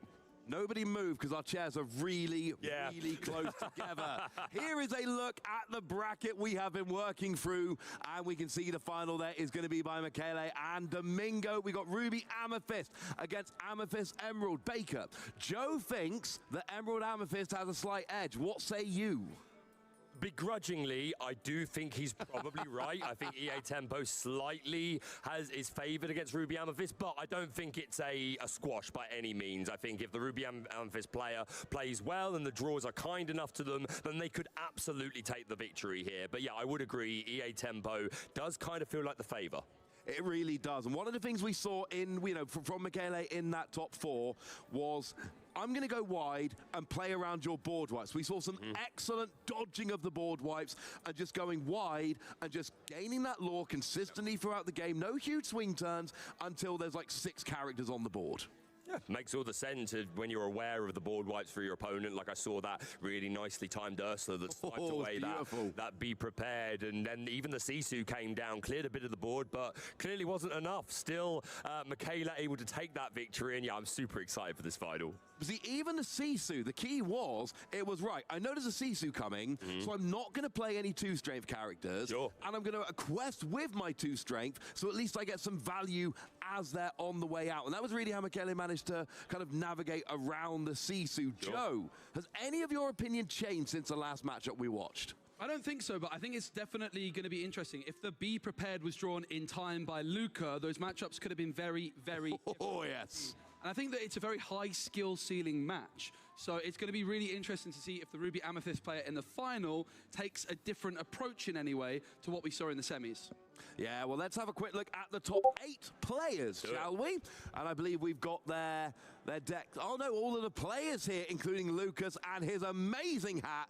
That is a wonderful, wonderful hat. Now, that is a beautiful hat. I actually saw in the top 16 2 players with hats matched up against each other. But these are our top 8, and we will be seeing these faces again at the Disney Lorcana World Championships. And look at this representation as well. Belgium, Italy, France, another Italy, Spain, France, Austria, and Germany. Unfortunately, our dear United Kingdom not going to Worlds so far, but what a fantastic set of players. I cannot wait to see the rest of their Lorcana careers. And here we can see some of the top 8 deck lists. Of course, Michele, the only Emerald Amethyst player in the top 8, but they have made it to the finals. Unfortunately, my beloved Ruby Sapphire did have 2 representations in the top 8. Not able, I don't believe they even made the top 4. I believe they both, unfortunately, went out in the top 8. Still a top deck. And if you're wondering about some of the card choices there, we are showing you the spicier parts of each deck, the more unusual cards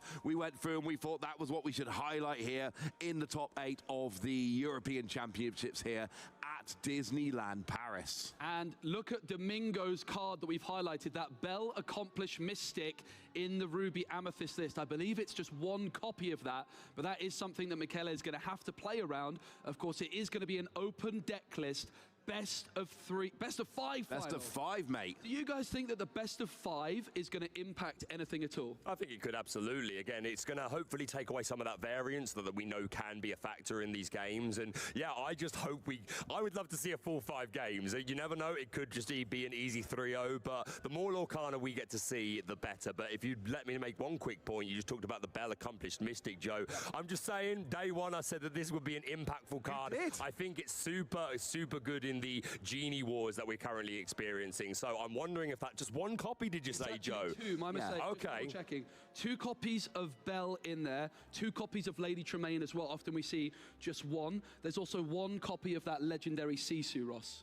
Yeah, I do like that legendary Sisu. We've seen it be very, very impactful throughout the weekend, and it's something that Michele had to play around in the previous matchup. Sure. There's a lot of 2-strength characters or lower in that deck, so as soon as it's on board, either there's 8 ink available or there's 5 ink available with a Sisu shift target on the board. At that point, you have to start playing around it. What I will say is, we saw Michele doing that phenomenally in the top 4 game. As soon as it was an issue, the play changed to account for that.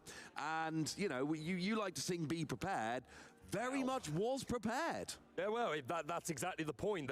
The Ravensburger creative team knew what they were doing when they called that card Be Prepared, because you need to. You know when turn 7 comes around against Ruby decks, that is something that could happen. So will our players be prepared or not? We'll see. Also, our audience, both at home and in the venue, must be prepared. It's really exciting to be watching this with a live audience at Disneyland Paris. If you're in the audience and you're excited, make some noise.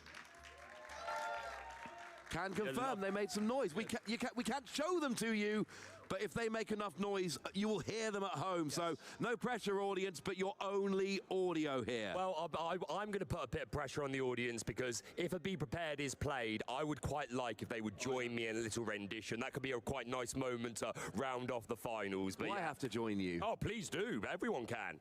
Now, what we must also talk about, not only are the players playing for the prestige of being the Disney Lorcana European Champion 2024, but there's also something else on the line, Baker. Oh, yeah, and what is that? That would be, what is that, Ross? Go on. Is it the playset of binders? Oh, it is. So the second place player gets a place, not a playset, but 1 copy of every foil card and enchanted from Azurite Sea. However, the champion, not only do they get this beautiful trophy, but they get a complete playset, including the Enchanteds from Azurite Sea. I am going to be incredibly jealous and trying to make friends with our winner. I mean, yeah, it's brilliant. We all have that moment where we're trying to dig through our bulk and dig through our binders, trying to find those last couple of cards for our deck, and we remember pulling them, and we know they're somewhere, but we can't quite remember where. If you've just got 4 binders lined up on your shelf, and each one has a copy of every card in the set, that is going to make life an awful lot easier to actually figure out where all of those cards are. And it's a unique prize, because at the Disney Lorcana Challenges, we gave the winner 1 binder. We're upping it to 4. It's a European Championship. Yeah, you got to go going bigger. Further. Absolutely, you got to go bigger and better. And who knows? Maybe, since we know that both these players are qualified for the World Championships, they can use these binders to bling out their deck for the big event coming next year. I mean, why not? It does look like we have got players making their entrance here. You can see them making their way onto the stage for the final of the Disney Lorcana European Championships. The first ever European Championships there. And that Illuminary. Give a hand to our players in head of the final. Absolutely brilliant. 2 players we have seen on stream already this weekend, and it's going to be that Ruby Amethyst versus Emerald Amethyst matchup. One thing to look out for is that Genie on turn 4 into Elsa on turn 5. We saw in the quarterfinals that make a huge difference, and certainly something to keep our eye on. Of course, Genie Wish Fulfilled, a new Azurite Sea card, and therefore definitely one to keep your eye on and learn the lines and see if you can prepare for your set championships, which are coming up in January. Well, yeah, I mean, look, we're basically giving you a preview of the Azurite Sea meta. We spent all weekend showing you the best players in Europe going, this is my best set 6 deck. Now the meta will probably shift and move a little bit after this event as we take what we learned from here. But if you want to be preparing for your set championships, and you should be, yeah, this is a great way to do so. I mean, I'm going to be honest. I want that scar from the next set championship, so I am absolutely going to be taking inspiration from these incredible players, and maybe I can get myself one of those awesome promos. Now, no, carry on, Joe, carry on. Worth mentioning our final here. Not only is it best of 5, but it is also open deck list. How do you think, Ross, that open deck list situation differs from the closed deck list that we had on Saturday? it makes a huge difference. So let's take the example of Michaela here, who we saw playing around Sisu. Yeah. Well, if you know your opponent's playing 4 Sisu, you know that when you get to that kind of turn 5, turn 6, there is a decent chance they've drawn into it. If you know they're playing 1 copy of Sisu, you know they have to get a little bit lucky to draw into it. Same thing with Be Prepared. If you see that Sisu hit the discard pile, or you see a card getting inked that is only a 1-of, you know that card is no longer an option, no longer available. There is a real skill to playing with open deck lists, and the skill is basically identify the cards that you are particularly worried about, memorize the counts, and then keep track of it during the game. There will be points in the game where your opponent loses access to a particular line of play, and if you can see the moment they lose access to the line of play, you can take advantage of it. Something you were worried about and playing around is no longer an option. That is a huge skill. You can surprise people in closed deck lists because you go, no one plays 2 copies of that card. Accomplished Mystic, for example. Yeah. Well, like, what are you thinking about it? Yeah, I mean, like, similarly to what Ross just said there, it makes a big difference because when it's closed deck lists, you're sitting there thinking, right, you could have this, you could have this, and there's such a wider pool of cards that you need to consider that, like, gone are the days of sets 1, 2, and 3 where you basically saw 2 cards and, like, I know you're 60, whereas we've got so many more cards now that there is a bit more variance and room for tech options, so it's definitely harder to play around more potential cards, but with, like you say, with open deck lists, memorize the counts, know what's going to be important. Like you mentioned, the Genie into Elsa on the play, that is a super important curve, especially if your opponent plays Genie on 4 as well. But Bell helping you come back on the draw, because that would be the way you'd like to curve it to come on top. So I'm super excited to see what these players are going to bring to the table. I think the other thing to bear in mind as well is that the players are going to be looking at the deck list at the start of the game. And then you've got potentially 5 games more. So not only do you have to remember for the first, but in the 5th game, you need that memory, but we're ready to go. The headsets are on, and our players are going to be looking at the deck list very soon indeed. The handshake, and we're ready to start the finals of the Disney Lorcana Challenge European Championships 2024. Ah, you took my point there, Joe. I was going to mention open deck list does not mean you've got their deck list next to you for the whole game. You get 5 minutes at the start of the game to peruse the deck list, remember what you can, at which point the deck list goes away and it's gone for the rest of the game. So you then have to remember everything that you possibly can for the rest of the 5-game series. And it is a bit of a memory test. If you get into game 4 and you're like, wait, do they play 1 Sisu or 2? That is going to mess with your lines of play. It is going to be a huge, huge, huge disadvantage. And that is very, very, very important. You have to bear that in mind. And if you've got a better memory, you've got an advantage here. There is a skill set to playing with an open deck list. It's like the open book test when we were kids. You haven't got time to look through the whole book. It should be there as a help and nothing more. Absolutely. Ross, I can barely even remember what I inked myself on my first turn, let alone remember every card in my opponent's list in the 5th game of a final on stage. It's a big pressure moment, and that is why, as you can see right now, each player is hyper-focused. Well, maybe not. There's a little laugh and a joke. Each player very much focused and trying to make the most of this 5 minutes. Yeah, and it really is, you know. And the thing is, the players know the matchup here. But we play this game too. Like when we were making that graphic we showed a minute ago with the top 8 decks, we were playing the game of let's look at the deck list, let's pick out what's unusual, what counts are a bit different, what card to see him play in this deck that we generally don't see in this archetype. We, as casters, we play that game too, where we look at deck lists and try and figure it out. Look at key cards for the matchup, look at unusual cards. That's something we're always trying to do. The players here are doing the exact same thing. They just don't have very much time to do it. Yeah, absolutely. And the big focus on each player's face for exactly that reason. Really excited to be here.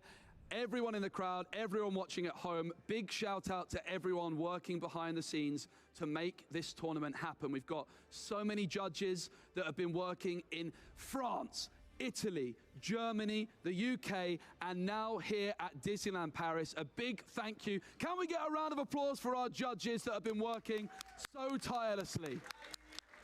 Thank your judges. It's always an important thing. Every tournament, this is a plea from your old pal Wassy moving forward. Every tournament you go to, no matter what the size, thank your judges. Without judges, tournaments don't run. Make sure you show them some love at every tournament. So, we're at the point now, we've had a couple of minutes with the deck list. We're starting to get to the end of the open deck list time. Does there come a point, do you reckon, Joe, where you just prioritize? I can't remember all of this. Let's just focus on 2 cards. That's certainly how I would approach it, Ross. But I feel like the players at this level, I feel like their memory's got to be strong. I think memory's a really key part of Disney Lorcana. Yep, agreed. I really do. Yeah, no, I think absolutely. And like we said earlier, a lot of the skeleton for these decks can be quite the same. Especially Ruby Amethyst. Yeah, exactly. I mean, you know that you're probably seeing Chernobog's followers and Brooms. You know there's B preps, but what matters more is the counts of these cards. Like, if there's only 3 B prep, that's something to take into account. The 2 copies of Bell Accomplished Mystic is something to take into account as a bit of a tech card. Now, I can confirm Domingo here to our left is here in the grand final, but they did not have European qualification until the last chance qualifier on Friday. So a man from the last chance qualifier has made it all the way through into the final. A ticket and a dream, and now they find themselves in the finals of the European Championship. I'm not surprised. I think winning an LCQ can give you a real advantage, because when you turn up to the European Championships, you've got your deck, you don't know if it's good. It's a new set, Azerite is legal, you've done your testing with your friends, but you don't actually know how good it is.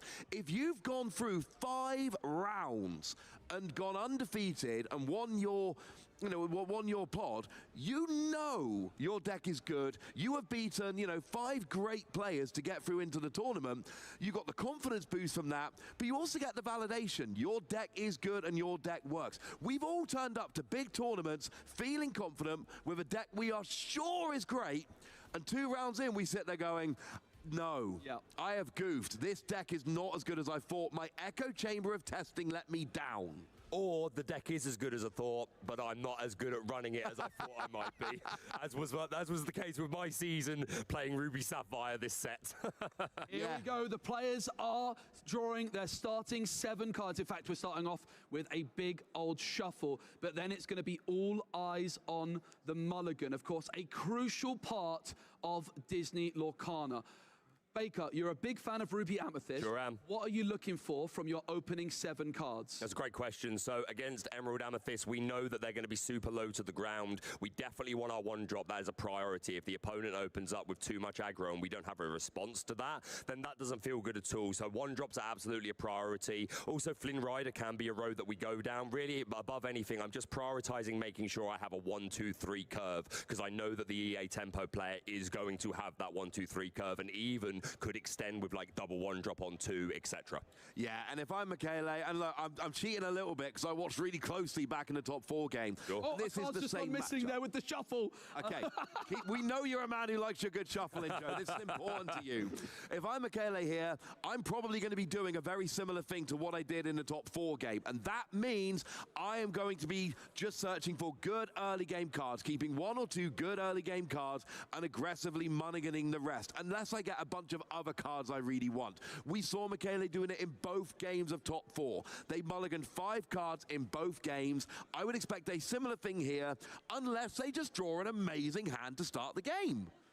Yeah, both players actually with Bell Accomplished Mystic in the deck. It's 2 for Domingo on your left, who's playing Ruby Amethyst, and to the right, it is 1 copy of Bell Accomplished Mystic in the Emerald Amethyst deck, Baker. So it just goes to show you, a lot of players recognizing that this Bell is super, super good at the moment in the coming Genie Wars. And again, she quests for 2. I know you're a fan of Bell anyway, Spessy. I know you were playing her in previous sets, but as the meta looks right now, I think she's super strong. All right, the first 7 cards for each player has been drawn. All right. Let's really focus in on these mulligans. Curse Merfolk is a nice card to play on turn 1, maybe bouncing it back with that snake on 2. Look at how we're only focusing on... Oh, we can see the Ruby Amethyst player also mulliganing as well, just slightly off shot there.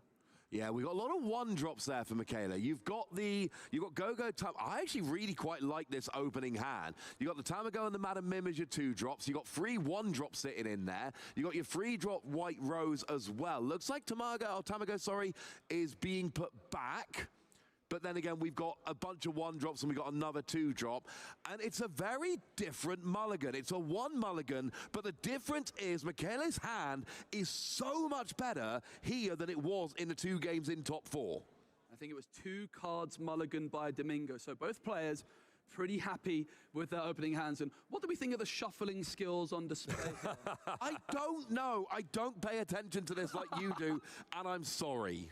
I mean, what do you think? You're the expert. I've seen more impressive shuffling, but this looked efficient. It was good. There's nothing flashy, just sufficient randomization. Yeah. Okay, so solid 6 out of 10. Yeah. Okay, cool. Just to talk about the point you were just making there, Ross, you mentioned the snake for turn 2. That could be an option, especially if the Flynn Rider comes down. You want something with high strength. But other than that, if I'm the EA Tempo player, I'm going wide early, and I want to get as much early lore as I can. But here we go. No, I'm interrupting you. We are off with the European Championships final for Disney Lorcana 2024. And all that's left to say is, Ink and Elsa, play a Merfolk, let's get rolling. Let's get rolling. Do we have a 1-drop in the Ruby Amethyst hand? That's super important. You would imagine so, with just 2 cards mulligan by Domingo. Yeah, there's a broom at least. Makes sense. Michele making the most of their higher seed, 4th in Swiss, and Domingo 6th out of 96 players. So both of these players having a really impressive day 1. You get 6th and you still have to go 2nd in the final. Not ideal. We're back over to Michele here. Both players got their 1-drop on turn 1. And it looks like, are we inking the snake? Yeah, I think I agree with this completely. I think you just extend here. And there's the Diablo and the Magic Broom. And we're putting the pressure on as fast as possible. Cursed Merfolk going to go on a quest. And can be taken up by that Broom next turn. But it will force Domingo to discard a card. Yeah, we did see Michele utilizing the ability to not quest and just do nothing with several characters in the semi-final. I was wondering if they would ever not quest with this Cursed Merfolk and leave it until later, but here they decide to take the quest, and of course Cursed Merfolk is applying some pressure to Domingo's hand and can whittle down the hand size quite swiftly. Domingo will ink the Flynn Rider. Yeah, so no turn 2 play for Flynn Rider. That's going straight into the Inkwell instead. Oh, actually going to be questing of it. Oh, no, Broom is going to take out the Cursed Merfolk, discarding an Elsa, but there is a 2nd in hand. That is one of their 2 Elsa. So an easier discard here. And we're using our 2 ink for, oh, it's Chernobog and Broom. We're going wide on both sides of the field here, boys. Yeah, I think this makes a lot of sense. You know that Michele is going to go as wide as much as they can. So getting down a couple of characters that can make trades with those smaller bodies sounds super good to me.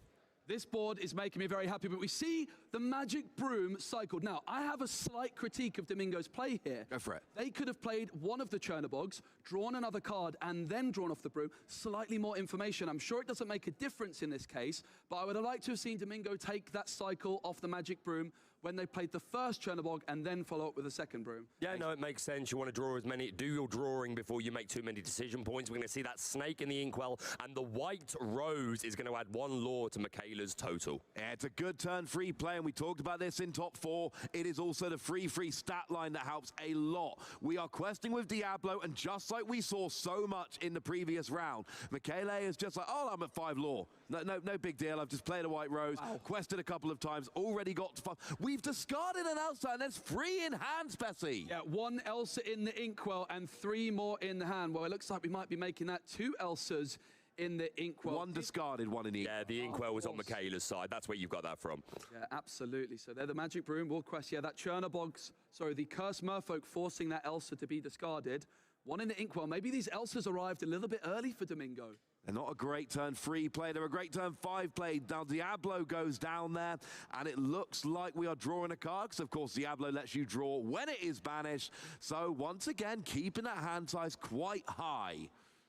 Oh, it's Bell Accomplished Mystic coming into the hand. We got Madam in Fox on one side, White Rose on the other side. What's Michele got here? Now, this is the big moment, because this is the Genie battles that we've been talking about. Michele has the Genie on 4 and the Elsa in hand, which is often the ideal play when going first. Will they go for it? Of course. They certainly will. Yeah, going to grant a wish of drawing 1 card, and of course this Genie questing for 2 with Evasive with that huge 4 willpower, which is sometimes too much to ask of decks to answer. Yeah, 4 willpower on a card like that is so good. 4 really is a bit of a pinch point. There's a huge difference between 3 and 4 willpower, given the other cards around in the meta. We got Chernobog being inked. Are we going to see? Yes, we are.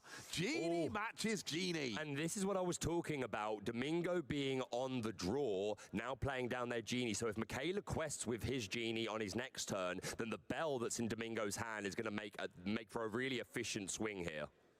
Going to help nicely. We see the Fox taking out the White Rose. It will not be being bounced and providing any more lore today. Yeah, and this is around the time where we expect to see the Elsa come through from Michaela and equalize. You exert the Genie. Here we're going to see it. It's a set 6 play. Got to be done. Elsa exerting Genie. Get used to seeing this at your local game store. Yeah, this is going to be an incredibly common curve going forward, whether you Elsa with the Genie or you Bell Accomplished Mystic. Get used to it. I don't think it's going anywhere. Well, this is where the Bell could be so big. Domingo has 2 options. You can go for the Elsa to remove the Genie, or you could move the damage counters from the Elsa to remove the Genie. 2 options. Which will Domingo go for at this moment in time? I would imagine it's the Elsa. I would have said so. We're going to ink that Chernobog's followers. And you are right indeed, Joe. Elsa with that rush and evasive, immediately taking out the Genie and equalizing. 2 Elsas just staring each other down. We don't have a proper mirror match here, but we are mirroring plays nicely. Genie gets played, Genie gets played.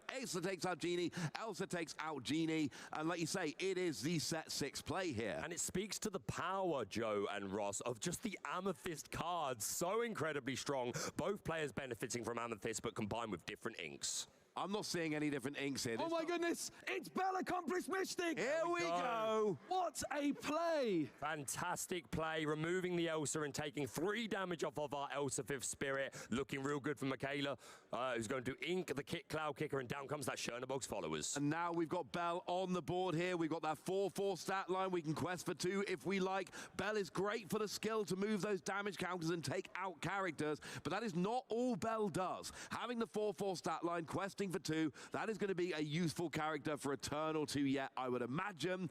And Michele's made Domingo stop and think here, because Michele's up 6 lore to 1 and much better board at this stage.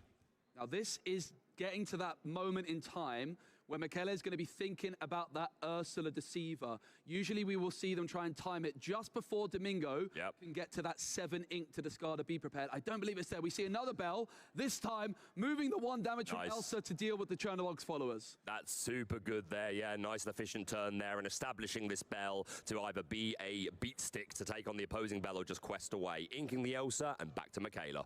Yeah, Michele top decks. I missed what the top deck was. It was a goat. That's always nice to have. Cheeky lore when you play it down. So you're ahead on lore. You're ahead on the board. Now we see the Ursula. There's nothing there. It's 2 rabbits and a Genie. Now, if Domingo top decks the Be Prepared at this moment in time, it would be the perfect position in the deck for Be Prepared to be. It cannot be discarded by Ursula if it's on top of the deck. So all eyes on the top deck of Domingo as Michaela quests. Big moment. Yeah, you're absolutely right. And I believe from the last game, oh, it's friends on the other side. Sorry, Baker. No, you're absolutely fine. Although that could help us find something. But yeah, I believe in the previous game, Michaela did something very similar to try and play around the Be Prepared. So, yep, off the top of the deck, you can't protect it from Ursula then.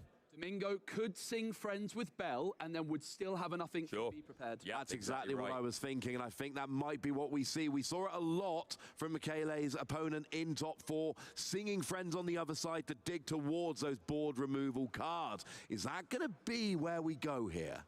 Domingo is probably just considering their options at this moment in time, because you don't really want to sing Friends with Bell. The Bells could trade, for example. You could quest. Sure. So if Domingo decides, I need to Be Prepared or I lose, they probably go for the Friends. However, they might decide to be a little bit more conservative. Yeah, agreed. It's one of those things where you don't want to use a 5-cost Bell to sing Friends. Actually, just paying the free ink for it normally, it does draw into a Goat and a Madam Mim Snake, neither of which is going to clear the board. But we can ink a Goat, we can play the Rabbit to draw a card. Goat was drawn. And it's a safety-first approach from Domingo. Instead of singing Friends, taking that challenge and trading bells. And they were rewarded for this play because the Be Prepared was not on the top 2 cards of their deck. Yeah, and I think that makes a lot of sense. As it stands, Michaela can go to 13. That extra 2 from Bell going to 15, I think is just a bit too much, especially with a goat on the board and assumedly 3 more in the deck. I'm not sure if Michaela inked one, but Domingo's going to be aware that there are others. So I think that's a super safe play there. Yeah, I really like this. And Michele has done what they did all the way through top 4. You turn around, they're at 10 lore. We're not talking big turns. It is a deck which very consistently generates lore. You quest when you can. You play a Merlin here, goat here or there. You play the White Rose here or there. You tick up, but also doing a phenomenal job controlling Domingo's board. Questing where you can, challenging where you have to. You got a 10-to-1 advantage with the better board and those cards that can generate lore just by being played. When do we get to the point where Ruby can start turning the screws here? I think if Michaela doesn't get to 20 pretty soon, it will happen. Michaela often just creeping over that 20 lore mark with things like Goat and White Rose. It looks like it's going to be a wide quest. 13 lore now for Michaela, just 1 for Domingo. Yeah, I like this. I like just having 3 characters out and just questing and going, your move. I've got a better board. I'm up by 12 lore. You can try and remove my characters. They're all exerted. They're all challengeable. Make me lose my characters. Actually, you know, take the initiative, or else I'm just going to keep doing this every turn, and I am going to win the game. I think Broom off the top there. It's okay. Again, you got to think we want to build towards those removal cards, but we've got a rabbit, a genie, a Madam M snake, and another goat. What are you thinking, Joe? LA did not play a card last turn. I believe just 1 card in hand. So they are starting to run out of steam, and it seems like that safety first approach for Domingo to take the trade with the bell rather than singing friends is paying off. That was a whole turn where Michele played nothing. Wow, we see the rabbit going into the Ursula here. Not actually enough to challenge and take it out. Only has 2 strength, but enough to get it down to 1 willpower remaining. We're paying 2 ink. We're playing snake. We're bouncing rabbit. That'll draw a card. We do have enough ink to replay the rabbit if we want to, but do we have a better option? Do find the Tremaine, which is super nice, although, again, we want to whittle down Michaela's board a little bit more to get our target of choice at the moment. You've got to think that Ursula would be slim pickings, but Goat coming down, finally putting some lore on the board for Domingo, well, second lore on the board, and establishing a character that can actually deal with some of these boards. Goat is an interesting play by Domingo because it's being played here for its stats. It's not being played for its ability. That 4 strength being valued by Domingo over the 2 strength and card draw of the rabbit, which is really interesting. Yeah, you need to be able to combat this board. Again, Michaela's at 13. They're going to be going to... Elsa! Oh, that's pretty good. That's going to exert the broom and remove it immediately and allow Michaela to quest up to 16. And the pressure is on at this point. Of course, we can answer 2 of these characters, but that Elsa with evasive, we don't have anything for that at the moment. Game is currently on the board. No, I don't think Michaela's going to win next turn, but you're at 16 with 4 lore on the board, and this is what these Amethyst decks do. Oh, Curse Merfolk coming down. Be prepared is needed. I think you're right. It's Sisu, but it's the wrong Sisu here, boys. Yeah, we don't want an emboldened warrior. We want an empowered sibling, and that is not the one. This is looking real good for Michaela. Yeah, Lady Tremaine is not going to do enough here. Your opponent chooses a card that gets banished, and, I mean, you're not going to be choosing Kurt. Well, you're going to choose Elsa. So it's not going to be one you're going to be that sad to see go. You've got plenty of lore on the board now. You need 4. You've got 6. So even if you don't win next turn, you can get to the point where a goat wins you the game. Yeah, I imagine Snake takes out the goat here and the goat takes out the Ursula, and then it may just have to be the Tremaine just to take some more pressure off of this board, take out one of these Elsas most likely. Instead, going for the rabbit, I expect we're digging for that B prep. We find a fox. Yeah, Fox is good because Fox has got rush and decent strength, can take out one of those characters. Sure. Worth bearing in mind, of course, the goat on Michaela's side of the board will gain 1 lore. You're right. So that would be 17, and the evasive on those Elsas makes them even more tricky to deal with. The Curse Merfolk's ready. Oh, that is going to be it. It looks like Michaela is going to win game 1 of our European Championships here. That board was just too much to deal with. And that is the trophy the players are competing for. But remember, this is a best of 5. Michaela making the most of their highest seeding by starting off hot while being on the play. I've never played a competitive best of 5 game. I have played many hundreds of matches over the past, let's say 15 years and leave it at that. I've never played a competitive best of 5, and I've got to say, in a best of 3, you win game 1 and you're like, I got 2 games to win 1. You feel good. You know that if you know, oh, I lose the next one, I go first in game 3, that's fine. Not the case here. You still got to win 2 more, but winning the first game is huge because it means if we just go back and forth in wins, you get to go first in game 5.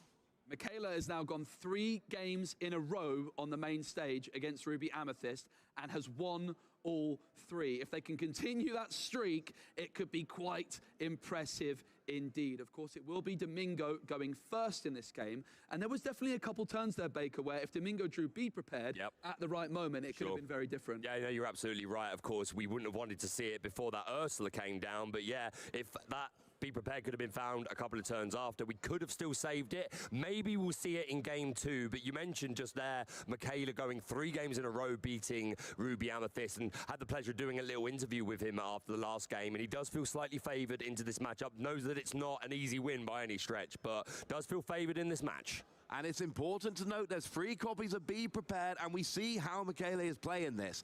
Every time, oh, you got 6 sync, Ursula Deceiver. They are making it so, not only does Domingo have to find Be Prepared in time, they have to find it at the right time. Really interesting to see double Curse Merfolk in the hand here. When going first, that could be great, but will they keep it when going second? They decide to do it. So it might not be that much board presence in the early game for Michaela, and they might just be looking to run away with it, despite being the player going second. A fascinating mulligan. If I get 2 Curse Merfolk in my opening hand, I'm keeping them 10 times out of 10. Double Curse Merfolk is huge, but I know what you mean. Being able to play it turn 1 and then going turn 2 with another 1 drop after your opponent's only had 1 turn can be absolutely devastating, but it's much better going first than second. Yeah, there's definitely been times I've played Emerald where I've held on to those Curse Merfolks, thinking, yeah, this is great, I love a Curse Merfolk, but going second, it just doesn't give you much board presence. The fist bump, and we're ready for game 2. Yeah. And even if our EA Temper player Michaela wins this game, we'll say it once again, this is best of 5. You can see in the top right and top left hand corner, we've got 3 lore pips up there that we need to fill in. Thank you to our production team. But we're kicking off Domingo putting down a Magic Broom into the Inkwell, and Chernobog's followers a pretty standard Ruby Amethyst opening. What will Michaela respond with? It is interesting, though, that that does limit Domingo's ability to go too wide too quick, inking a 1-drop. Michaela does, of course, just start with a Curse Merfolk. And the Chernobog's followers will quest the opportunity for Domingo to banish this, but I very much doubt that will happen. We'll get that lore updated there for you. But, of course, the Chernobog's followers is going to potentially be able to challenge this Curse Merfolk next turn, and Domingo's going to leave it on the board, I'm sure, unless they bounce it with a snake. Oh, yeah, nice move. I was about to say it's a rare situation where a Chernobog can challenge something and not immediately be banished itself due to the 0 strength from the Merfolk. Is there a world where we double 1-drop here? I feel like that seemed to be the plan in the previous game from Michaela. We're going to ink a Cloud Kicker. I think that's the second one that's made its way into the Inkwell. And we are indeed going to extend another Curse Merfolk and a Chernobog's followers. The first Merfolk is going to quest for 2, and already we are off to a pretty aggressive start. I never doubted that for a second, because I've just watched 3 of Michaela's games in a row, and this is how they play this matchup. They like going super wide, low to the ground, as you would say, Baker, nice and early, where they're just going, cheap cards, I'm going to rush you, make me stop. Chernobog's followers into the Inkwell for Domingo. Of course, if the Curse Merfolk is challenged, they have to discard something. So you could brawl this other Curse Merfolk, but Domingo might instead decide to go and develop their Sisu this turn. What will be discarded? Maui. It's going to be Maui. And then is it going to be the Sisu, or will it be the Brawl? Of course, could also be Friends, but would be surprised to see that at this stage. It's going to be Sisu. Yeah, Sisu, that free drop there, such a good card. We see it all the time. Go-Go Tamago is being top deck there by Michaela. And where are we going? Well, first we're going to quest with Chernobog's followers. We are going to banish it to draw an extra card. Crab was drawn. Yep. A Fox would be great here because he can quest with the Curse Merfolk, bounce it back. That's not available. Is worth mentioning there's currently a Be Prepared in Domingo's hand, which is, of course, uninkable. So you'd be very surprised to see Michaela ink that Ursula Deceiver. They're going to try and hold on to that until that 6th turn, like we saw in the previous game. Although needs to be aware that on that 6th turn, this Sisu, if it's still on the board, could shift into the Floodborn. And we know that that big Sisu likes to feed on a lot of these emerald cards. White Rose coming down, gaining 1 lore. And worth mentioning, gentlemen, I think it's kind of a shame that Domingo 2 games in a row has missed that turn 2 Flynn, because this would be a perfect opportunity to really benefit from it.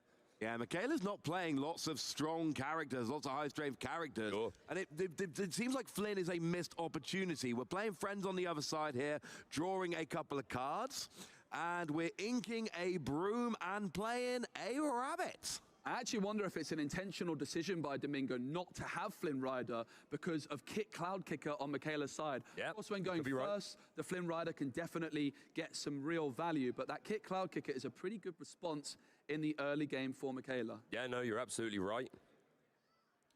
So we do see here there's free ink available for Michaela. We do see that Ursula right at the front of the hand. And it's not the right turn for that yet. Yeah, not yet. But we also see the Floodborn, just 1 copy of this Sea Witch Queen in the deck. When she quests, you can exert a chosen character. And while she's on the board, characters cannot exert to sing songs. But she's a big powerhouse and a nice easy shift on top of the 2-drop if that becomes available. Michaela is currently 6 lore ahead, Domingo on just 1. This is despite Michaela being the player who went second, so they've got a good early start here. 5 lore ahead, but the point remains valid. It is still a sizable lead at this point in the game. But we've seen a lot of confident play from Michaela so far. You know, playing those cards out quite quick. This is the first time I can remember seeing them really sit and think for a while about exactly what is going on with their turn. They've got a lot of options. They've got the White Rose, they've got the Rabbits, they've got the Tamago, they've got the Ursula Sea Witch Queen, but haven't really done anything, and they haven't inked yet. So they kind of need to ink a card to keep up with their curve, and they need to play a card, but it just feels like they can't decide what's the optimal play right now. I think maybe we're eyeing up the Rabbit at this point in time just to try and find some more options, but maybe not. Again, it is the finals. We are untimed. You can see the clock ticking up. That's just give us a reference of how long the game is taking, but no time limit. This is what I was going to say. I would ink Ursula Sea Witch Queen, not because it's not a good card. It is a great card. You've got to play the hand you've got, right? Exactly. It's not a card which is really specifically for this matchup. Not at all, not at all. It's a 7 cost, so you're a couple turns away from it being useful. Sure. And you clearly don't want to ink anything else. Yeah, no, again, you've got to play the hand you've got, and we do indeed see that Rabbit come down. I'm going to try and get a few more cards, because we don't really have many removal options. There's no Foxes in here to answer the board, and Domingo is building up a bit of a quite impressive board. Michaela doing the same play, not questing with the right White Rose. We see them do it often. Now, Michaela's game plan with the Cursed Merfolk was to discard Domingo's hand and apply pressure. But Domingo has sung Friends with Sisu. They played a Rabbit, and they've now just sung Friends with the Rabbit again. So they have so many cards in hand, and those Cursed Merfolks from Michaela, while they've gained a lot of lore, did not end up applying as much pressure to Domingo's hand as Michaela was perhaps hoping. Now, both the Merfolk are there in the discard, and unfortunately, Domingo's got a nice big hand, he's got a nice big board. Michaela is only up by 2 lore at this point, and this feels like it never felt like in game 1, where Domingo is starting to build a little bit of momentum. I never got that feeling in game 1, but it feels like it might be happening here as a Fox comes down.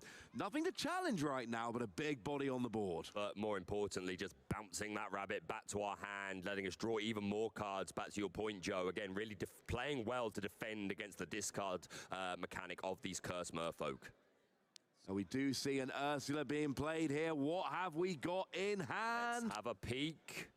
Medusa, Tremaine, so both the ladies in red, Genie, Rabbit, and 1 copy of Brawl. So these ladies are going to be super helpful. Obviously, the Medusa can target a specific character, but if we can lower down the board, then Tremaine will be able to respond to any single character that Michaela puts down. So looking slightly better for Domingo here. We saw a bit of a raise of the eyebrow there from Michaela, basically just thinking, right, I whiffed on that. Ursula's not that good. I've just gotten rid of the only shift target I play into my ink. And now I basically played Ursula when there were, I could have played the Tamago, for instance, which is just a better card generally, and now I've lost that opportunity. I would say, though, that just the information from seeing the hand is almost priceless. And you're absolutely right, Ross, you always would love to hit a song, but just knowing the cards in Domingo's hand is going to help influence Michaela's play. Another White Rose coming down and gaining another lore for Michaela. Now, Michaela can still quest with the Rabbit and the White Rose. We saw them in the previous turn decide not to quest with the White Rose, and that's what they're currently deciding on. Of course, if they were to quest, it would give Domingo the opportunity to challenge and perhaps make some favorable trades. Luckily, the 3 strength would take out the Fox and the Snake in return, but you're right, that Sisu Emboldened Warrior would make a favorable trade into that White Rose. And this Go-Go Tamago that we're still holding, we definitely want a bigger, bulkier target for that. We want something big with 2, 3, 4 damage on it. I don't know how many characters are in Domingo's deck that have more than 4 willpower, though. So it's the White Rose that's questing, but Michaela really valuing that rabbit. They're hoping to find a Madam Mim and bounce that rabbit back multiple times, so not willing to exert it and leave it vulnerable at this moment. Yeah, the hand for Michaela there is not good. You got the Tamago, and there's the Peter Pan. Yeah, Peter Pan Shadow the Finder. only 2 cards in hand. Now, we do see, unfortunately, the rabbit is gone, but it actually draws another rabbit. That was Madame Medusa that banished that when it came into play. We see Sisu there going and getting a couple of lore. Domingo is behind, but only by a couple of lore. And remember, this is a deck built for the late game. Being behind just 2 lore is good. We see the Snake trading with the White Rose there, really clearing up both the boards at the same time here. There goes the Madam Mim Fox, which is just going to quest for 1 lore. There's nothing left to challenge. So a good turn there for Domingo, getting up to 7 lore, getting rid of a few characters, passing over to Michele going, I don't think your hand is good. What can you do? Yeah, Domingo in a much, much better position than they were last game. And Michaela's hand is okay. We find ourselves another goat, which obviously great for the lore and just the stats that we can put on the board, but not a whole lot more other than that. Will Michaela start questing with these characters? Because again, Michaela knows that there's a Lady Tremaine in Domingo's hand, so definitely of benefit to leave at least 1 character as fodder for that. Yeah, it's currently 8 lore to 7. Michaela is still in the lead despite going second, but you have to think the longer this one goes on, the more in favor of the Ruby Domingo it will be. Yeah, we did see Michele is 1 game up, does have the advantage that you are going to be going first in the final game, regardless of what happens. So that is going to give you an advantage. Winning that first game was huge. And, of course, being the top seeds meant you got to go first in the first game as well. I would love to be in Domingo's head right now or fly on. I wasn't sure if that was actually a conversation between the two or if it was Domingo sort of talking to himself through his moves. I would love to be a fly on the wall. Now, Michaela actually qualifying for this European Championships via getting the top 32 at the Disney Lorcana Challenge in their home country of Bologna. Wow. But they got a pass-down invite. Ooh. Just goes to show those pass downs do happen, so it's always worth playing out games to their conclusion. We're going to ink as Schoenberg's followers. That brawl is going to get rid of Rabbit, which is going to allow Michaela to draw a card, but takes away the ability to keep bouncing it, and the Madame Medusa making a super favorable trade into that White Rose. And then we see Madame Mim taking out the Ursula, and now we're in that situation. Cece's just going to quest for 2. But we're in the situation now where Michaela has to play 2 characters at every time, because we know we've got Lady Tremaine in hand. So if you just play 1 character you really like, you know it's going down. Yeah, you're right. We may even just try and bait it out, but if we spend too many times playing passively, Domingo is just going to quest on. We've got 2, 3, 4, 5, 6 lore on board, so Domingo could jump up to 15 next turn. They're on a 2-turn clock, so I don't think Michaela can afford to do that. And of course, this is where you see the advantage of Ruby. When it gets to this stage in the late game, cards like Madame Medusa are so strong. I bet Michaela would love a Be Prepared in their deck right about now, but unfortunately, when you play Emerald over Ruby, you don't have that same level of control into the late game. Yeah, it's definitely something that Michaela has to worry about. Domingo, not so much. They can go as wide as they want if they so choose. It looks so good in the early game with that Paracurse, Merfolk, but you kind of called it yourself, Joe. Doesn't always give you enough board presence, and that's what we've got here. We are all but tied on ink. Michaela is ahead by just 1 as we ink an Elsa. I say ink, I mean lore. But the problem is Domingo's got, firstly, the better board. Secondly, a deck which is better built for this end game scenario. It does look like game 2 really is swinging to Domingo here. We're a long way from reaching a conclusion, but that's where we look right now. Yeah, and I do want to go back to that Mulligan decision. Michaela had those double curse Merfolks in hand, and I did wonder if we would ever see at least one of them get Mulliganed away. Michaela decided not to, and I think the key for Domingo was that Friends on the other side being sung on turn 4 and Rabbit coming through on turn 4 as well, just empty, like completely countering the discard power of the Cursed Merfolk. And Michaela just lost board presence so quickly with the 0 strength Cursed Merfolks. Yeah, we know Amethyst likes to draw a lot of cards. We are going to play down that Merlin Goat, gaining 1 lore, which is super important, but more importantly, just putting some stats on board so that we can combat these opposing characters. We would love to get rid of that 3-cost Sisu, not only because she's questing for 2, but while she's on board, Michaela has to be careful overextending with characters because of the big Sisu. One thing we haven't talked about that much is Go Tamago. Yes. We've not talked about Tamago, and we do see a free damage Medusa there. So Tamago here, you could play, pay the 2 ink, gain free lore straight away. And it's a point I've made on the stream a couple of times this weekend. It is a card that doesn't always work, but hoo-wee, when it works, it is a thing of absolute beauty. Yeah, and as I mentioned not too long ago, not many characters in the Bingo's deck all that bulky, but 4 willpower is not bad, and those 3 damage, certainly Michaela's going to have his eye on that as a way to potentially close out this game. I could see that as a play next turn. Look how wide we're going. That's the issue. You keep 1 card on the board. Lady Tremaine makes you choose a character to discard, but there is no choice. We see questing with Genie and a couple of others, and Domingo finally jumps ahead in this game. Game on board. Can Michaela do anything to stop Domingo here? We have the Shadow Finder, which is... No, it looks like the cards are being picked up. We're at 1 game each. Domingo takes game 2 of the European Championships. And Michaela is finally defeated the 4th time of asking on this main stage. It's the 4th time they played against Ruby Amethyst, and finally the Ruby Amethyst player, this time Domingo, takes it down. The first time Domingo went first. Remember, this is a best of 5, which means we have at least 2 more games of Disney Lorcana before the end of our European Championships. And great to see these little interactions between our players. Good sportsmen, both realise the position that they're in, and it's great to see the guys having fun up there. Do we think, even though it's untimed, do we think being a best of 5 might make you concede a game just a little bit earlier, where you just kind of like saving a little bit of time, saving a little brain power, going, I don't like this, let's go to the next game? Or do we think we are going to be fully locked in? Because both games have ended before the final play actually happened. In my opinion, I think that's more reflective of just these players recognizing when the writing's on the wall. They know their decks, what they're capable of. They know what the opponent's capable of. I think in this instance, like it's during Swiss, there's certainly arguments to conceding a game just because you think, okay, I'm losing game 1, but I think I can win 2 more, like if it's top 16 or something, best of 3. But in this instance, I think it's just recognizing when the writing's on the wall. Let's go to the next game and see who comes out on top. I'm just admiring the shuffling skills here on display. Of course you are. Always like this pre-game ritual, having a little chat about the game. It's always great to see the players enjoying it. Absolutely. Domingo here from Spain, Michaela from Italy. Really great to see these players making it all the way through, representing their countries. I'm sure they've got lots of people watching at home. Now, worth mentioning, if you would like to watch this cast in German, Italian, or French, we do have colleagues casting in those languages. So make sure to check those channels out if you so wish. Yeah, it's quite nice. We've been kind of collecting them throughout the year. We've been going around to different countries, getting our casting team, and then all the casting teams are here for the European Championships. What are we seeing in the Mulligan, boys? No Curse Merfolk in the opening hand for Michaela, which, of course, when going first, I'm sure they would quite like on turn 1. Do you aggressively dig for it in that case, in this instance?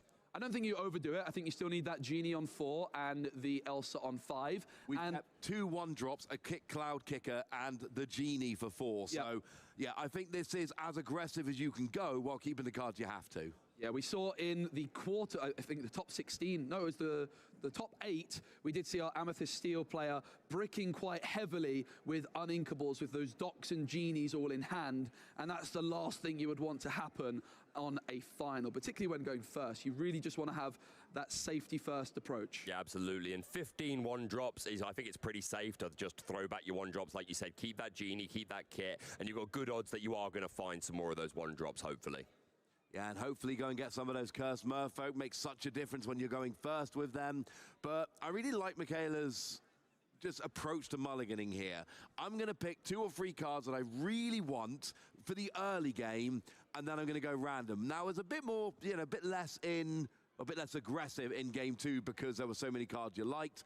But it looks like we are rolling. That is the actual opening hand for Michaela. We are off with game 3. We are inking a goat.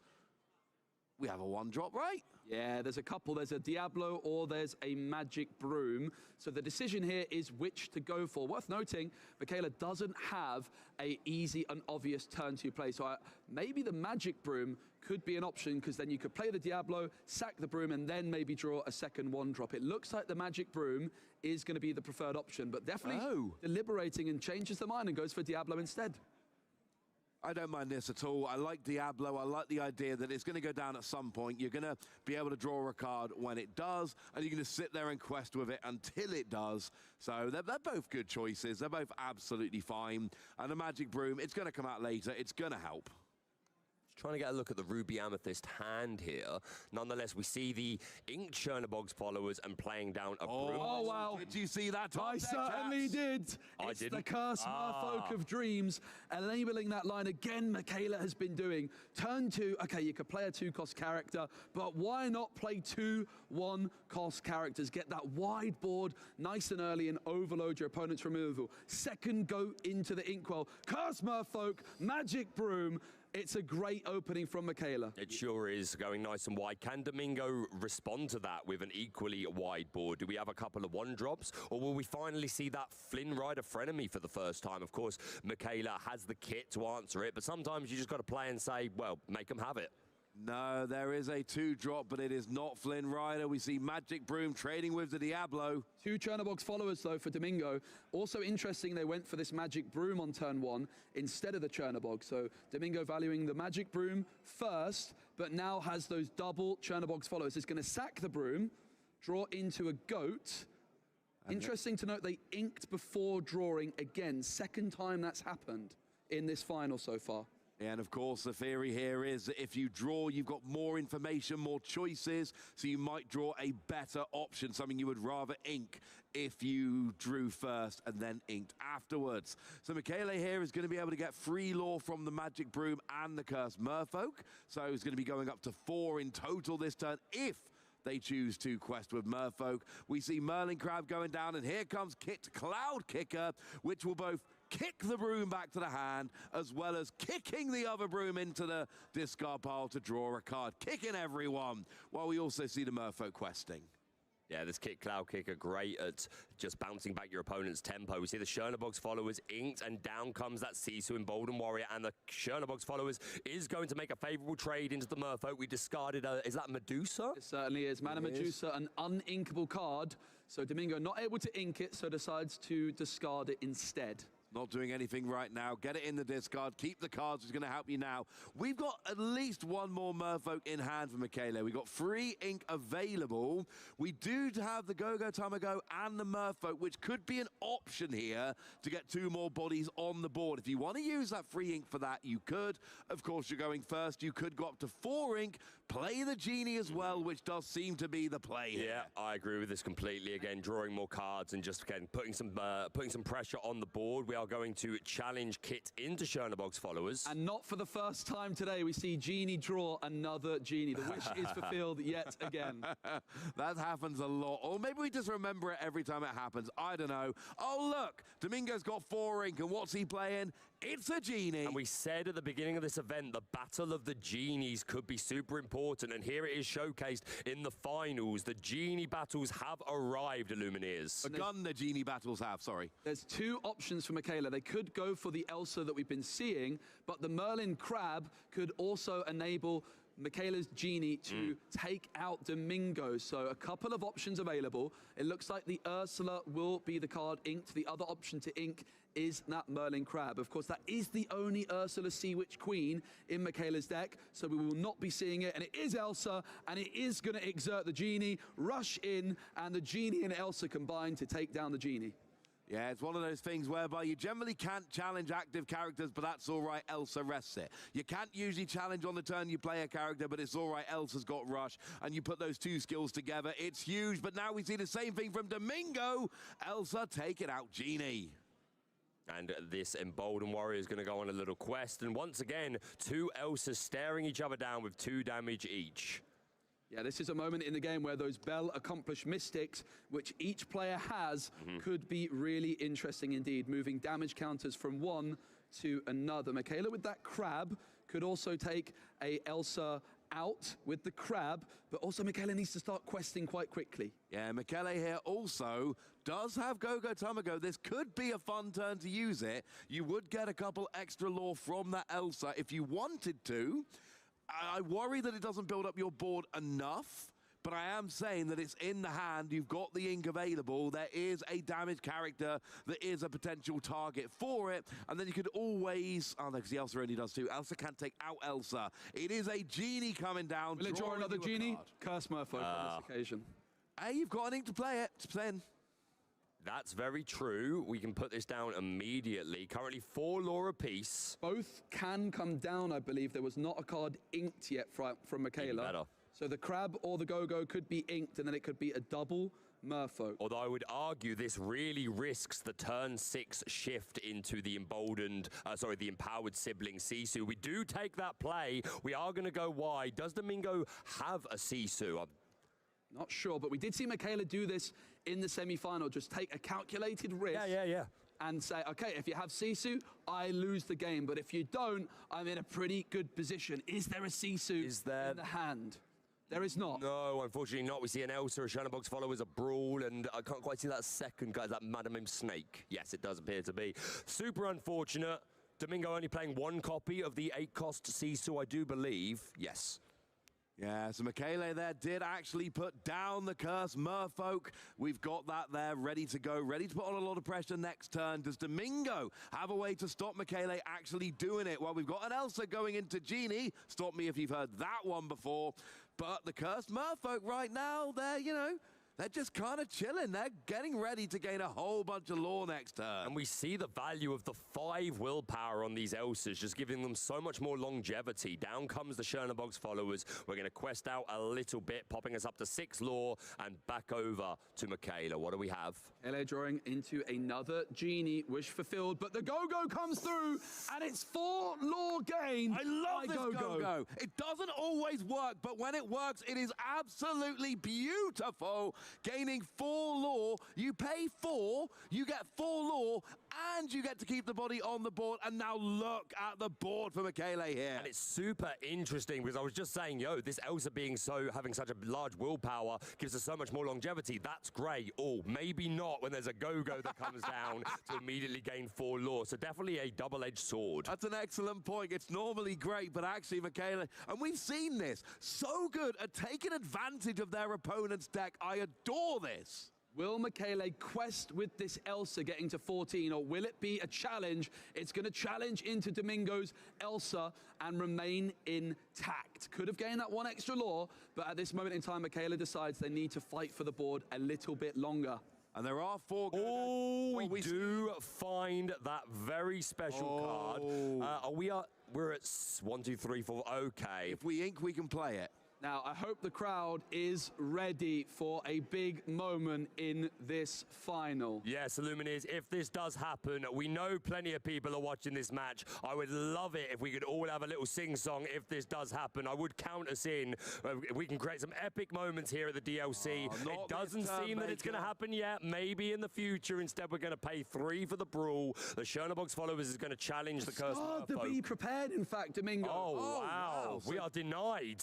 But of course, you don't need be prepared. Domingo literally just wiped the entire board without it. Yep, if you can do it without and keep your characters, sounds good. Down comes the Genie, drawing a card. We have another Go-Go in hand. I love Go-Go Tamago. And a Fox to bounce it back. And you reuse it. This 4 damage on Elsa is kind of a liability now, right? We don't have enough ink to pull it all off in 1 turn, unfortunately. But we do have enough ink to play the Tamago and bounce it back with a Fox. Domingo's in top deck mode. It looks like a ruby card, but I can't make out exactly what it is. It's the only card in hand. It's not what you want at this moment in time. It's Flynn Rider, and it's a double quest. Chernobog's followers can also quest, but has not done so yet. So able to go to potentially 19 at this turn, on the following turn with the Genie questing and the Go-Go Tamago. And then, like you say, we can bounce it back to our hand, and then we are 1 turn away from game. Or if we find a goat, that's also a way of doing it.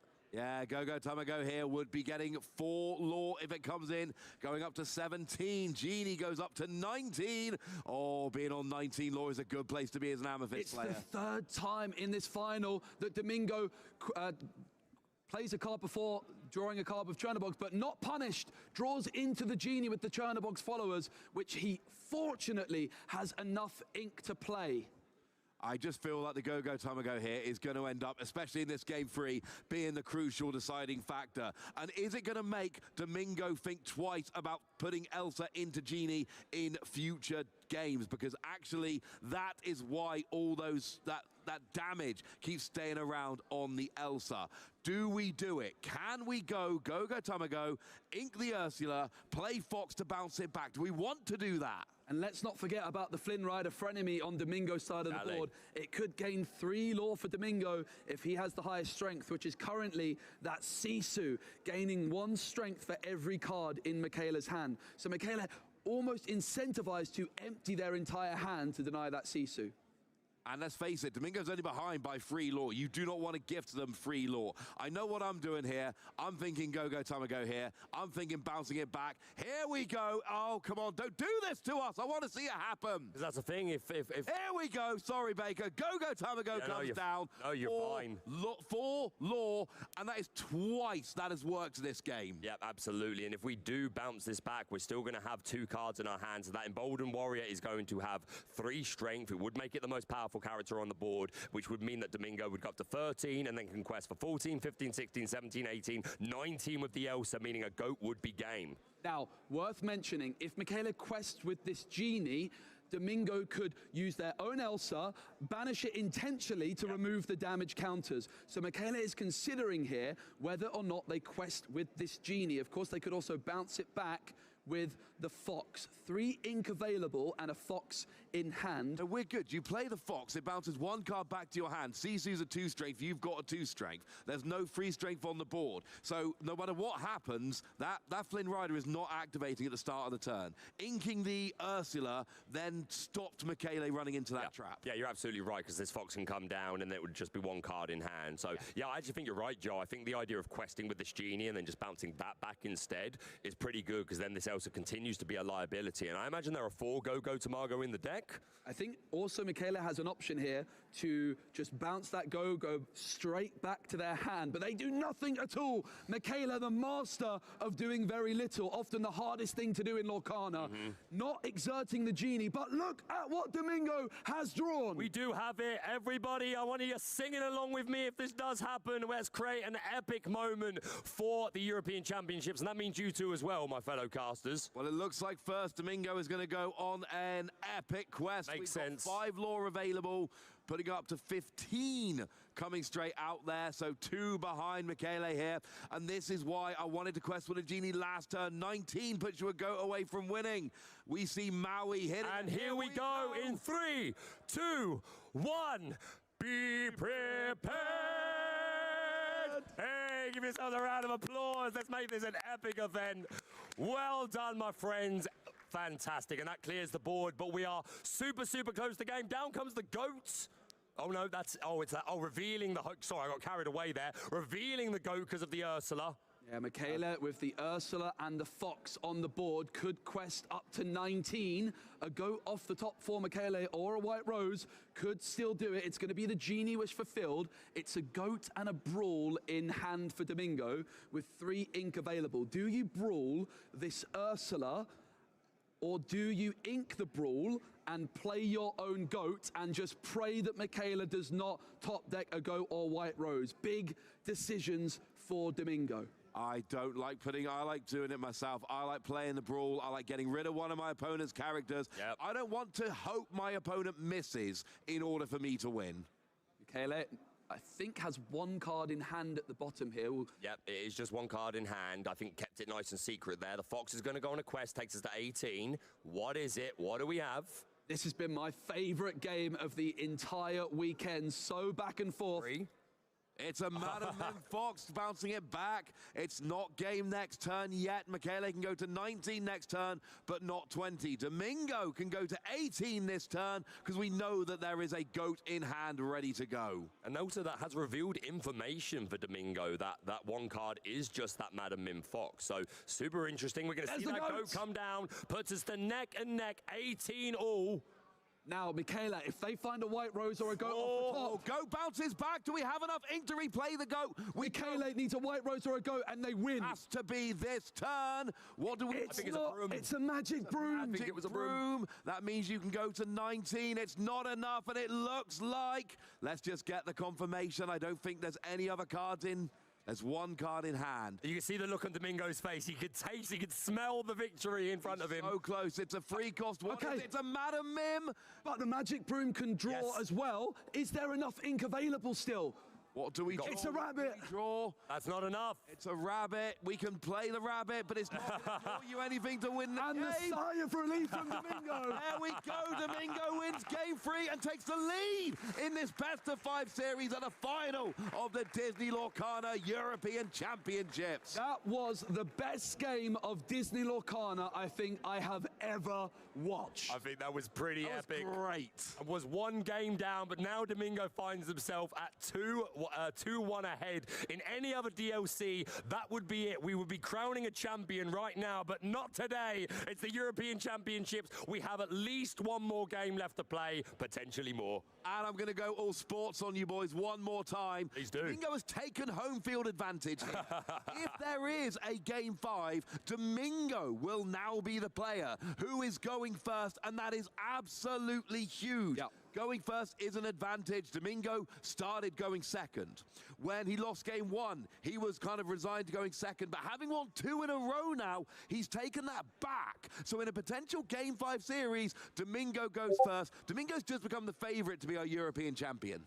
Yeah, out of nowhere, Domingo with 2 victories. Michele, looks like they had the Ruby Amethyst matchup down to a T. I was wondering if we would see them win it 5 times in a row. Well, suddenly, Domingo is ahead in this one and will have an opportunity to play on the play if we go to a final game 5. It is going to be Michele going first in game number 4, though. And I think it's super interesting that I know there's only one copy, but we're yet to see that Sisu, Floodborn, empowered sibling really do anything because, like, it's super strong in this matchup, but just that one copy hasn't been able to make an impact yet. Maybe that all changes in this next game. And I think it's worth reminding while they're shuffling up, we are at tournament point here. Match point, tournament point. If Domingo wins this game, he will become the first ever Disney Lorcana European champion. That's pretty impressive. That's exciting. That is history-making, Ross. The first ever in a game that is no doubt going to be going on for years and years and years. We've already had so much success. I fully believe we will be watching this game in 50 years' time. That is how much I believe in this game. I hope I'm still here in 50 years' time. Watch a game like this. I will be delighted if I mean, all right, you didn't need to get so real on me there, Ross. Okay, Curse Merfolk is in the opening hand here for Michele, which is definitely something you like to see when going first. Not an obvious turn to play. On the other side, can't see any one-cost characters, so we might see some pretty aggressive mulligans, certainly from Domingo. We see the Go-Go Tamago, which we know can be a good card early or mid-game. We've got White Rose as a free drop. We've got the Cursed Merfolk there, which is a great turn 1 card, especially when you're going first. But I agree. I'm looking at Domingo's hand, and when I'm looking at a player mulliganing on stream, I want to be able to see their first couple of turns. I want to be able to go, okay, there's your turn 1, there's your turn 2, there's your turn 3. If I can't see any... Is that a full 7?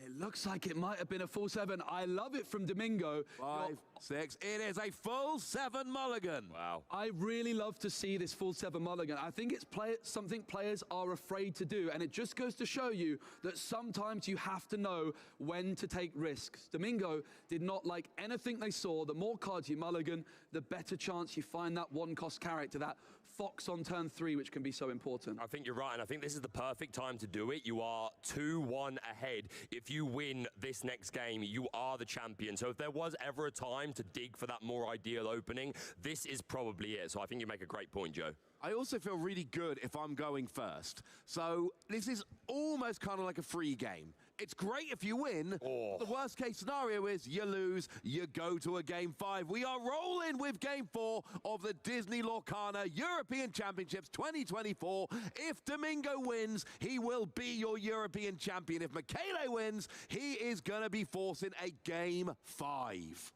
Here we go, Michele with the first decision after the mulligan, and that is what card to ink. They do have two one-cost characters, the Diablo or the Cursed Merfolk, but you would surely imagine it will be the Cursed Merfolk entering the board. But do you ink the Diablo when it could potentially draw a card down the line? It looks like the White Rose is being favored. There are 2 of them, and it's that Cursed Merfolk on turn 1, which Michele loves so much. Yeah, I think this is a nice play. Again, the White Roses are great, but we're running 4. We've got goats as well. These 1-drops are super good in the early game, so I like prioritizing those. It seems that Domingo is thinking about inking a goat here.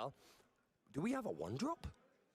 There were 7 cards mulligan looking for that 1-drop. Okay, There's we the do. broom. Right. So we have the 1-drop. The broom was tucked away, doing a bit of light cleaning, but now he has been summoned to the board. Looks like we're going to ink a Tamago here because there's 2 in the hand. They're great, but it doesn't always need that many in the early game. Looks like we're playing a Tamago as well here. So Michele just doing the curve thing. Lots of emerald coming down. Yeah, it is an evasive card. It only quests for 1, but it might be quite difficult to deal with. And I want to go back to that mulligan from Domingo, that full 7, and they were massively rewarded. If they didn't find this magic broom, the Cursed Merfolk could really start running away with the game very early on. But Domingo with that big mulligan, and it pays off in this case. And you've got to think turn 2, this is just going to be the 1-drop, the only available. Are we going to... Yeah, we do challenge into that Cursed Merfolk. We're going to have to discard something. What will be the choice? It is the Madam Mim Fox. I think there's 2 foxes in there, so another fox still in hand. Makes a lot of sense. And now the Chernobog going to come down. Do you banish this broom or do you keep it there just to allow it to be another offensive threat? Of course, the Go-Go Tamago could make a favorable trade into it. So, yep, I imagine this broom is destined for the discard pile, drawing an additional card. Yeah, it was a goat found by Domingo. They would have been very rewarded to find another Magic Broom or Chernobog's followers off that top deck because they could have played it down again. But didn't happen in this case. But in this instance, did do the draw before inking, worth mentioning, which I'm sure you'll be happy to see, Joe. So we're going to be, are we inking a Tamago here? Is that 3 we've already drawn? 2 inked, 1 on the board, but that gives enough ink to play the White Rose, gains a lore automatically. Michele here, already up to 4 lore, doing that thing he tends to do, just casually and calmly and consistently gaining lore through the first few turns. Will he get enough of a lead to make it worthwhile? Domingo with that Flynn Rider frenemy, entering the hand, arguably a turn too late. Just played a 1-cost character on turn 2, so the Flynn Rider getting ink. In comes Sisu, was the option, I think, of Fox, but of course, that Go-Go is evasive. That Cursed Merfolk, just so everyone is fully aware, is in the discard pile. It is not on the board. And I must say, I do think it's a little bit wild that we're on game 4 and we are yet to see a turn 2 Flynn. I know you made the point earlier, Joe, that Kit can really help offset the tempo, but I would argue if they use their turn 2 to bounce back their turn 3 to bounce back my Flynn, that means you're not playing anything more aggressive. You're not going triple 1-drop or anything. So I don't think it's all that bad, but we are yet to see Flynn Rider Frenemy do a single thing. And yet Sisu keeps coming down. We've seen the turn 3 Sisu many times. I mean, that's better in my opinion. If I had to choose, that's what I'd go with. But let's combo them up. We saw a game on stream this weekend where Flynn Rider activated 3 turns in a row. We did.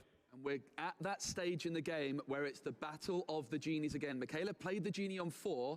Domingo has one in hand, but going into this turn did not have that Elsa to follow it up. But they just drew into it, which means they can potentially safely go for that genie and do that genie Elsa trade, which we're so used to seeing. And one important thing to note, we saw Domingo get punished for doing that by the Go-Go Tamago, but we've seen 2 inked and 1 played. The chance of Michele punishing again, not that likely as a brawl takes out the genie. Yeah, Domingo not wanting to develop their own genie, but instead favoring the brawl. Yeah, it does feel like a bit of a slow turn 4, but at the same time, Michele already at 6 lore. You want to slow him down as much as you can. The Sisu is going to go on a little quest, putting our first lore on the board for Domingo. And Domingo leaving that Chernobog's followers ready and waiting, which does open up the potential of Michaela to rush in and exert the Chernobog's followers with an Elsa, and Michaela has the Elsa. It was the top deck. That was literally what was just top deck this turn, was the Elsa. Perfect turn 5 Elsa top deck. It's what you want to see. That's the dream. It's just top decking the cards you want on the turns you need them. Michaela's living that dream for the minute, but it doesn't look like such an easy... I mean, what do you ink here? Yeah, that Fox or Ursula? Well, we've seen Michaela just want to hold on to that Ursula until turn 6 so often, and you would imagine that's going to be the same thing here, but you could risk it and ink it and then hope to just draw one a little bit later. It is going to be the Fox, and it will be the Rabbit which comes through. It's Elsa, sorry, exerting the Chernobog's followers and punishing Domingo for leaving it ready. Yep, super favorable trade there. Just 2 cards in hand, meaning that Sisu does have 3 strength. So it would take both of our characters, our White Rose and our Go-Go, to trade. So I don't see that happening. Instead, we're going to go on a little quest, go up to 7, and just being super patient. I love Go-Go Tamago here with Evasive, just questing every turn. You're only getting 1 lore every turn, but Domingo's not able to deal with it right now. So it's just sitting there, ticking along, almost like a location, just getting 1 lore every turn, helping you tick up. Michele needs this game. This is game 4. Domingo's 1-2. If they lose this game, they're done. The tournament's over. So I love the way they're going here, and just keeping that ticking along nicely, but you can see the turns are taking a little bit longer. They're thinking a little bit more. It really feels like we're getting down, you know, deep into this match here. Yeah, Michele does decide to quest with that White Rose, which does mean Sisu could challenge into it and remove it, because Michele has 2 cards in hand currently, so 3 strength on that Sisu. There's only 1 inkable card in Domingo's hand, and its name is Elsa 5th Spirit. Which, as we know, are super important in this matchup. So not going to feel great, the idea that we have to ink that, but we've said it many times, you have to play the hand you're dealt, but we're going to play then the Genie. Maybe we can find something more suitable to ink. It's not an inkable. So reluctantly, we are going to have to part with that Elsa 5th Spirit. But I love the play there. Don't ink, play the Genie. And as soon as you drew an uninkable, Elsa went straight into the inkwell. You're just hoping you get something a bit better. White Rose does go down from the Sisu there. Sisu survives with 1 willpower remaining. And it is a bit of an evasive battle now, with Domingo having that Genie on his side of the board, but that Go-Go and Elsa also evasive for Michele. The Cloud Kicker has been found. Not quite time for that Ursula, but in a turn or 2, you would imagine Michele might go for it. Goes for it now, in fact. And we're going to reveal 1 rabbit and both of our ladies in red. Not ladies in chairs, that's a desk. This is a play we saw Michele do in the semi-final as well. That Ursula, a little bit sooner than I expected, to get information and sees that there is no legendary Sisu shift in hand. That Sisu could come in this turn, and perhaps that's why the Ursula comes through now and not down the line. But it could be bounced back and replayed. Elsa is going to trade out the Sisu. And you made the point earlier that in the semi-finals, Michele got some information from an Ursula and said, you don't have the wipe now, let me just go wide and take the risk. Yeah, and interesting to note, Cloud Kicker did kick the Genie back to Domingo's hand, which is all well and good, but you will then get the extra draw when you play it, and you've got to pay the ink again, and you don't get to quest of it straight away, but there are advantages to it being put back into your hand with Kit's Cloud Kicker. Yeah. Just that, because you're just slowing them down a bit. Like, yeah, sure, you get to play the Genie again and draw another card, but that's another super passive turn, right? And just another turn where Michele can just start questing away. We're going to see Medusa come down. She's going to get rid of that Go-Go Tamago. Finally. Yeah, finally. It's been there. I think this is quested every turn since it's been on the board. It may have done 1 challenge at some point, but lots of value from this Go-Go. We're going to see a Genie come down. What do we find off the top? I think in hand for Michele right now, it's Fox and Rabbit. Okay, well, those are cards that synergize fairly well with each other, bouncing each other back to hand, or sorry, bouncing the rabbit back to hand to draw even more cards. We've got 1, 2, 3, 4, 5 lore on board for Michele. Currently 12 lore on the tally, but some more lore on the board that we can quest for next turn. Yeah, getting quite close here, up by 10 lore. Domingo stuck on 2, and not even a good board, just a matter Medusa. Board, Michele. Lore advantage, Michele. Right now, this is seeming like a pretty dominant game. Domingo needs to turn it around. Genie comes down again, draws that card, but did have to pay 4 ink to do so. Sure, and yeah, it's looking pretty good for Michele. It's not over yet, but we may get our wish of the full 5 games, but let's see. We're going to Maui going over into the inkwell. We put down a magic broom. Yeah, it's a nice little one cost there, which is going to be available. It's not going to do much, but it can quest. It can draw you a card. It will do quite nicely. It's around this stage in the game where Domingo's just looking for the Sisu, looking for the Be Prepared. After that Ursula's already come through, it's about the third time we've seen it, and so far none of the Ruby Amethyst players drawing the Be Prepared at the right time. This is around the 5th or 6th time Michaela's played against Ruby Amethyst, and I don't think there's been a single Be Prepared. We did have one, because we had a big sing-song. But still, like one, considering the amount of games that they've played against Ruby Amethyst, that's pretty good odds. Well, the point still stands. I just don't want to undo the good work of the crowd who joined in with our sing-song. Absolutely, I can't wait to clip that. So Michele here, big decision to be made. We've got 3 cards in hand, lots of Merlin and Madam Mim style things. We've got Merlin Crab, we've got Madam Mim Fox, we've got Merlin Rabbit. What are we going to choose here? It looks like Ursula is going to quest. Yeah, it makes sense. I mean, like, sure, you could have boosted the Ursula trade with the Medusa, but why? We're not under any pressure, and we're well in the lead. And we're going to bounce it back and take another look at the hand. We see a rabbit, and I think that's the Lady Tremaine, if I remember correctly. Yeah, this seems really speculative, this play. I think you're not expecting to hit Be Prepared, but you're like, I can do this. I've got enough spare ink to pull it off. I want to play the Fox. Why not use my spare couple of ink to use Medusa and Ursula, get that extra info? Yeah, and the other thing is Ursula gets to quest, which would mean it's exerted, but by bouncing it back with the Fox and replaying it, it's now readied, almost like working in the same way as a bodyguard. But if Domingo can find some big removal off the top right now, but yet again, does not find that Sisu or Be Prepared, and Michaela's board is getting pretty wide, and they're just 4 lore away from victory. Am I right in thinking this is like the one game where Michele hasn't yet inked the big Ursula? Because that could be a fun little trick down the line in a turn or two. Yeah, I mean, you make a fantastic point, actually, Ross. There's one Ursula that could shift and then suddenly quest for 3. However, I think Michele's current board is already pretty strong. The Genie's going to come down, draw herself a card. Well, it would also protect against Be Prepared, potentially. You are right. You are correct. Where Madame Medusa is going to sing a bit of Friends on the other side, draw a couple of more cards. Do we have some removal options? Michele is in the ascendancy, but will run out of steam quite quickly.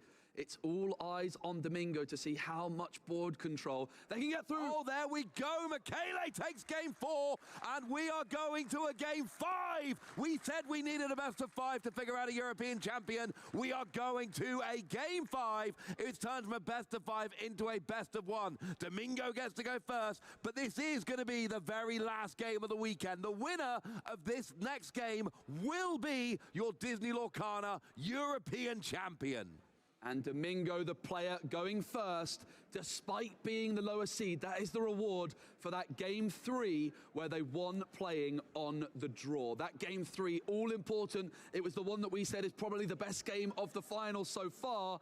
And Domingo, as a reward for winning that game on the draw, now gets to play the last match on the play. Yeah, it's because they won 2 in a row. If we just go winning 1 each, then we end up with Michele being, the player going first. You had to win 2 games in a row to get to go first in game 5. That is exactly what Domingo managed in games 2 and 3. Yep. That is why they get the privilege of going first in this game 5. And it's going to be an advantage. We've seen, and here's what I love about this best of 5 so far.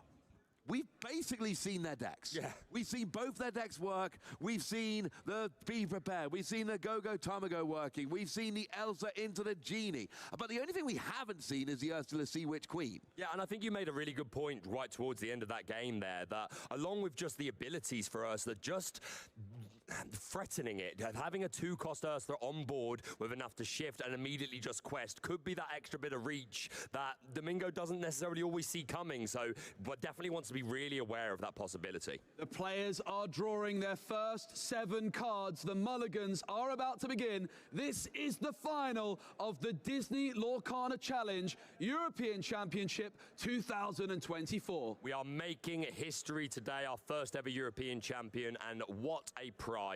Okay, the Curse Merfolk in hand for Michele. We saw them hold on to them in game 2 when going second, and it didn't work out. Will we see them mulligan either of these Curse Merfolk away, or will they go for that same approach?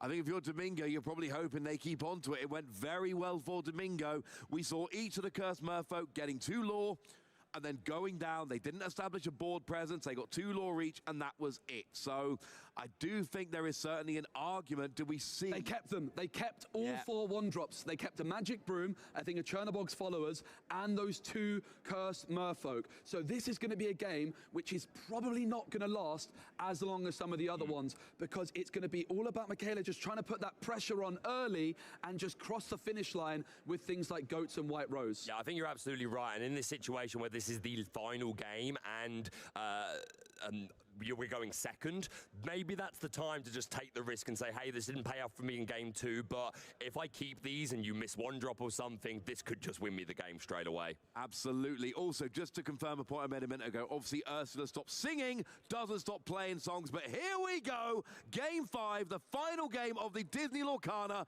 European Championships 2024. It all comes down to this. Domingo's won 2 games. Michaela has won 2 games. The winner of this is going to be your first ever Disney Lorcana European Champion, and Domingo gets to go first. Now, so far, Domingo has drawn a 1-cost character on turn 1 every single time. They only play 8 of them. So statistically, it's quite likely at some point they might miss a 1-cost character.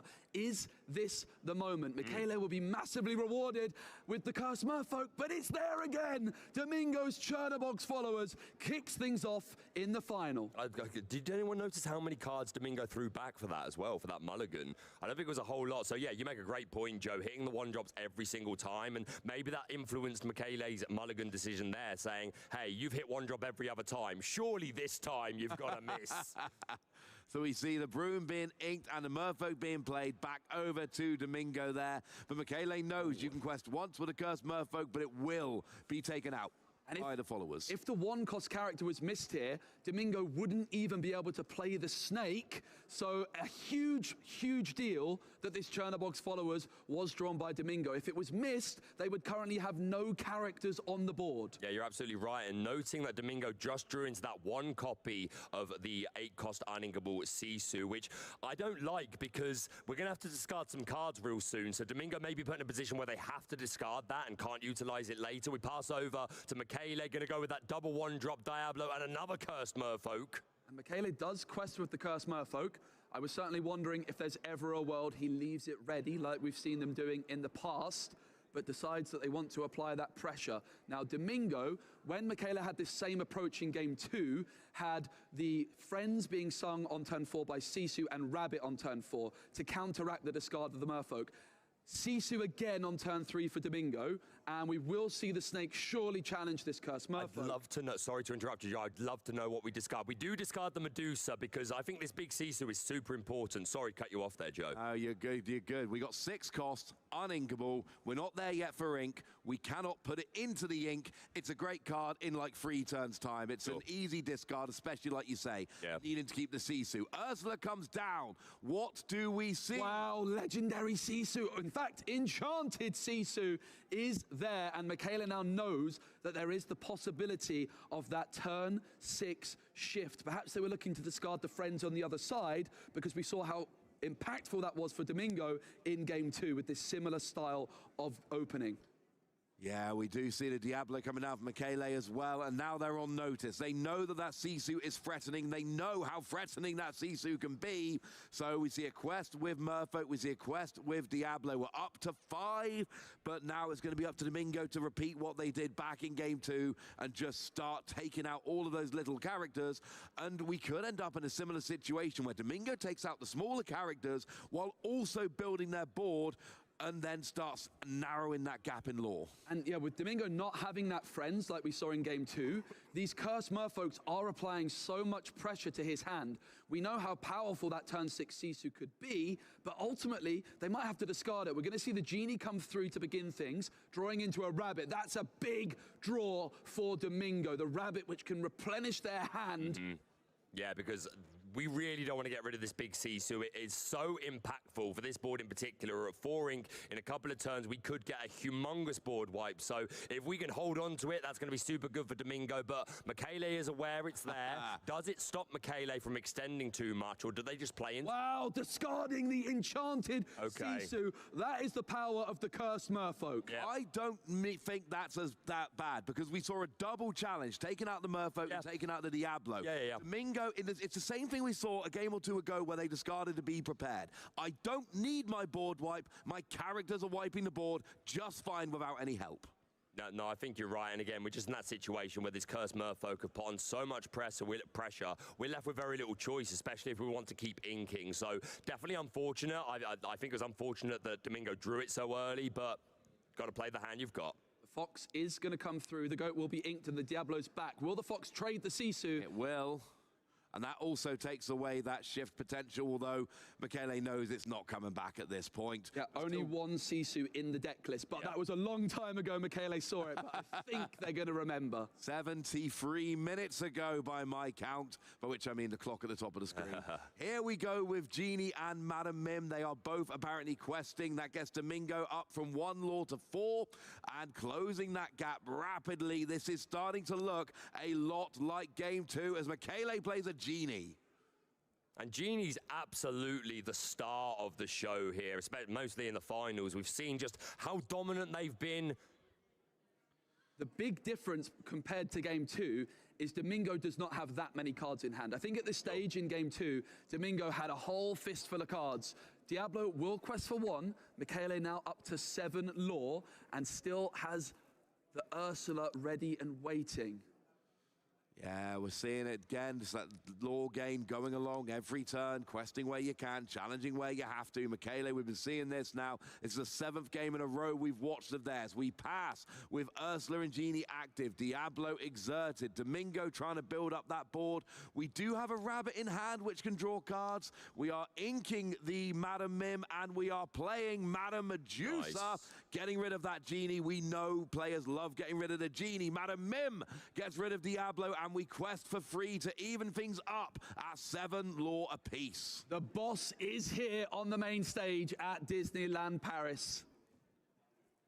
So we're back over to Michele here, and you've just seen your opponent pull off a good turn. They've all but wiped your board for the 2nd turn in a row. They've evened up the lore, bearing in mind they're supposed to be the slower deck. You are supposed to be getting out ahead. We're on turn 6, and your opponent has evened up the lore with a significantly better board. We're going to play this crab, boost up this Ursula with Challenger 3, take out this Merlin Rabbit. But yeah, you're right, Ross. This is not a bad board. Only 4 lore from the characters on board, but that's not bad. But Michele, recognizing that they need to put some more pressure. Down comes the Bonsai, super well statted with that 3-2 and quest for 2. It is all even, 7 lore apiece, but another rabbit for Domingo will draw yet another card. And there it is, and we have the snakes that we can bounce this rabbit back to our hand and start to replenish those resources. Was that another lady? Not sure what was drawn there. There is a be prepared in hand, but of course right now you don't really want to be prepared. Your characters are doing all the work they need to do. The sing-song with the audience will have to wait for now. And the state of the game's changed a little bit here. Michele with those double rabbits in hand is so far away from 20. They had that pretty quick start, but now they need to start getting some board control. The crab really helped achieve that, but the evasive Genie is not easy at all for Michele to deal with. And suddenly, Domingo is in the lead and with a big board of questing power as well. We are going back over to Michele, it seems here. We've got 5 lore available. We're using 4 of them straight away to play that rabbit. Big draw here. It's a Chernobog's followers, which, I mean, at least it's a character that can get down. It can draw you another card next turn. Yeah, for sure. We just need to put as much pressure on this board as Domingo is putting down. Again, only 1 character that quests for 2, but it all adds up. It can still represent a 2 or 3 turn clock. So I imagine we're going to see a plethora of challenges over the next couple of turns.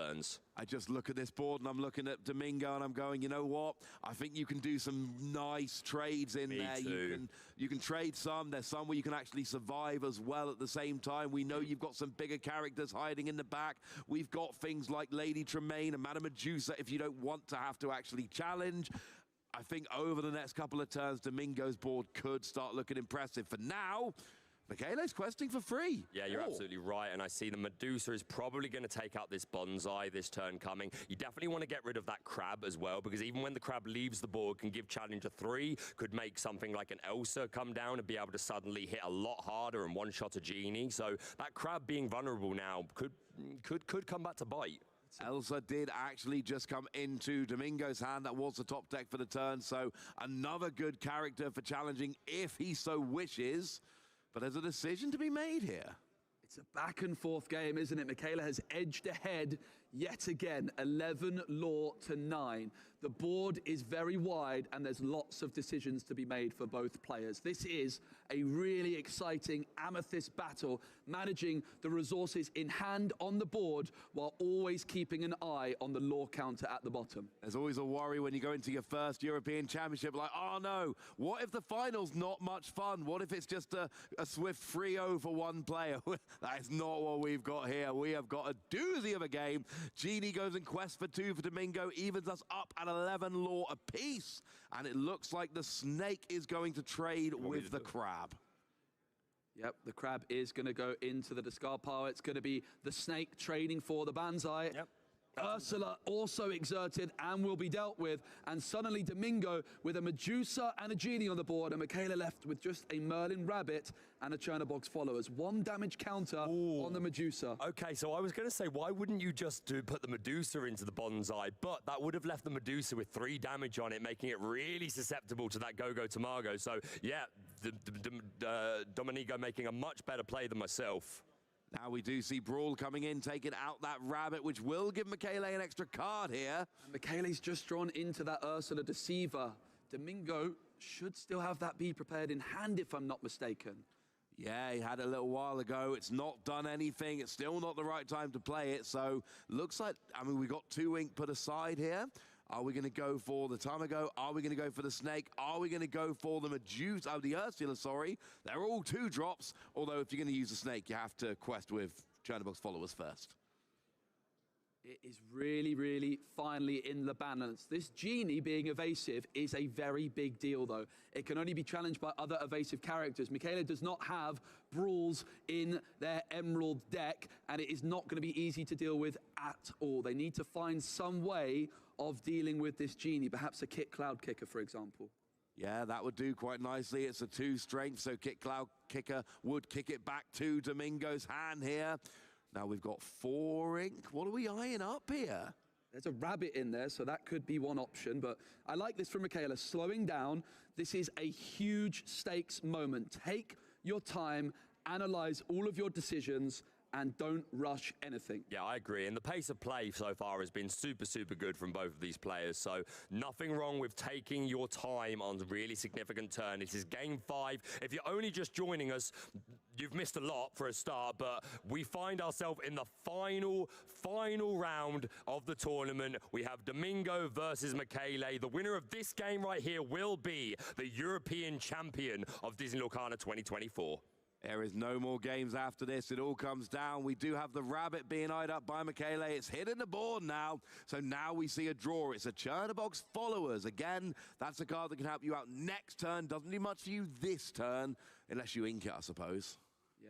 Also, do you play another 1-drop, or do you bounce the rabbit and look for more options here? Yeah, and also the option of questing with the Chernobog's followers and drawing off that. So there's definitely some different options for Michele, which is exactly why they're slowing the game down so much at this stage. I think it's really important and worth noting. Take your time on these big, complicated decisions. Down comes the Chernobog's followers. We're going to pay 1 for that. I'm not sure if we've inked this turn. I don't think we have. No, we haven't, because Domingo's at 6 ink and Michele's at 5. Roger that. That means we haven't inked, because Domingo went first, got the first ink on the board.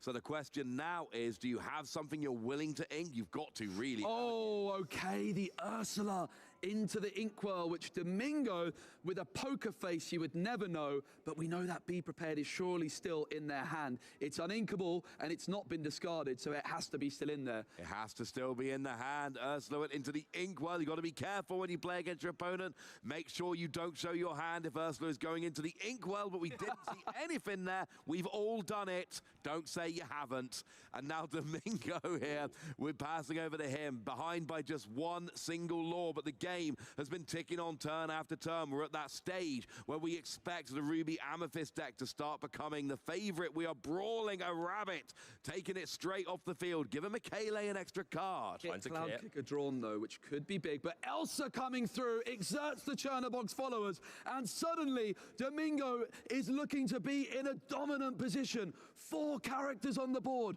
15 law. They are just 5 law away from being the European champion. And that law is is on the board. If Michele cannot interrupt anything here, we know that they can because there's a kick cloud kicker at the very least, but otherwise this will be going into match point, as you were saying earlier, Ross. Oh, tournament point, Baker, more than just match point, tournament point. You're right. When you're right, you're right. Domingo here is not going to win next turn. Kit Cloud Kicker is going to kick Genie back to the hand, but in a very, very good position here. We could also see the Fox rushing in and removing the Rabbit while remaining intact, and that would also put Kit back in hand for Michele to use again the following turn. Yep. Is that what they're going to go for? It seems as though they might be inking it instead, and it's going to be the GOAT from Michele. Okay, GOAT comes down. We're going to 13 lore and putting some more stats into play. Passing over to Domingo, who can quest for 3 this turn and go to 18. What do we find? Do we have any GOATs? Do we have any lore generation here? Something like a GOAT would be absolutely huge. We have a snake, so that's, if we can find the GOAT, that could be a super sweet way to end the match and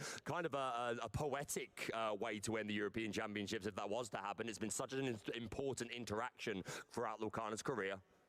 Not there yet, unfortunately. We've got 8 ink available. We've got plenty there. 15 lore to 13. It is a nail biter. Elsa is going to be exerting to do something, but Domingo says, no, you know what, one moment. I'm going to do what you've done, Michele. I'm going to slow the game down. I am in the biggest moment of my Disney Lorcana career, and I do not want to make a mistake now. I think the fact that you've got your snake in hand, I really love the idea of going to 18 here, at which point GOAT just becomes a win condition. You play it, you bounce it with a snake, all of a sudden that's your final 2 lore. Yeah. I like, as an Emerald player, just going to 18 lore, knowing there are options. Here comes Snake. It's going to bounce Elsa back. Oh, do we have enough to put this straight back down now? Are we going to try and get rid of this GOAT? We are. That sounds pretty good. We don't want it being bounced. Medusa is going to make a trade into that GOAT. Does go down herself, but gaining 1 lore for Michele, but now it cannot be bounced. And there is a snake in Michele's hand, so that's a super important play there from Domingo. 17 lore to 14. 3 lore away for Domingo. 3 lore on board, so Michele has to do something here. The Crab can boost the kit so that we can take out the Rabbit if we absolutely need to. Or we can use Snake to put Kit Cloud Kicker back to our hand, replay it to also get rid of one of Domingo's characters here. Yeah. There are some options. But then you're bouncing the Rabbit, giving them a card, or you're bouncing the Elsa and allowing them to just replay it and use it. Doesn't seem great. I also like how Domingo is just looking at the discard pile of Michele at this moment in time, just tracking exactly what's been played so far and making the prediction about what might be in hand. It's the Snake, bouncing back Kit Cloud Kicker, who is now ready to go again. Elsa or Rabbit are the options for Michele. Neither are ideal, but it's going to be Elsa back into the hand for Domingo. Now we've got 2 cards on the board for each player now. We've got 2 ink left available to use for Michele. You could play the Go-Go Tamago here. You're not in reaching distance yet. You're 5 lore away with 2 lore on the board. So it does feel like that's a card to keep in hand. Because if you could ever engineer a situation where you can get some damage on your opponent's board, that can be your game-ending play. 100%. The only other card being the Crab. Great to help with challenges, but not really doing a whole lot for us right now. What will be Michele's decision? I think we are closing in on the finish line of this match. Whether it will be Domingo or Michele, still unclear, but Domingo definitely winning this race so far. We're going to pass over to Domingo, who can quest up to 19. Do we have a GOAT off the top? We do not have a GOAT. It is an Elsa 5th Spirit. It's not there yet, unfortunately. But it's not bad. We can play this, or we're going to play the Genie first. Draw a card. We have a Genie. A GOAT, sorry. It wasn't a GOAT. We can tell by the face it wasn't a GOAT. See the laugh between the 2 players there, recognizing the outs to finish this match. Down comes the Elsa 5th Spirit. Probably going to exert that Kit Cloud Kicker, I would assume, but we'll see what Domingo's got in mind. I like the idea of getting rid of that so it can't be bounced and then just leaving 4 lore on the board with 3 needed to win. Oh, choosing not to do so, not wanting to set up that potential Go-Go Tamago, playing ultra safe. But it also means Michele has to get rid of 2 characters. Yep. You get rid of Genie, there's 3 lore on the board, you win. They have to remove 2 characters next turn. And maybe they've got an Elsa to get rid of 1, but can they get rid of 2? I believe Domingo is still having to exert one of his characters, but is considering their options. Elsa is, when you play this character, exert chosen opposing character. So they're currently taking their time and considering what the right approach is. Yeah, so we'll have to exert something, but could choose to just stay ready, does not have to utilize that rush ability. But good point, Joe, this is not an optional ability. We must exert something, but will we still challenge? I like the idea. I honestly like the idea of not challenging. I do too, personally. I like forcing my opponent to have to remove 2 characters in order to actually win the game. That's what I'm thinking here. Whereas if I go after the Cloud Kicker, for instance, and I can be challenged, and you know, then it's just. It's hard to challenge, though, of course, because this Elsa is evasive. Sorry to cut you off there, Ross. So it might still be worth it, and especially because Michaela's got no hand, right? And you get rid of Cloud Kicker, it stops it being bounced, which is another way to get rid of. You're right. And Madam Mim only does 3 damage, whereas Elsa's got 5 willpower. Maybe you do take out the Cloud Kicker. Again, I completely respect it from Domingo. This is the perfect moment to slow down. This final has been played at a lightning pace. Sure has. But it all comes down to the last few decisions.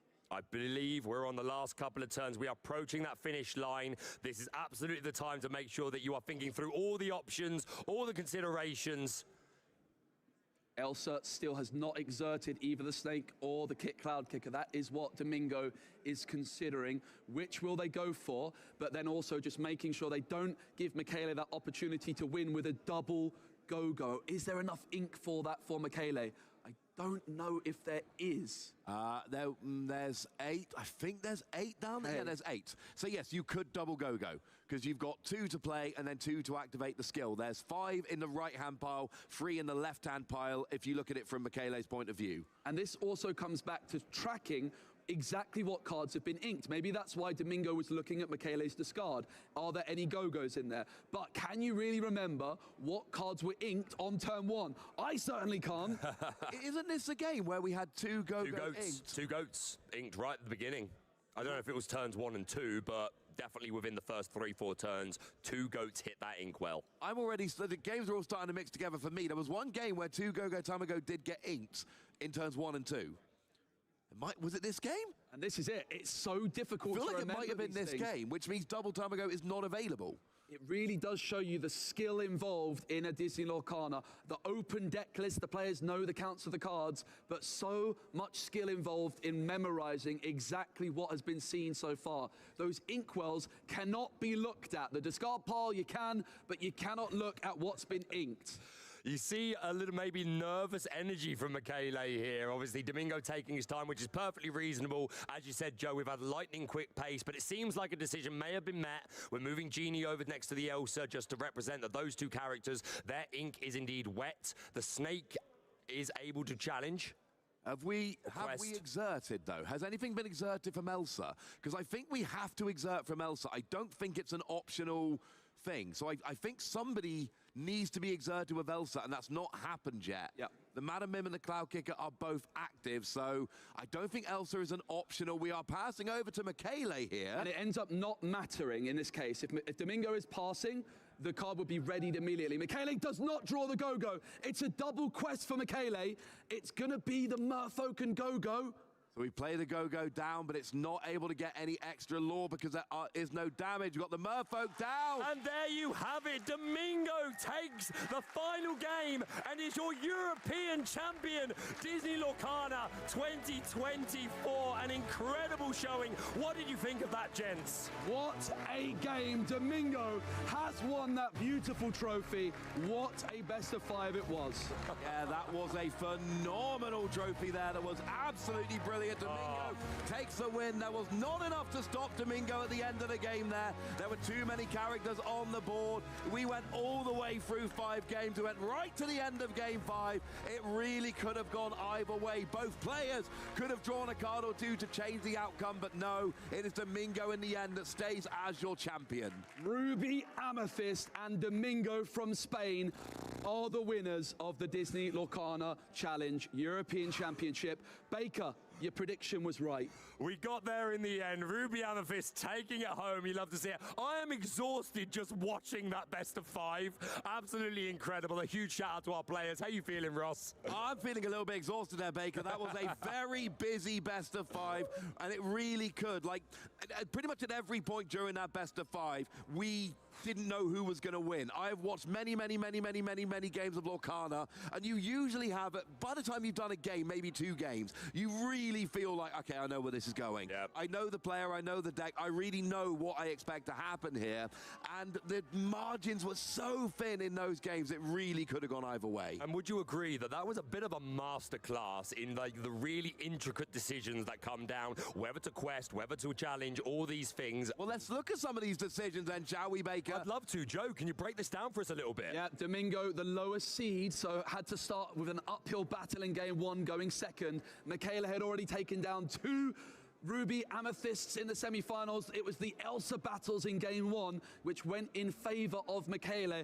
starting off strong and taking it down eventually. Domingo just didn't have quite enough steam, and Michaela starting off with a 1-0 victory. Yeah, we then go into game 2 and we see the big board built up there from Domingo. A really oppressive board where we're just questing with everything. And Domingo takes game 2 because there's just nothing Michaela could do. This was the big one, though. The game 3 was where Domingo won on the play. And that was the crucial game. And for me, the best game in Disney Lorcana history. Wow, a huge statement, but I struggle to argue with you, and we're moving on here. Clearing the board there, going to the next game. Be Prepared played once over the course of this match. Yeah, here in game 3, we do see that the handshake comes down. That was the moment Domingo took the lead in the series and would never relinquish it. Over into game 4, Michaela pulls up a huge board. Domingo does everything they can to remove those characters. We got Double Genie, we got Tremaine, but it's not enough. Michaela took game 4 and forced a game 5. And then a back and forth. Game 5, Domingo on the play, just about did enough. They played around the potential double go-go, and it worked out in their favor just about. We see the Cursed Merfolk coming down, and that's a handshake with the realization that you've got too many lore on the board. I cannot stop you winning next game, next turn. I can't win this turn. The European Championships is over.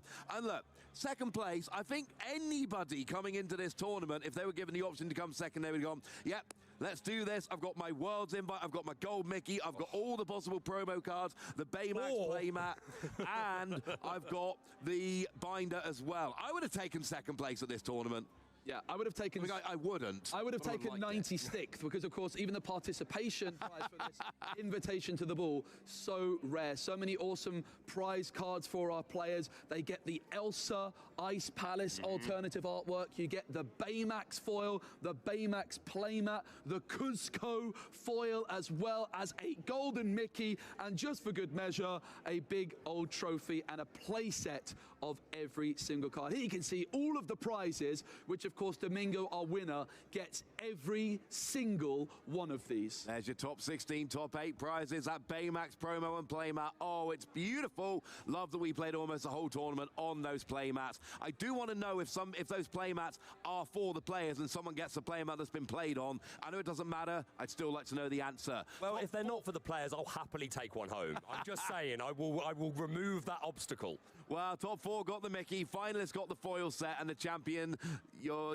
Domingo, gets all 4 binders of the foil sets. Yeah, and also worth mentioning, possibly the biggest prize of all for these players is that invitation to the Disney Lorcana Challenge World Championships. And those 8 players will be joined by 8 more from the North American Disney Lorcana Challenge Championships happening in January. Yeah, it's going to be fun seeing those. I mean, we're going to be watching those from home, but I'm going to be watching them intently, feeling a little bit jealous that I'm not there, but still watching intently, enjoying every moment of it. And I'm going to make a bold prediction. Okay.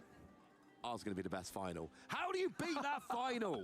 That was such a good final. Hey, that was a fantastic final. If they can beat it, fair play to them. I will happily watch a final better than that. I hope they do. I'm going to be watching it intently, hoping we get a final even better than that. We're rooting for you. Can't wait for the North American Continental Championship. We get to take it easy and just enjoy the fantastic Lorcana. Yeah, and we are not done just yet. While the fun of the Disney Lorcana games are over, we do have a prize ceremony happening at some point. We do, but first I think we need to take a look at the bracket here with our winner now enshrined. So we did see there that Domingo was our winner, our European champion, Michele, tantalizingly close, falling at the very last turn of the very last game of the very last round of the very first European Championships. And Ruby Amethyst, a lot of play. I swear, every set I hear people say Ruby Amethyst isn't as good as it used to be. It's not as consistent. There are better decks. I think that's copium, to be honest. Ruby Amethyst still as successful as ever. And here we see our two finalists. Love these headshots that we've got for them as well. These players have so much to be happy about. Yeah, and in the top 8, 6 of the top 8 decks were playing Amethyst. We had the Ruby Amethyst, we had the Emerald Amethyst, and we also had those 2 Amethyst Steels, as well as 2 Ruby Sapphire decks. And that is going to be a really, it's interesting if you think about it. We looked at the meta spread from the 96 players. The most represented deck by far was Ruby Sapphire, and Amethyst just seems like a perfect counter to that Ruby Sapphire deck. So I think the Amethyst players making a great meta read coming into this weekend. We know those top players love Ruby Sapphire, and those top players have been taken out by the players believing in the quicker Amethyst game plan. It doesn't mean that Amethyst is the best ink in Disney Lorcana. What it means is it is the best ink today at this tournament. We've just said how much we're looking forward to the North American Championships. Sure. It is something that I cannot wait for. I hope it is just as good and better than ours. And I'm telling you right now, I want to see the meta game because I want to know how North America reacts to what they just saw in Europe this weekend. Do we see an Amethyst takeover because everybody just goes, yeah, it's Amethyst, let's do this? Or do we see America going, all right, so what beats Amethyst? I'm going to make a prediction right now. North American Continental Championships, Ruby Amethyst will be at least 25% of the field. Oh, wow. That's my early prediction. Big, bold prediction. There you go. I think whenever a deck wins, people tend to like to play it more often. And that also means at your set championships, which will be happening at your local game stores in January, are quite likely to be filled with Ruby Amethyst players. There's going to be a few Ruby Amethyst at the tables doing their thing. I suppose I need to brush up on how to beat them. These were our predictions for the weekend. Baker and Ed were, of course, correct in predicting Ruby Amethyst. Day 1, my Ruby Sapphire prediction was looking fantastic. 34% of the field coming in. First, second, and third seed coming out of day 1. And Joe also made a prediction. I did make a prediction, and it was not a very good one on this occasion. But frankly, I'm quite happy to see Emerald Steel struggling and getting pushed out by these Amethyst decks, by the Ruby Sapphire decks. I think Emerald Steel had such a strong performance towards the end of set 5 that I think I'm very happy to see some new decks taking over in this metagame. I absolutely agree, but I do think something that's worth highlighting, and maybe you two did it earlier, but top 4, did we see a single Diablo trigger? No, we did not see a single Diablo trigger. It just goes to show there's very many contrary opinions at the moment. Is Diablo good for the game? Is it not? It's certainly a very good card, but didn't do anything in this matchup. Maybe that changes in North America. I mean, Diablo's a phenomenal card. It's still one of the most ridiculous cards printed in Disney Lorcana so far. When you're exerted, every time your opponent draws a card, you draw a card. It is ridiculous, but one card alone doesn't make a deck. Now, you know, even we saw Bucky getting the errata for being too good, but it wasn't just Bucky. It was Bucky with the combination of all those Floodborn characters. That was the problem. And, you know, errataing Bucky then made it so the rest of the Floodborn characters were good, but not overpowering. And I think Diablo is nowhere near where Bucky was. It's a great card. Great card. It needs support. And right now, we've proven at this tournament it's great. but it's not winning. It's not even making top 4 at Euros. One thing I did not have on my predictions coming into this weekend was seeing both players in the final playing Bell Accomplished Mystic. That is so fascinating.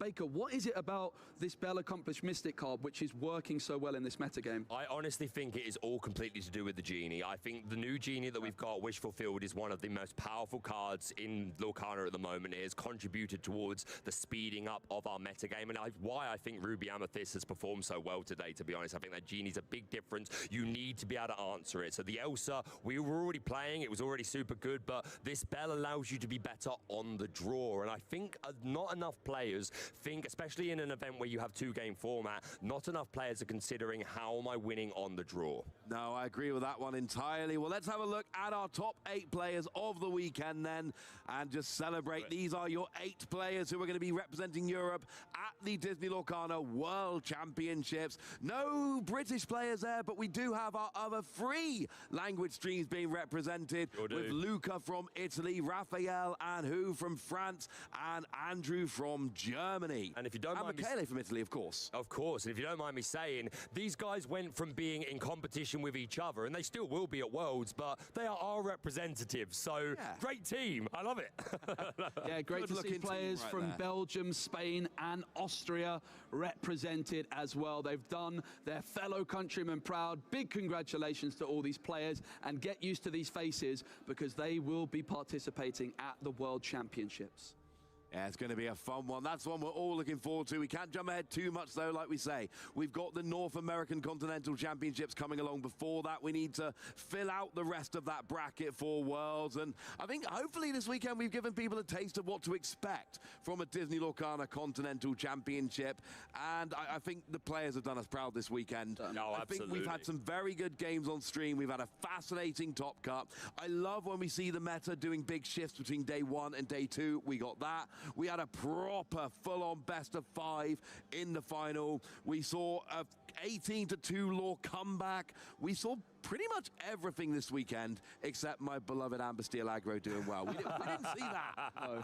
Sorry. We got Voodoo, we got Hoodoo, we got things you never seen. One other thing to mention, which also surprised me this weekend, the 96 players, one player in the 96 playing Ruby Steel. I cannot wait to see that deck list and try it out myself. I was talking to a friend of mine a couple of days ago, like on Friday before we actually started, and they were saying that they love Ruby Steel, and part of the reason they want to play this deck is because everyone says it's not good enough. Nobody believes in the deck. She wants to prove them wrong. Well, not this tournament, but I'm just saying, if even one person brings a deck, because this is not a tournament where you can bring your fun deck. No. This is not a tournament where you can bring a deck to have a little bit of a go. Everyone here really had to go above and beyond to qualify for this tournament. You are bringing your #1 choice. And also did see into the the finals of one of the last chance qualifiers, an Emerald Sapphire deck. Really? So that's another one I've got my eye on. Though, while we saw a lot of Amethyst decks dominating the metagame, we are very early on into Azurite Sea, and there's lots more decks still to be explored. I can't wait. You just know that there is some spice out there that not everyone's found yet. So maybe by the North American Championships, we will have found that out. Oh, that's something I'm excited about. Seeing the meta change between tournaments is one of my favorite things. We don't need a new set to change the metagame. I just want to see how the metagame shifts between tournaments. I adore it. I'm going to be spending between now and the North American Continentals looking at every unofficial tournament I can, trying to see how players are reacting to this. But it's going to be when I tune into that stream from North America. That is going to be when we actually see what this tournament did, the legacy, the fallout. Phrase it as positively or negatively as you like. Absolutely. But yeah, once again, thank you so much to everyone that's watching at home. We really do appreciate you taking the time to tune in. We hope that you've had a great show. From a personal standpoint, hopefully I can speak for the boys and say we've had some really lovely comments about the production from everyone, and we're super grateful for that. Everyone here at Ravensburger and CSL, Disney, so much going on behind the scenes. So we're so grateful for you for giving us your time, and we hope it's been a very entertaining show for you. I, for one, have had some fun this week. I certainly have. And the fun for me is not over because tomorrow I get to go to Disneyland Paris. Me too. It's pretty cool having a big event at Disneyland Paris, an absolutely unique experience. I think great for all of our spectators. They've got to enjoy the Disney Lorcana action, and they also get to enjoy the Disney fun. You met Minnie Mouse this morning, didn't you? I met Minnie Mouse and Mickey Mouse, and I'm not going to lie. I told Minnie she looked beautiful, which of course she does. When I met Mickey later, he was not pleased. I think his last words were, All I'm saying is, before I came here, my 2-year-old told me I was not going to become best friends with Mickey Mouse because, in his words, he won't talk to you. So after this tournament is over, I'm going to go find Mickey Mouse and I'm going to prove my 2-year-old son wrong. oh, I so hope he gives you the cold shoulder now. He's like, so Dad, was we right? Yeah, you were right. He didn't like me. Of course, that's not true. Mickey's got time for everyone. That's what I like about Mickey Mouse. Absolutely. I had my fun in Disneyland on Friday. I'm not, unfortunately, heading back into Spock tomorrow. I'm, in fact, heading home to, see my children. At some point, I should see my kids. Well, we had some fun on we had fun on Friday, mate. We were running around. Ross took the lead. He was like, Baker, I've got a plan. I know exactly where we're going. I know how we're going to go single rider queue. He had it all worked out, and it was a pretty good day. Oh, I had my plan. I had drafted the things I want to do. I had the order down, and we hit all of my top choices. So, yeah, I had a great day in Disneyland, and then I got to cast Disney Lorcana Euros for 2 days, which, I mean, as far as weekends go, that's a top-tier weekend. And if I may say, I got to spend the weekend with you two and Ed, all of you wonderful gentlemen, which is an absolute pleasure as always. Yeah, but don't let that ruin your weekend. Yeah. And a big shout out as well to our colleagues from Italy, Germany, and France doing their cast. They've been absolutely brilliant, so much fun. I'm hoping we get to go and play some Disney Lorcana later on. I've got my right eye on the stage where I can see Steve Warner and Ed getting ready to hand out some of our prizes to our players. Yeah, at this point, we've had our top 8 sorted, our top 4 sorted. Top 4 don't have their Mickeys yet, and the number of the Mickey is important. It is. So we get to see the Mickeys, we get to see who gets what number of that Mickey Mouse Brave Little Tailor serialized gold card. We need to give some binders to our winners. Not sure how the first place player, Domingo, is going to take those 4 binders. He might need 4 binders, yeah. It'll be quite getting out of the thing. Hopefully we'll have like a box or something for him. But we need to present trophy and everything along those lines. Of course, you do know the most exciting part of the weekend, right? What's that? Finding out that next year in Q2, we have the reign of Jafar! He's been up to something. He's going to come. I can't wait to see it. Sorry, I'll calm down. I just had to get that out again. Yeah, 2 brand new sets announced this weekend. Also on the stream earlier, we looked at some of the new accessories coming soon awesome as well, which is really exciting. Yeah. I was trying to sneak out with one of them. There was a big suitcase with a big bolt, which was swiftly taken away from us. There were some Ravensburger employees who appeared and took them away from us before we could make our way out. It's very upsetting. I'm going to be a little bit controversial with you here, though, Baker. Go ahead. I'm excited for Set 7. No, I think I like Bolt. I'm a big fan of Bolt. That is a film for which I have a big soft spot. So for me, watching backstage when that announcement came down, I was like, okay, I see you, Set 7. Yep. And there was some phrase along the lines of, it's not just pets, or some phrase that intimated there's going to be more pets. So I'm excited for Set 7. I think Set 7 is going to be fun. Reign of Jafar, I'm sure it's going to be great as well. I'm excited for everything Lorcana. I'm sure it's going to be fantastic, Ross, I think is what you meant. But yeah, Set 7 looks super good. Arcasia's Island. Arcasia's Island. There we go. Arcasia's Island is Set 7. And once again, check out the artwork that's been revealed for that Bolt card. If you pay a lot of attention, you may get a clue as to some things that may be coming to Lorcana in the future. Who knows? Sounds like you know something I don't know, Baker. Hey, I'm going to have to have a look. I'm going to have a much, much closer look. How interesting. And I'm really excited to see Steve Warner on stage as well. He's been here enjoying, one of the co-creators of Disney Lorcana. Very, very passionate about the game. He's giving me a big thumbs up. He's got a hey on his shoulder. Big shout out to all the development team at Ravensburger who are so passionate about what they do. And I think we can all see that it shines through 100%. in the game we play. Also the artists that are here, just incredible game from top to bottom. We've got about 1 minute before we are going over there. So I just want to let people know, for those of you that aren't here in person, you have missed out on a few things other than just the main tournament itself, which we've been following you through here. We have had numerous side events, but we've had, I think, 3 artists that have been here signing cards. We have had members of the development team, and there have been slots where, you know, guests here can actually go and meet the development team and, you know, chat about the game. And play some Pack Rush with them. And play some Pack Rush. It's been a fantastic weekend. And one of the things I love about these Disney Lorcana tournaments are, it is a tournament. We are crowning a winner.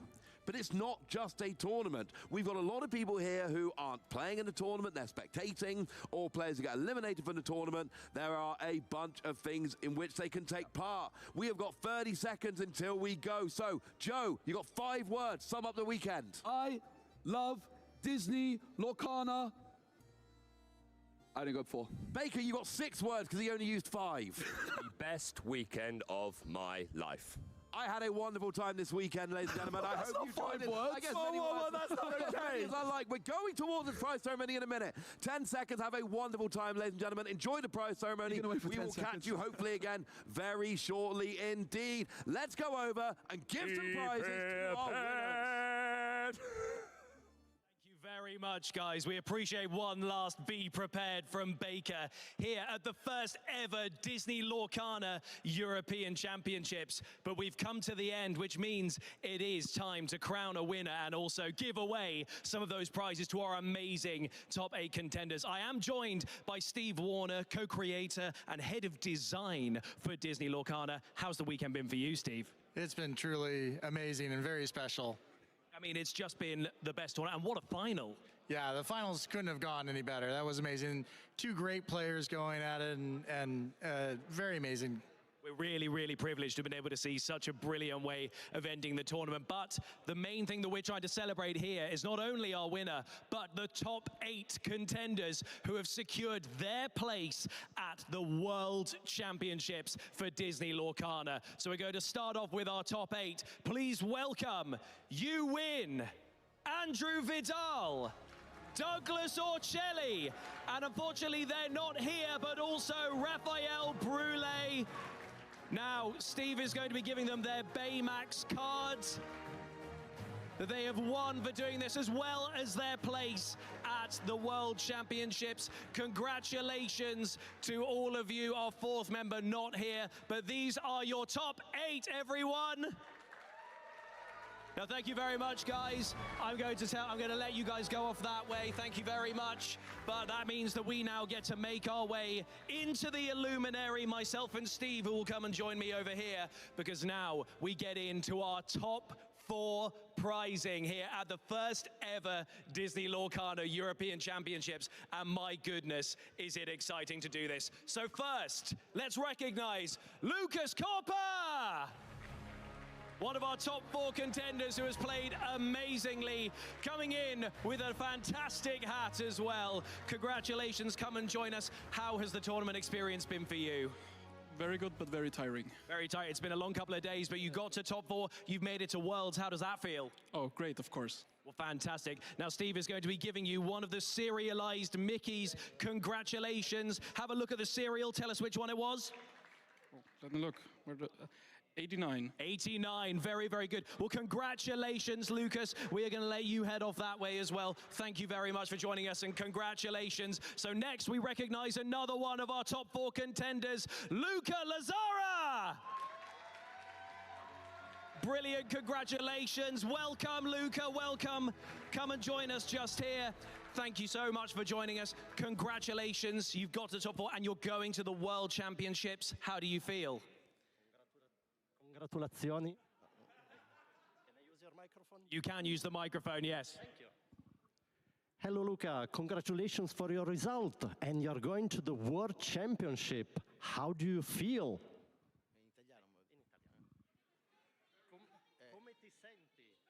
Your microphone's now on. Sono molto contento. Oggi sono qua, anche se mio padre fa 70 anni, gli faccio i miei più grandi auguri. E ho fatto top 4, terzo in Europa, uno dei migliori risultati che potevo fare. That's a great day.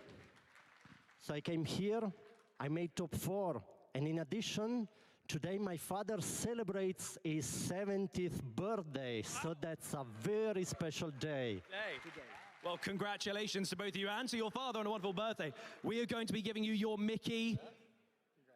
Congratulations. Show us the camera as well which number you got. 115.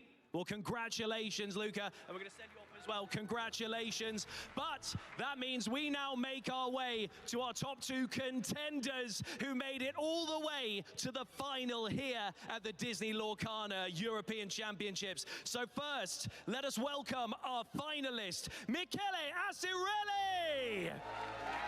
The crowd is loving having Michele here, who played an incredible final right here at the European Championships. Michele, congratulations. You played a fantastic final. That was a great match all the way to a fifth. You've made it to Worlds and you made it to the final here. How do you feel? Amazing. It was really an exciting weekend. Amazing. All the experience I have had is fantastic. I never expected this result, but I'm very, very proud. And I would like to thank you again, all my friends and who I play with me. Yeah. Well, absolutely. Congratulations. Steve is now going to give you your Mickey, but also you will be receiving a full set of Azurite C in holo and foil. So congratulations. Do you have anything else you'd like to say to people? Just a big thanks really to all my friends and team who plays with me, and all the people here watching. It's fantastic and amazing. Thank you. Well done to your finalists. Congratulations. We're going to let you head off there. Thank you very much. But now comes our biggest moment. We now get to crown the first ever Disney Lorcana European Champion. Please welcome your new champion, Domingo Martinez Rodinez!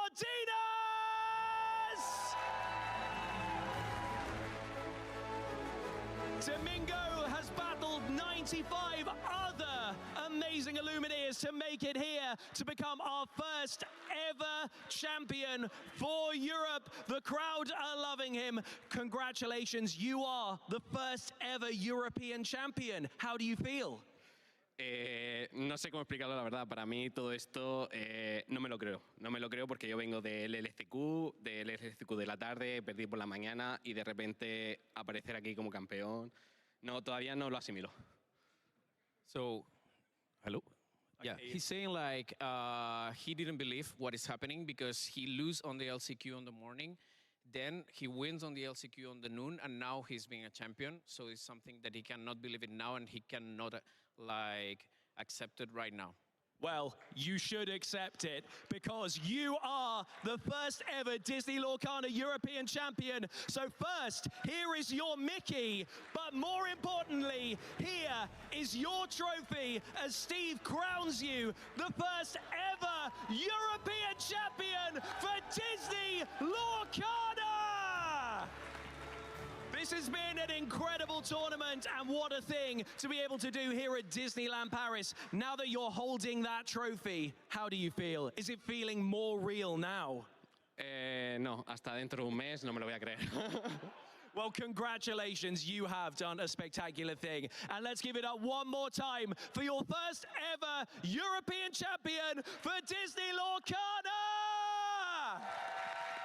Domingo, you deserve this. Congratulations. But that is going to be it from our coverage here. Thank you so much to Ravensburger and Disney Lorcana, to our amazing production team who have made all of this happen, to my fellow English casters, but also to all of the amazing casters in languages where you are, for the German, Italian, and French casters who have all done a sensational job. Thank you very much to all of our spectators. We had 2,500 people just attend. We had 96 amazing Illumineers come to take part in this. But also thank you very much to all of you at home for watching, and thank you to all of you who played Disney Lorcana for making things like this possible. We will be seeing you on the 10th to the 12th of January 2025 at Disneyland Anaheim for that North American Championship. So make sure you support that the same way you supported the first ever European Championship, because that is a monumental moment for Disney Lorcana. But one more time, give it up